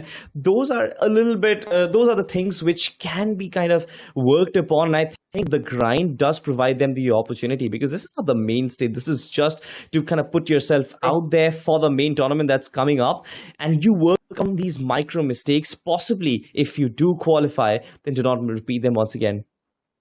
Exactly. But let's see. I mean, there's still an opportunity. There's still one more map remaining. Hopefully, a few of the big names are able to recover in the map of Sanhok. But one thing is for sure, I think this group is about to get very competitive, because now, I mean, this is all about those finish numbers. It has just become about those finish numbers, and particularly during the mid stage of the game. Stage 3 is where we see these 16 teams try and force their fights, try and look for those openings, and I think it will lead to a lot of interesting development once we move on to the map of Sun. But for now, I think one important question, Salty, who do you think is going to be the MVP of this match? Which individual are you rooting for now? Honestly, there were a lot of scrambled finishes. I did not really notice which player had the maximum, but I believe it will be somebody from X7, because they were the one who had the maximum number of finishes. I'm guessing so. But again, right, considering how chaotic the ending circles was, might be somebody from 7 Hills. Even they got a lot of finishes for themselves as well. Or possibly even Python. right? So there are 3 teams who will have the contenders. But Johnny, of course, there are certain teams who we did discuss about off broadcast who might actually perform but could not really show up to the ante. I'm talking about specifically about GWL. What are your thoughts on them? I think GWL, yeah, unfortunate. I think I'm going to take every praise that I said about them. I mean, 2 games have happened. I expected this team to at least step up in Miramar, but that wasn't really the case. Sanhok, hopefully that goes their way, but let's see. I mean, at this point, I'm skeptical about them. On the other side, as we were talking about X7, I think Mickey from X7 actually played incredibly in this game, has a very high probability of turning out to be the MVP, but yeah, we'll have to see about that. In the meanwhile, though, ladies and gentlemen, a reminder for all of you that the registrations for BGIS are still open, but only till 11:59 p.m. tonight. Today is the deadline. There's the link right there. No, there's the link right there. You guys see it. I see it. I know you see it. Go ahead, find your 4 players, register your team for BGIS and your in-game qualifiers, ladies and gentlemen. When are they starting? Well, they're starting on the 15th of April. So again, mark that date in your calendar. Be ready with your 4 players for the in-game qualifiers, and don't just get ready. Register now. There's the link right underneath Salty. Absolutely. It is right underneath me. It's craftonindiaesports.com. Go down there. The deadline is very soon. That's basically 11:59 p.m. tonight. So just go down there and register yourself as quickly as you can. And of course, we know it, right? 15th of April, Monday, is when the in-game qualifiers begin. So you've got to really hurry up in terms of your grind, in terms of your practice, a lot of these things. And in fact, I think watching these teams, watching these players, the ones who are actually in the audience, they can learn so much in terms of rotation, in terms of gunpowder as well. I'm hoping you're doing your drills. Yeah, I mean, I hope everyone's practicing, because, I mean, there is still a lot of undiscovered talent out there in terms of BGMI in this country. I mean, we talked about the teams coming in from the northeastern part of this country. We personally never really got an opportunity to see them play in the past before. And last year is when TWM made such a big impact in in the main circuit that everyone just felt motivated to show up for this region, from this region. And now we are seeing a lot more teams from the northeastern part of the country included in this grind, and it's wonderful the way they have been playing. But let's see, MVP of the game this time, it is Ninja OP from 7 Hill. He got 5 eliminations, which is 50% finish contribution for his team, map impact of 8%. All right, interesting now, because I believe Mickey also has 5 eliminations on his name, but overall I believe the finish contribution for the team is higher for Ninja OP. For the players of X7, I think X7, everyone was firing on all cylinders. So, yeah, all of the 4 players were able to secure a decent number of eliminations. I think it's 5-4 on one, and then 2 and 1 respectively on the other players. Maybe.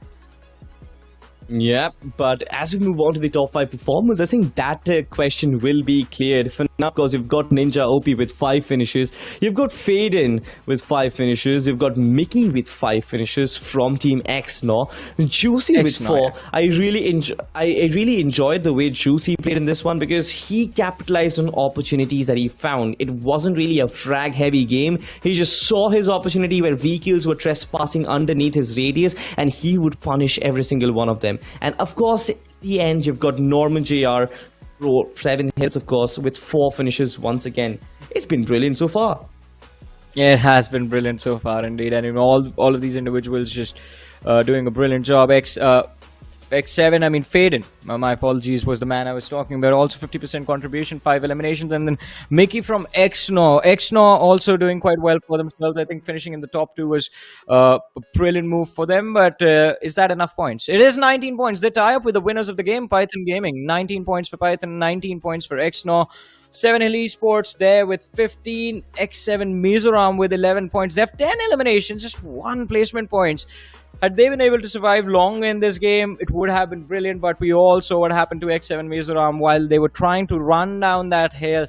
They were just annihilated by, I believe it was XNOR themselves on the other side of the hill, who were just racking up those finish numbers, and especially Mickey in particular was the man responsible.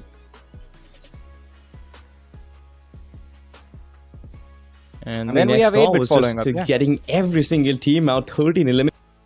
If you look at it, Spy Elite, 5 points for themselves. You've got eliminations, all just on their card, 5 total points. And I think then if we flip pages, not really a very, on this side, IFLICKS, a little bit of a disappointment, isn't it? Yeah, I mean, it is a little bit of a disappointment, but I think again it's Team IFLICKS and the players themselves. We know the caliber of these players, so you never know. Maybe in the next map of Sanhok, they just go all in and bounce back on the overall leaderboard, but you never know what's going to happen with this team, with teams with a lot more experience. So I'm skeptical about Hub Esports as well. Believer Esports, a massive dip with what happened in the last matchup. So this just basically nullifies that chicken dinner win. And of course, my pick for this map of Miramar, my time now, also finishing with 0 points. Now, this is upsetting to me. I was hoping my time now would do something incredible in this game, to be honest.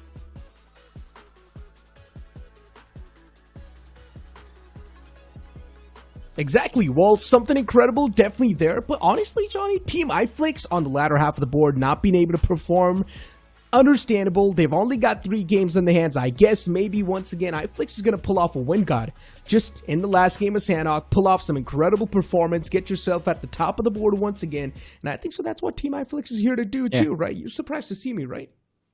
Yeah, you're here early. That's the first time that's happened, Necro. Normally you're like, I mean, listen, extremely late. I'm fast as hell. I'm not going to lie. But you know what, Johnny? Jokes apart. Are you? Jokes apart. That's why I said jokes apart. Listen, Python being able to win the game, honestly, that's kind of an off team. I did not expect Python to come out on top in that game. 7-Hill Esports, considering they had the high ground to play with, I genuinely thought 7-Hill should be the one to just accumulate a lot of that intel and then proceed on forward and play a little bit more better of that game. But unfortunately, that was not the case. With the way things really went on forward for Python's overall favor is definitely something that caught me off guard. Yeah, I also agree with you on that. That Python just came out of nowhere and clinched this win. I thought it was either going to be XNOR or 7-Hills. 7-Hills, I think they were just sandwiched between Python and XNOR, and that is where they lost the game. But, well, if someone loses, someone gains something. And ladies and gentlemen, there's a lot for us to gain from BGMI itself. This is going to be one of those things. Let's have a look. रुक यार jiggle wiggle करके दे दिया Who's that guy? पकड़ बे कौन है jiggle wiggle करके सब लोग बोले मुझे सेंस से बोलो जिगल विगल करके सारे प्रो अपने लड़के जिगल विगल करके सब लोग बोले मुझे सेंस से बोलो जिगल विगल करके सारे प्रो अपने लड़के जिगल विगल करके सब लोग बोले मुझे सेंस से And fun, ladies and gentlemen. Fun is the thing that we can gain from BGMI. So do make sure you are getting your friends to download Battlegrounds Mobile India so that you can enjoy the action with them. And if you have already been playing with your friends for a while now, register for BGIS. Deadline is today. The link is going to be down in the description. And if you don't know the link, well, it's Crafton India Esports, ladies and gentlemen. That's right. That's right there. If you look at Necro right underneath him, there's the link. Find 4 players. We'll find 3 players. One's going to be you. And then register your team for BGIS. Deadline is 11:59 p.m. tonight. And of course, again, for the players who have already registered, in-game qualifiers, they start on the 15th. So be ready for the action. They start on 15th, as you mentioned. Yeah, they start. Did you just try 15th. to do 15 with just 2 hands? Yeah, I mean, listen, I don't have any other option. I don't know how to do 15th with, considering I've only got 10 figures. But you know what, Johnny? You know what? Moving on forward, we know now the upcoming game of Sanhok also brings a lot of mysteries with it. And Sanhok is, of course, known for those mysterious matchups, considering it is one of those zone favored maps as well. Whichever teams that's going to be favored by the zone, they will have the high chance of winning the game. I don't want to see 7-Hill once again missing out on the opportunity to get the chicken dinner, but still, I would say 7-Hill is in a decent spot overall in the overall standings. Moving on forward towards the matchup, now my expectations, once again, they really stand heavy with Team 8-Bit, IFLICKS, and SPY. Well, me too, buddy. I'm with you in the same boat. I mean, IFLICKS, they've been underperforming this entire time. 8-Bit, in the same thing, but 8-Bit, they have been focused on fighting way too much. Unnecessary fights for the side of 8-Bit. The moment they go away, I think it is going to be comfortable and they should be able to make a comeback in this matchup. But let's see. In the meanwhile, SPY now. SPY, I don't know. Do we call them blunders or it's just unlucky incidents one after the other? What do you think?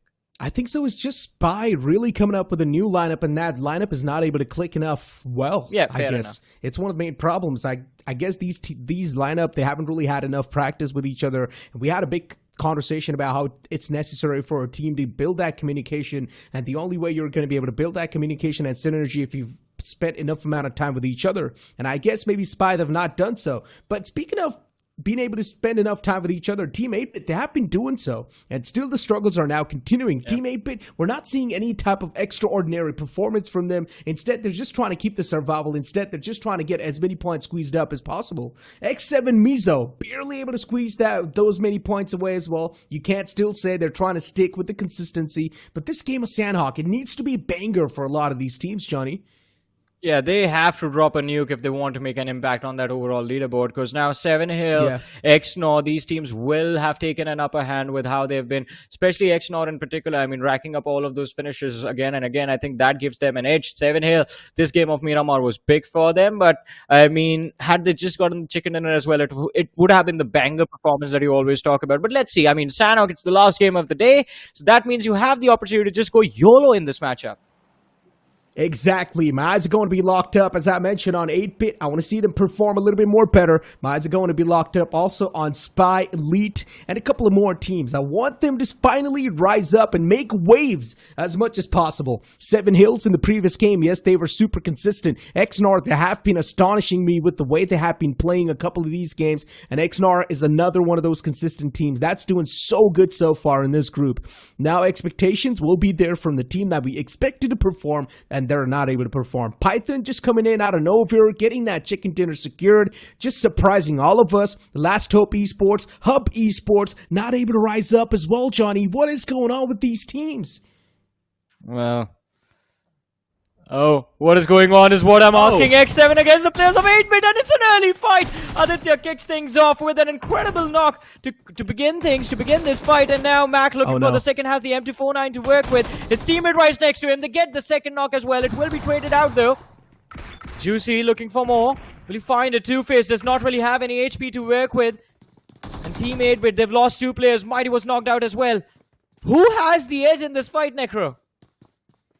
I think so. It's Team 8-Bit, considering the opponents, they're quite scratched up and bruised up. If Juicy wants, he can definitely make the drop down and make the push happen against that player. X7 MIZO is not going to be that easy of a team to be dealing with, considering the fight is now down to a 3v3, and finally Two-Face gets his hands on the first state, so he's going to be patching himself up. Once again, back to 70% HP, and he's still looking forward to take a couple of these fights. UMP45 and an AKM to back him up.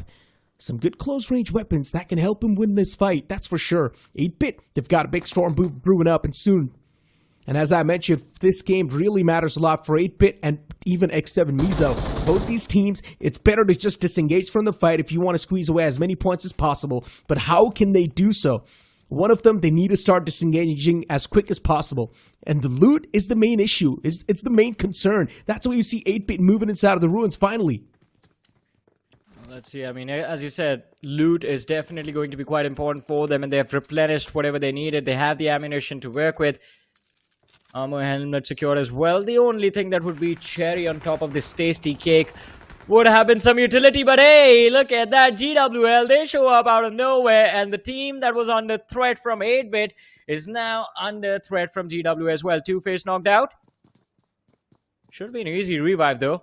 Not a lot of trouble, not a lot of concern for X7 from GWL, but 8-Bit still present in close vicinity. Exactly, 8-Bit looking to make that push happen. They knew the team in the front for now is hurt. But 8-Bit, they need to be careful of the crossfires that might just be upcoming. There's a chance X7 MIZO, they can be a little bit more clever, set up some great crossfires. Finally, Juicy spots out one of the players just moving down. So now the confirmation and the communication should be there on point from 8-Bit. They know exactly where the opponents are too. But then, this is what I exactly was talking about. The crossfires is something you need to be aware of. And this is where Prince had the advantage. His position was uncompromised. He striked down one of the players, but then 8-Bit quick enough as well on the return. They shut down Prince instantly in return. Aditya still knocked out. The fallen man needs to be back upon his feet. X7 MIZO, they're not going to let that resurrection be that quick and easy.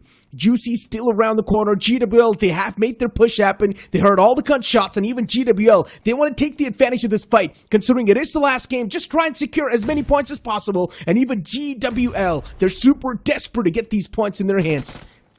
Well, everyone is desperate at this point. GWL also charged towards Ruins, as you said. Surya, oh my goodness, what a precise shot. A quick peek, and he ADS'd for that. Shabayu up top. A lot of points for GWL to secure from this fight, but they mess up at themselves. They've lost one player, one knocked out. So, I believe this fight is a 2 versus 2 versus 2 now. It indeed is. Johnny 8-Bit, I just feel super bad for them. X7, even for them too. GWL with the biggest advantage inside of the fight, considering resources is also a big problem for 8-Bit and X7 MIZO, both of them. And GWL is looking quite good on their loot. They do not really have to worry a lot. And finally, the nade being squeezed in. The man gets knocked out. Juicy knocked out. The confirmation should follow up soon enough. Mac as well with the return nade against the opponent, but it's not going to find any type of confirmation. Mac is able to dish out a lot of damage, though. And that's for sure. The match chipped up a lot. Pulls out the M249, a big magazine as well to back him up, and Mac just keeps on pre-firing in that corner, finally spots the man out in the front, a good pre-fire, and the last man hits the deck as well. What just happened? GWL, a team with the biggest advantage inside of the fight, they have crumbled down, and also given away all the loot to 8-Bit. Let's see though. 8-Bit. I think they did not intend for GWL. Their main target, Oh, no, he showed his X7, has back. been found now. And 8 eliminations. They were looking for 4. This is just a bonus. And look at that. Look at who has gotten the eliminations. It's Aditya and Mag, the 2 new additions in this team. Oh my Incredible God. performance from these young athletes. That is super impressive from Aditya and Mac. 8 elimination points in total. 8-Bit, what a great start this is. And that too, they're still alive with a 3-man squad. That just adds on even more. It's like a cherry on top of the cake. 8-Bit, yeah, one single man being sacrificed like a sacrificial lamb, it's completely fine. But you've still got 3 players up with 8 elimination points. That's a big head start that 8-Bit has got. Now, even if they're able to squeeze away a decent amount of placement points at the top, it's still going to be easy double digits. Well, easy double digits.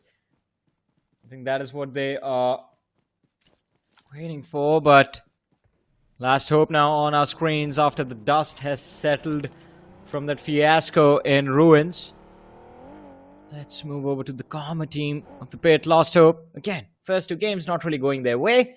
In this match, they have to do whatever it takes to secure some points, and I think for them, survival instincts, they're going to start to kick in very soon. In the meanwhile, though, INT quite close to the players of Python and in the blue zone as well. It's still the first stage, so there's not enough damage. They will, and the zone as well. They're in Cab Bravo right now. They have to reach halfway till Paradise Resort, and they'll be in the circle itself. So, not a lot of trouble for them. But what might be troublesome is the fact that there are 2 more teams around Camp Bravo. There is MTN present, My Time Now present towards the northeast of this position that Python and INT are playing from, and then FINTOX up towards Mong Nai. But here it is, ladies and gentlemen, a recap of what just happened in Ruins. I mean, 8-Bit, the fact that they were able to survive all of that is more than impressive. It's crazy. I doubted 8-Bit for a second over there, I'm not gonna lie. I thought that 8-Bit is done for, including X7 MIZO, but the fact that 8-Bit was able to repel that force away of the opponents was super impressive. And in the end too, Mac just being able to put that final nail in the coffin, nicely done. That finishing blow to close things off. 8-Bit in general, they have been proven to be a force to be reckoned with in this last game of Sanhok so far. I mean, off the rip, being able to get those 8 elimination points on the hand, it happens super rare. Well, it is super rare, but it can happen. The possibility is still there. 7 Hill in the meanwhile. My eyes up and on them. They missed out on the chicken yet again. And I think the momentum has been built up for them from that previous match as well. A lot of frags secured, but quite close to the players of Hub. We're also looking to have a big game this time in Sanhok. In the meanwhile, Python, quite incredible. I mean, They have managed to avoid the early fight against the players of INT, are still moving forward. They've managed to reach the safe area between the safe zone and the blue zone. But INT is still moving in from the rear. Miracle does spot out the opposition. Spray committed. Damage dished out. No knock secured though.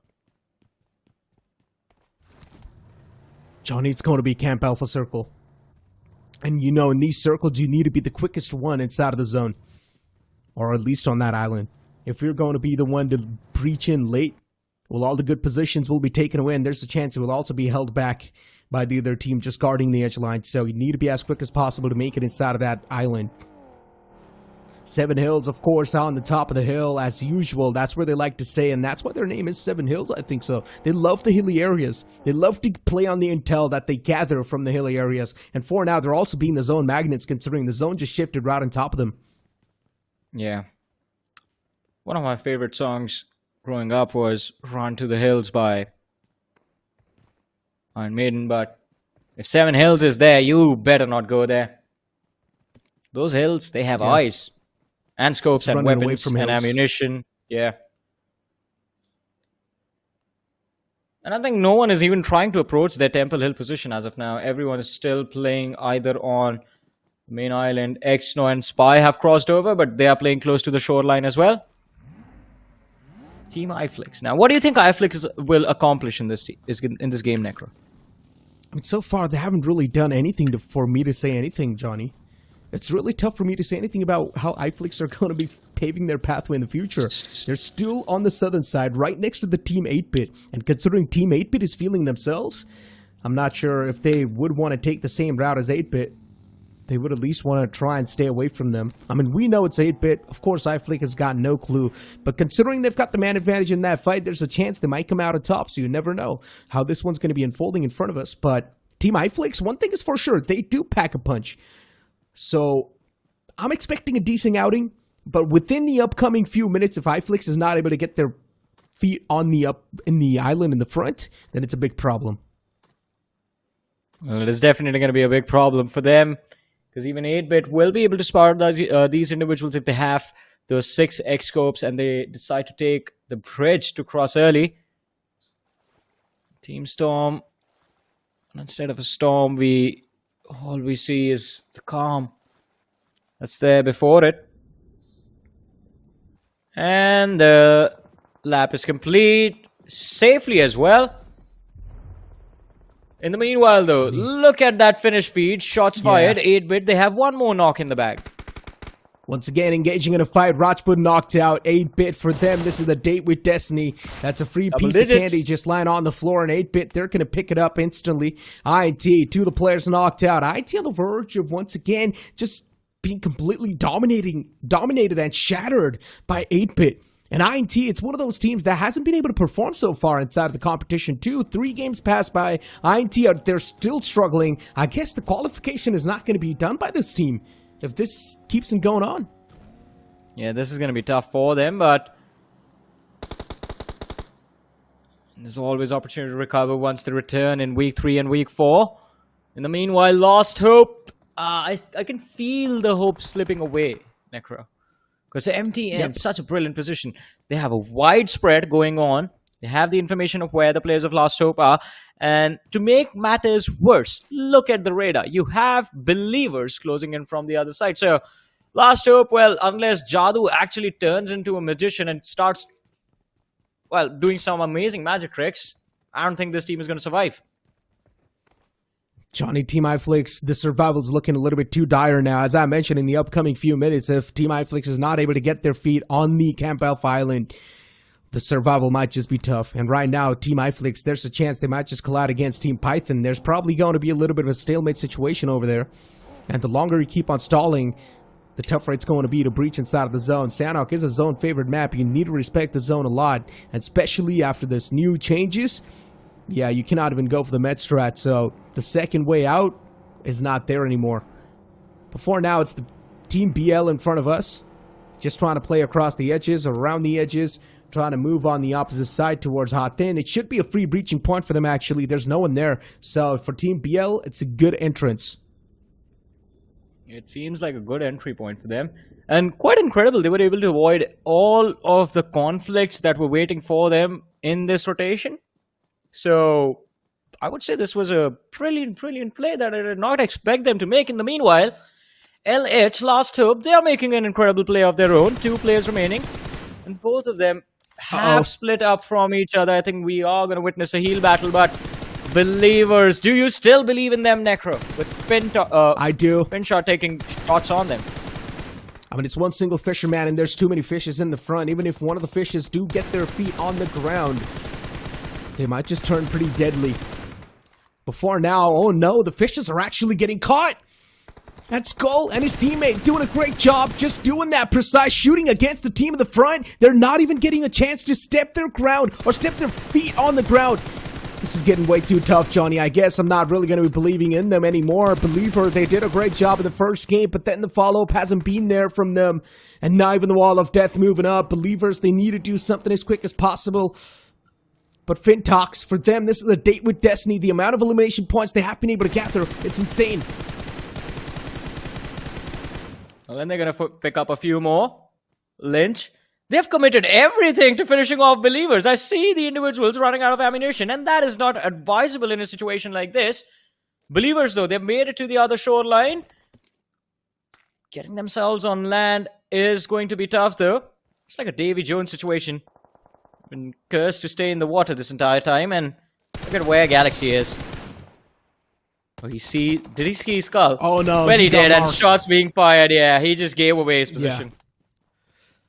As soon as the shots were taken, the man inside of the water gave an instant ping to Yinch, and then Yinch knew exactly where to spam. So the spam came in perfectly. Nicely done, FINTOX. FINTOX found themselves a free way inside of the upcoming zone, and it's not that far away from Hot Din 2. The only downside is going to be, if there's going to be a hard shift away from Hot Din, then they do not have any vehicles to try and get that quick repositioning.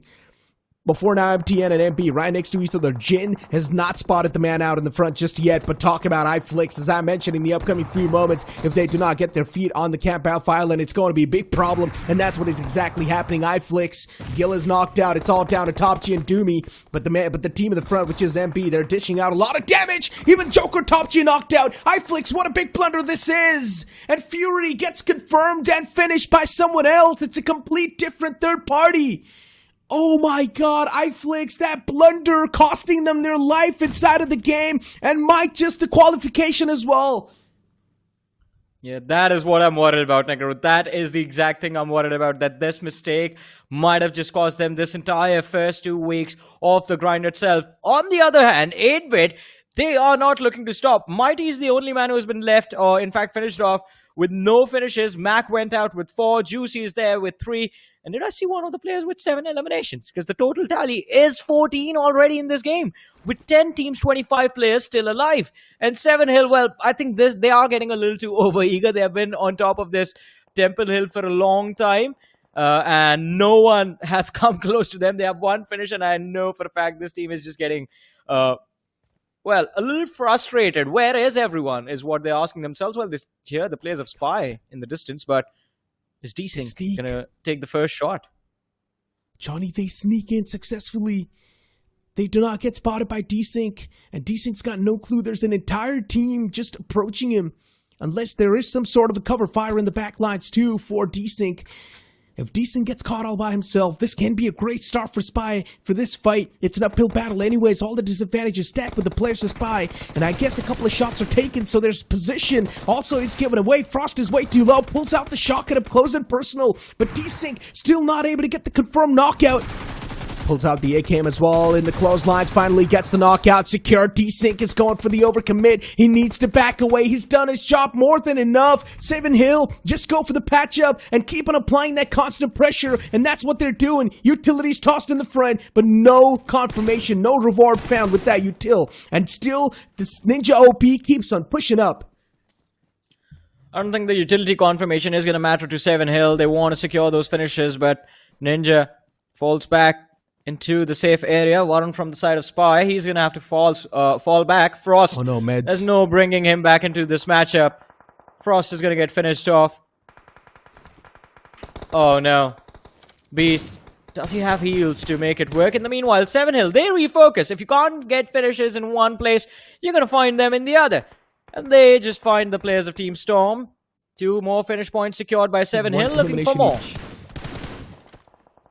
7 Hills, they've got 1 elimination each. Look at the scoreboard. 1 on Ninja, 1 on Desync, 1 on Norman, and then 1 on ForGod. But FINTOX up against the players of 8-Bit. Aditya knocked out. The confirmation, not just yet, but yeah, the blue zone's pretty much going to be getting the confirmation for FINTOX. Even FINTOX, they need to respect the zone and move inside. Hopefully, they've got a decent amount of meds to back him up, though. Juicy's still all the way back in the blue, and Juicy is probably going to try to commit to this fight. It's pretty much done and dusted for 8-Bit at this point in time. They're being stalled for too long, and Yinch is also the man who's looking forward to press upon the charges, and to get a couple of more confirmations. The man's got his hands on 10 first aids, and 8-Bit, they have been eliminated completely. There's 10 first aids on this one single lad. Yeah, we all know what that means. Heal battle is what we get to see. But Lynch also has a pretty decent momentum for himself. Oh no. Yeah, there's no way you make it out of there. He got a little confused because the vehicle kept moving. And of course the render distance at this range does not really show you the player completely. So they just kept going after that Lamborghini, but Bagard Villa, I love this name to be honest, although do not love the position so much. Johnny XNR, once again consistent with the positioning. And we were talking about this team, right? Another returning team, XNR in 2023. They definitely were quite promising. And now in 2024, they seem a little bit more better. Blitz has got some problems to deal with. 7 Hills at the top, of course, just raining down hell. It's going to be tough to dodge those bullets, but 7 Hill, every single team at this point just got to wonder and hope that 7 Hill does not really get the upcoming zones to themselves. Oh, this is a big mess up from Ninja, and he will compromise with his life. He gets knocked out to his death, but it's okay. At least one of his teammates is there down underneath. So 7 Hills, it's all good in the hit for them. They have managed to close out on that distance. They have managed to get down, but a big plunder around the horizon is waiting for them. As SDR, they get their hands on some free elimination points. 7 Hill, they did not plan an escape route out of this situation. They should have had some vehicles to back him up, Johnny, so they could just jump down with the vehicles to get there. Well, let's see though. They are still sticking together. Python, the amount of utility lobbed towards the players of XNR, it's going to be difficult for them to make it out of there alive in one piece, and one of the players does get finished off, in fact. IGL, though, still left standing. 5 teams, 10 players remaining. Make that 4 teams, 9 players still in this matchup. And Python, they're still holding strong. They've kept themselves safe all this time. They still have 3 players left. One more man from the side of XNOR spotted out, and Miracle, he's going to be quick to wrap things up. Although the finish does get picked up by Devil OP with that DBS. Finally down to 3 teams, 7 players. 7 Hills, by the way, still in this matchup with 2 individuals remaining. They are still after the players of Storm. Mickey and Venom down on the low ground. 7 Hills spotted out. Python kicks things off. Desync is going to be the man dropped. Oh my god. God, he does not take any damage, Johnny, and Mickey's right around the corner. Finally, the shot's taken. He gets dealt with, but that also gives away SDR's position. SDR right underneath the players of Python. Python looking to scoop away a back-to-back chicken dinner, and it's going to put them so much higher in the overall standings, Johnny. Python, this is brilliant from them. They started things off in quite a dicey way, and now Python, they've found themselves in the most advantageous spot. With the high ground, with the most amount of men alive, too, inside of this situation. You cannot ask for anything better. Python at the top, just staring down against the foes. They've also got a decent amount of meds and also utilities to back him up, and they're just tossing the nades right underneath, hoping that SDR will be caught with one of those. And considering the blue zone is also closing in slowly and steadily, SDR, they stand no chance. Python with all the advantage, and SDR is done for it. But still, Miracle, he really wants to go for those elimination points. He wanted to drop down. SDR is done for. They cannot keep on patching themselves up. The damage is too much, and there we go. Python, they're still dropping down, trying to claim those elimination points, but they can't, unfortunately. Well. Unfortunately, this is going to be taken away from them. They tried their best, but Python, incredible work done. Incredible job. And of course, I mean, it is surprising to see how well they have recovered after what happened in game number one. Game number one not really going their way, but by the time they reach Sanhok, they make sure that they're controlling the momentum, they're protecting themselves. And what an amazing way to pull it off as well. On the other side, 7 Hill, I think they need to calm down a bit. They got overheated. I mean, yeah, I guess they're really trying to stick to the name over there. Just trying to play around the hill, just trying to stay on top of the hill, getting that intel as well. But I guess you really got to start planning your escape routes too sometime, right? Yeah, you do have a great position. You do have the high ground. But Johnny, remember, right? I keep on mentioning this. If you've got the high ground, fine. But if the circle moves away from the high ground itself, then you're in a big world of trouble. Because moving downhill from the high ground is the most exposing position that you can ever find yourself in. And that's what exactly happened with 7 Hills. STR was right underneath and they caught the players of 7 Hill like they were just apples dropping down from a tree. Yeah, and Storm, I mean, I have to say, massive props to Storm. They were not really having a good time inside of this game, I mean, as far as the first 2 games are considered. But Sanhok, again, we always talk about this, right? Last game of the day, you will have to drop everything and give it all that you've got in order to secure any amount of points that you can. Because at this point, with the first 3 games that you play in the grind, either you set yourself up for success to break into the top 16 when you return in week 3 and week 4, or if not, if things do not go their way, make sure you're in a position from where at least you can contest the top 64 and move to the BGIS. That should be the goal for the teams that haven't done well right now. And ladies and gentlemen, if you want to join us in BGIS as well, you have to do a simple thing. The first step is very simple. Register now. Deadline 11:59 p.m. tonight. Link is right there. Go ahead, bring your 4-man roster, register your team, and of course, in-game qualifiers. They start on the 15th of April. As you mentioned, they start on the 15th of April. And also make sure you've got 4 members inside of your squad. Do not register your squad in an incomplete way because the registration will not be counted. So just get 4 men in your squad and just start duking it out and start playing the in-game qualifiers, which are going to be starting with, at Johnny, 15th. They start 15th, yeah. They start on the 15th, go on till the 21st of April. So again, hope to see you guys in BGIS. If you make it to the finals and if we were the reasons you registered, do let us know as well. Like, yeah, you reminded me. I forgot to register. You guys reminded me. I registered my team and here I am. We're going to make sure we make something of that if that happens. But anyways, back to the conversation about how our day has gone today. It felt like you had these 1 or 2 teams that were just focused on destroying everyone. In the first group, it was Team IQOO. In the second group, turned out to be 7 Hill.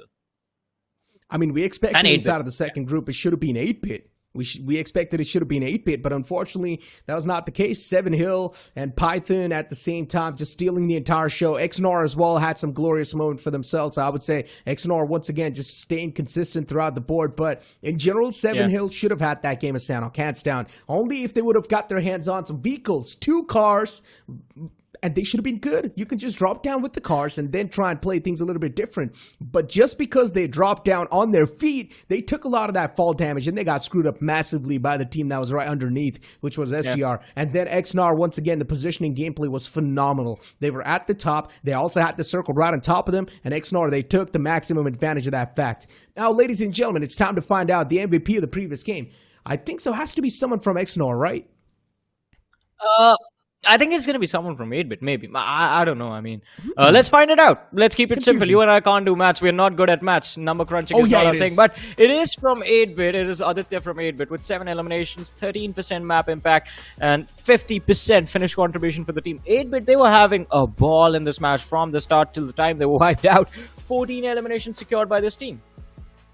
Oh yeah, hands down. Inside of Ruins, that entire kerfuffle that happened, 8-bit somehow surviving with just a 2-man squad because the 3rd man was knocked out the whole time. It was just super impressive. Aditya was, of course, the man who was leading the charge in that fight. 13% of a map impact and then finish contribution of 50%. 7 finishes wrapped up by this man himself. That means 7 more to back it up from the other lad. That's going to give them how many? 14 in total.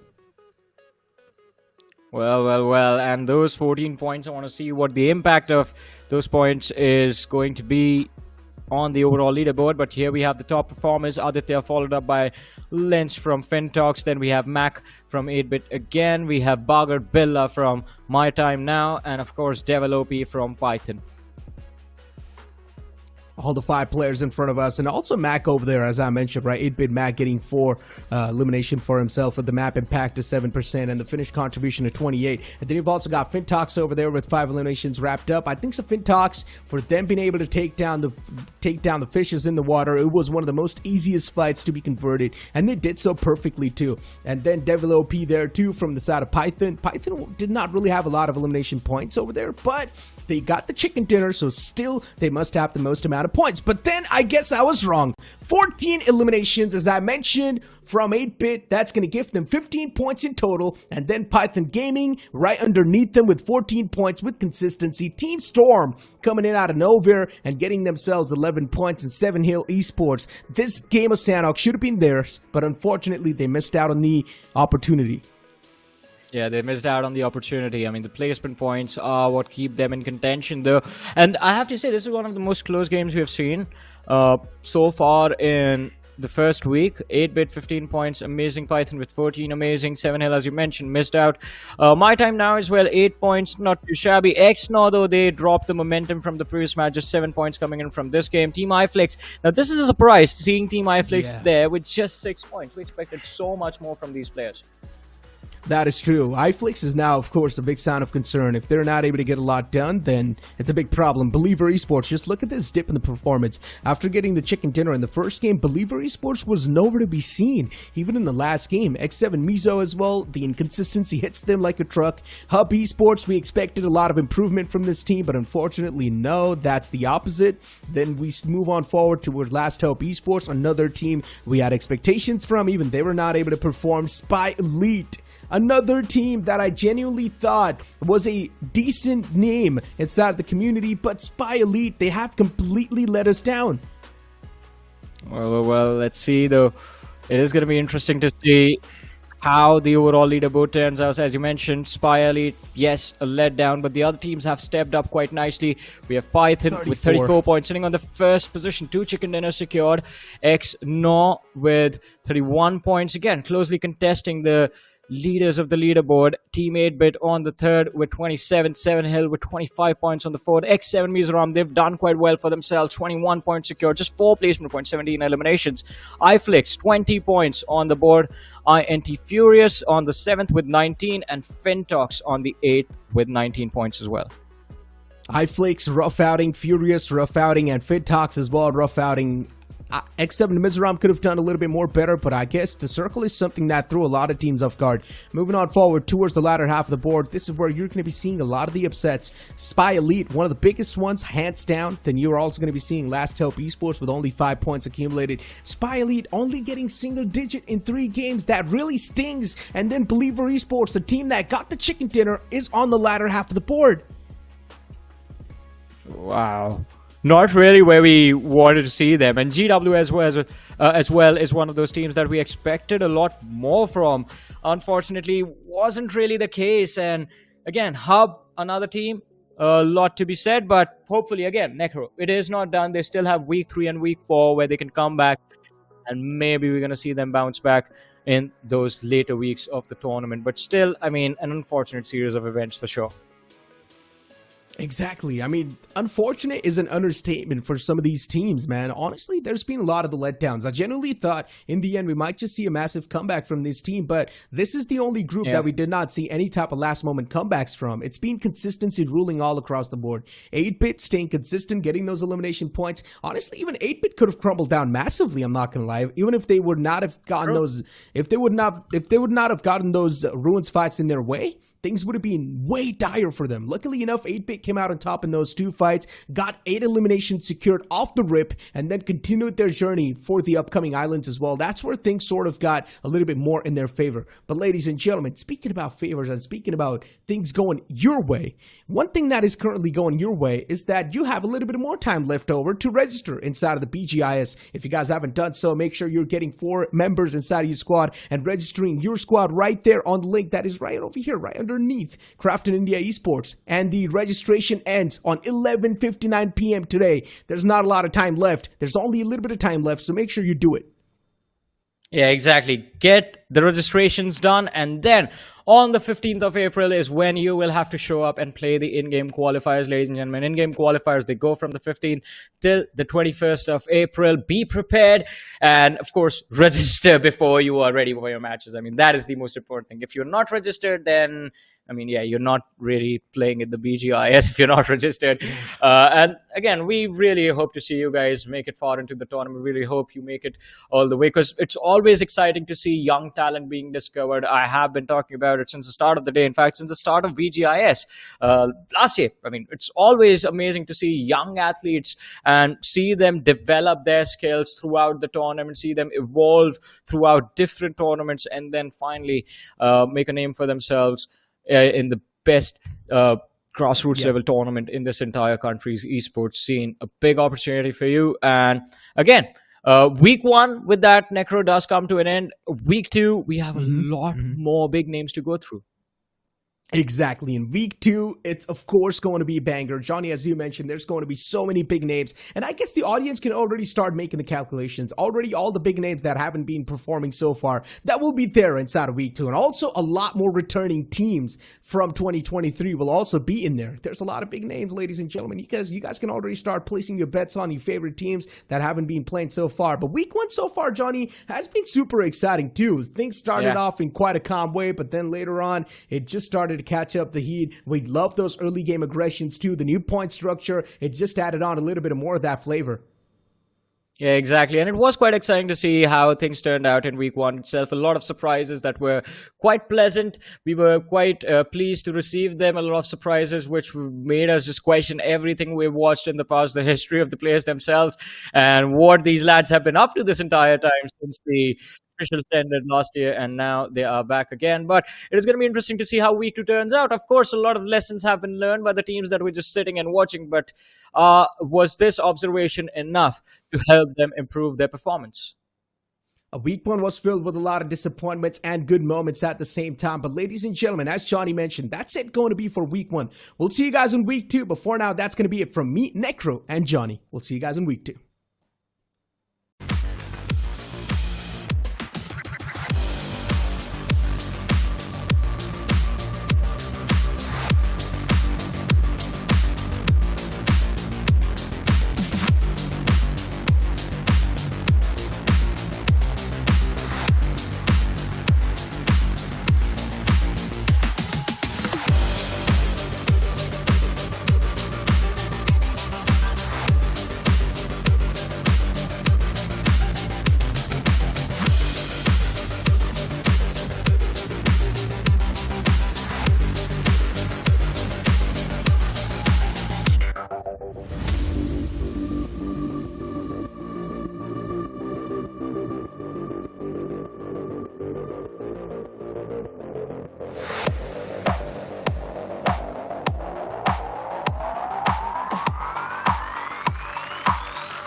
Right right right left left left left अरे यार railway track की तरफ ले left left left left झाड़ी के पीछे चले झाड़ी के पीछे अरे यार राइट जल्दी जल्दी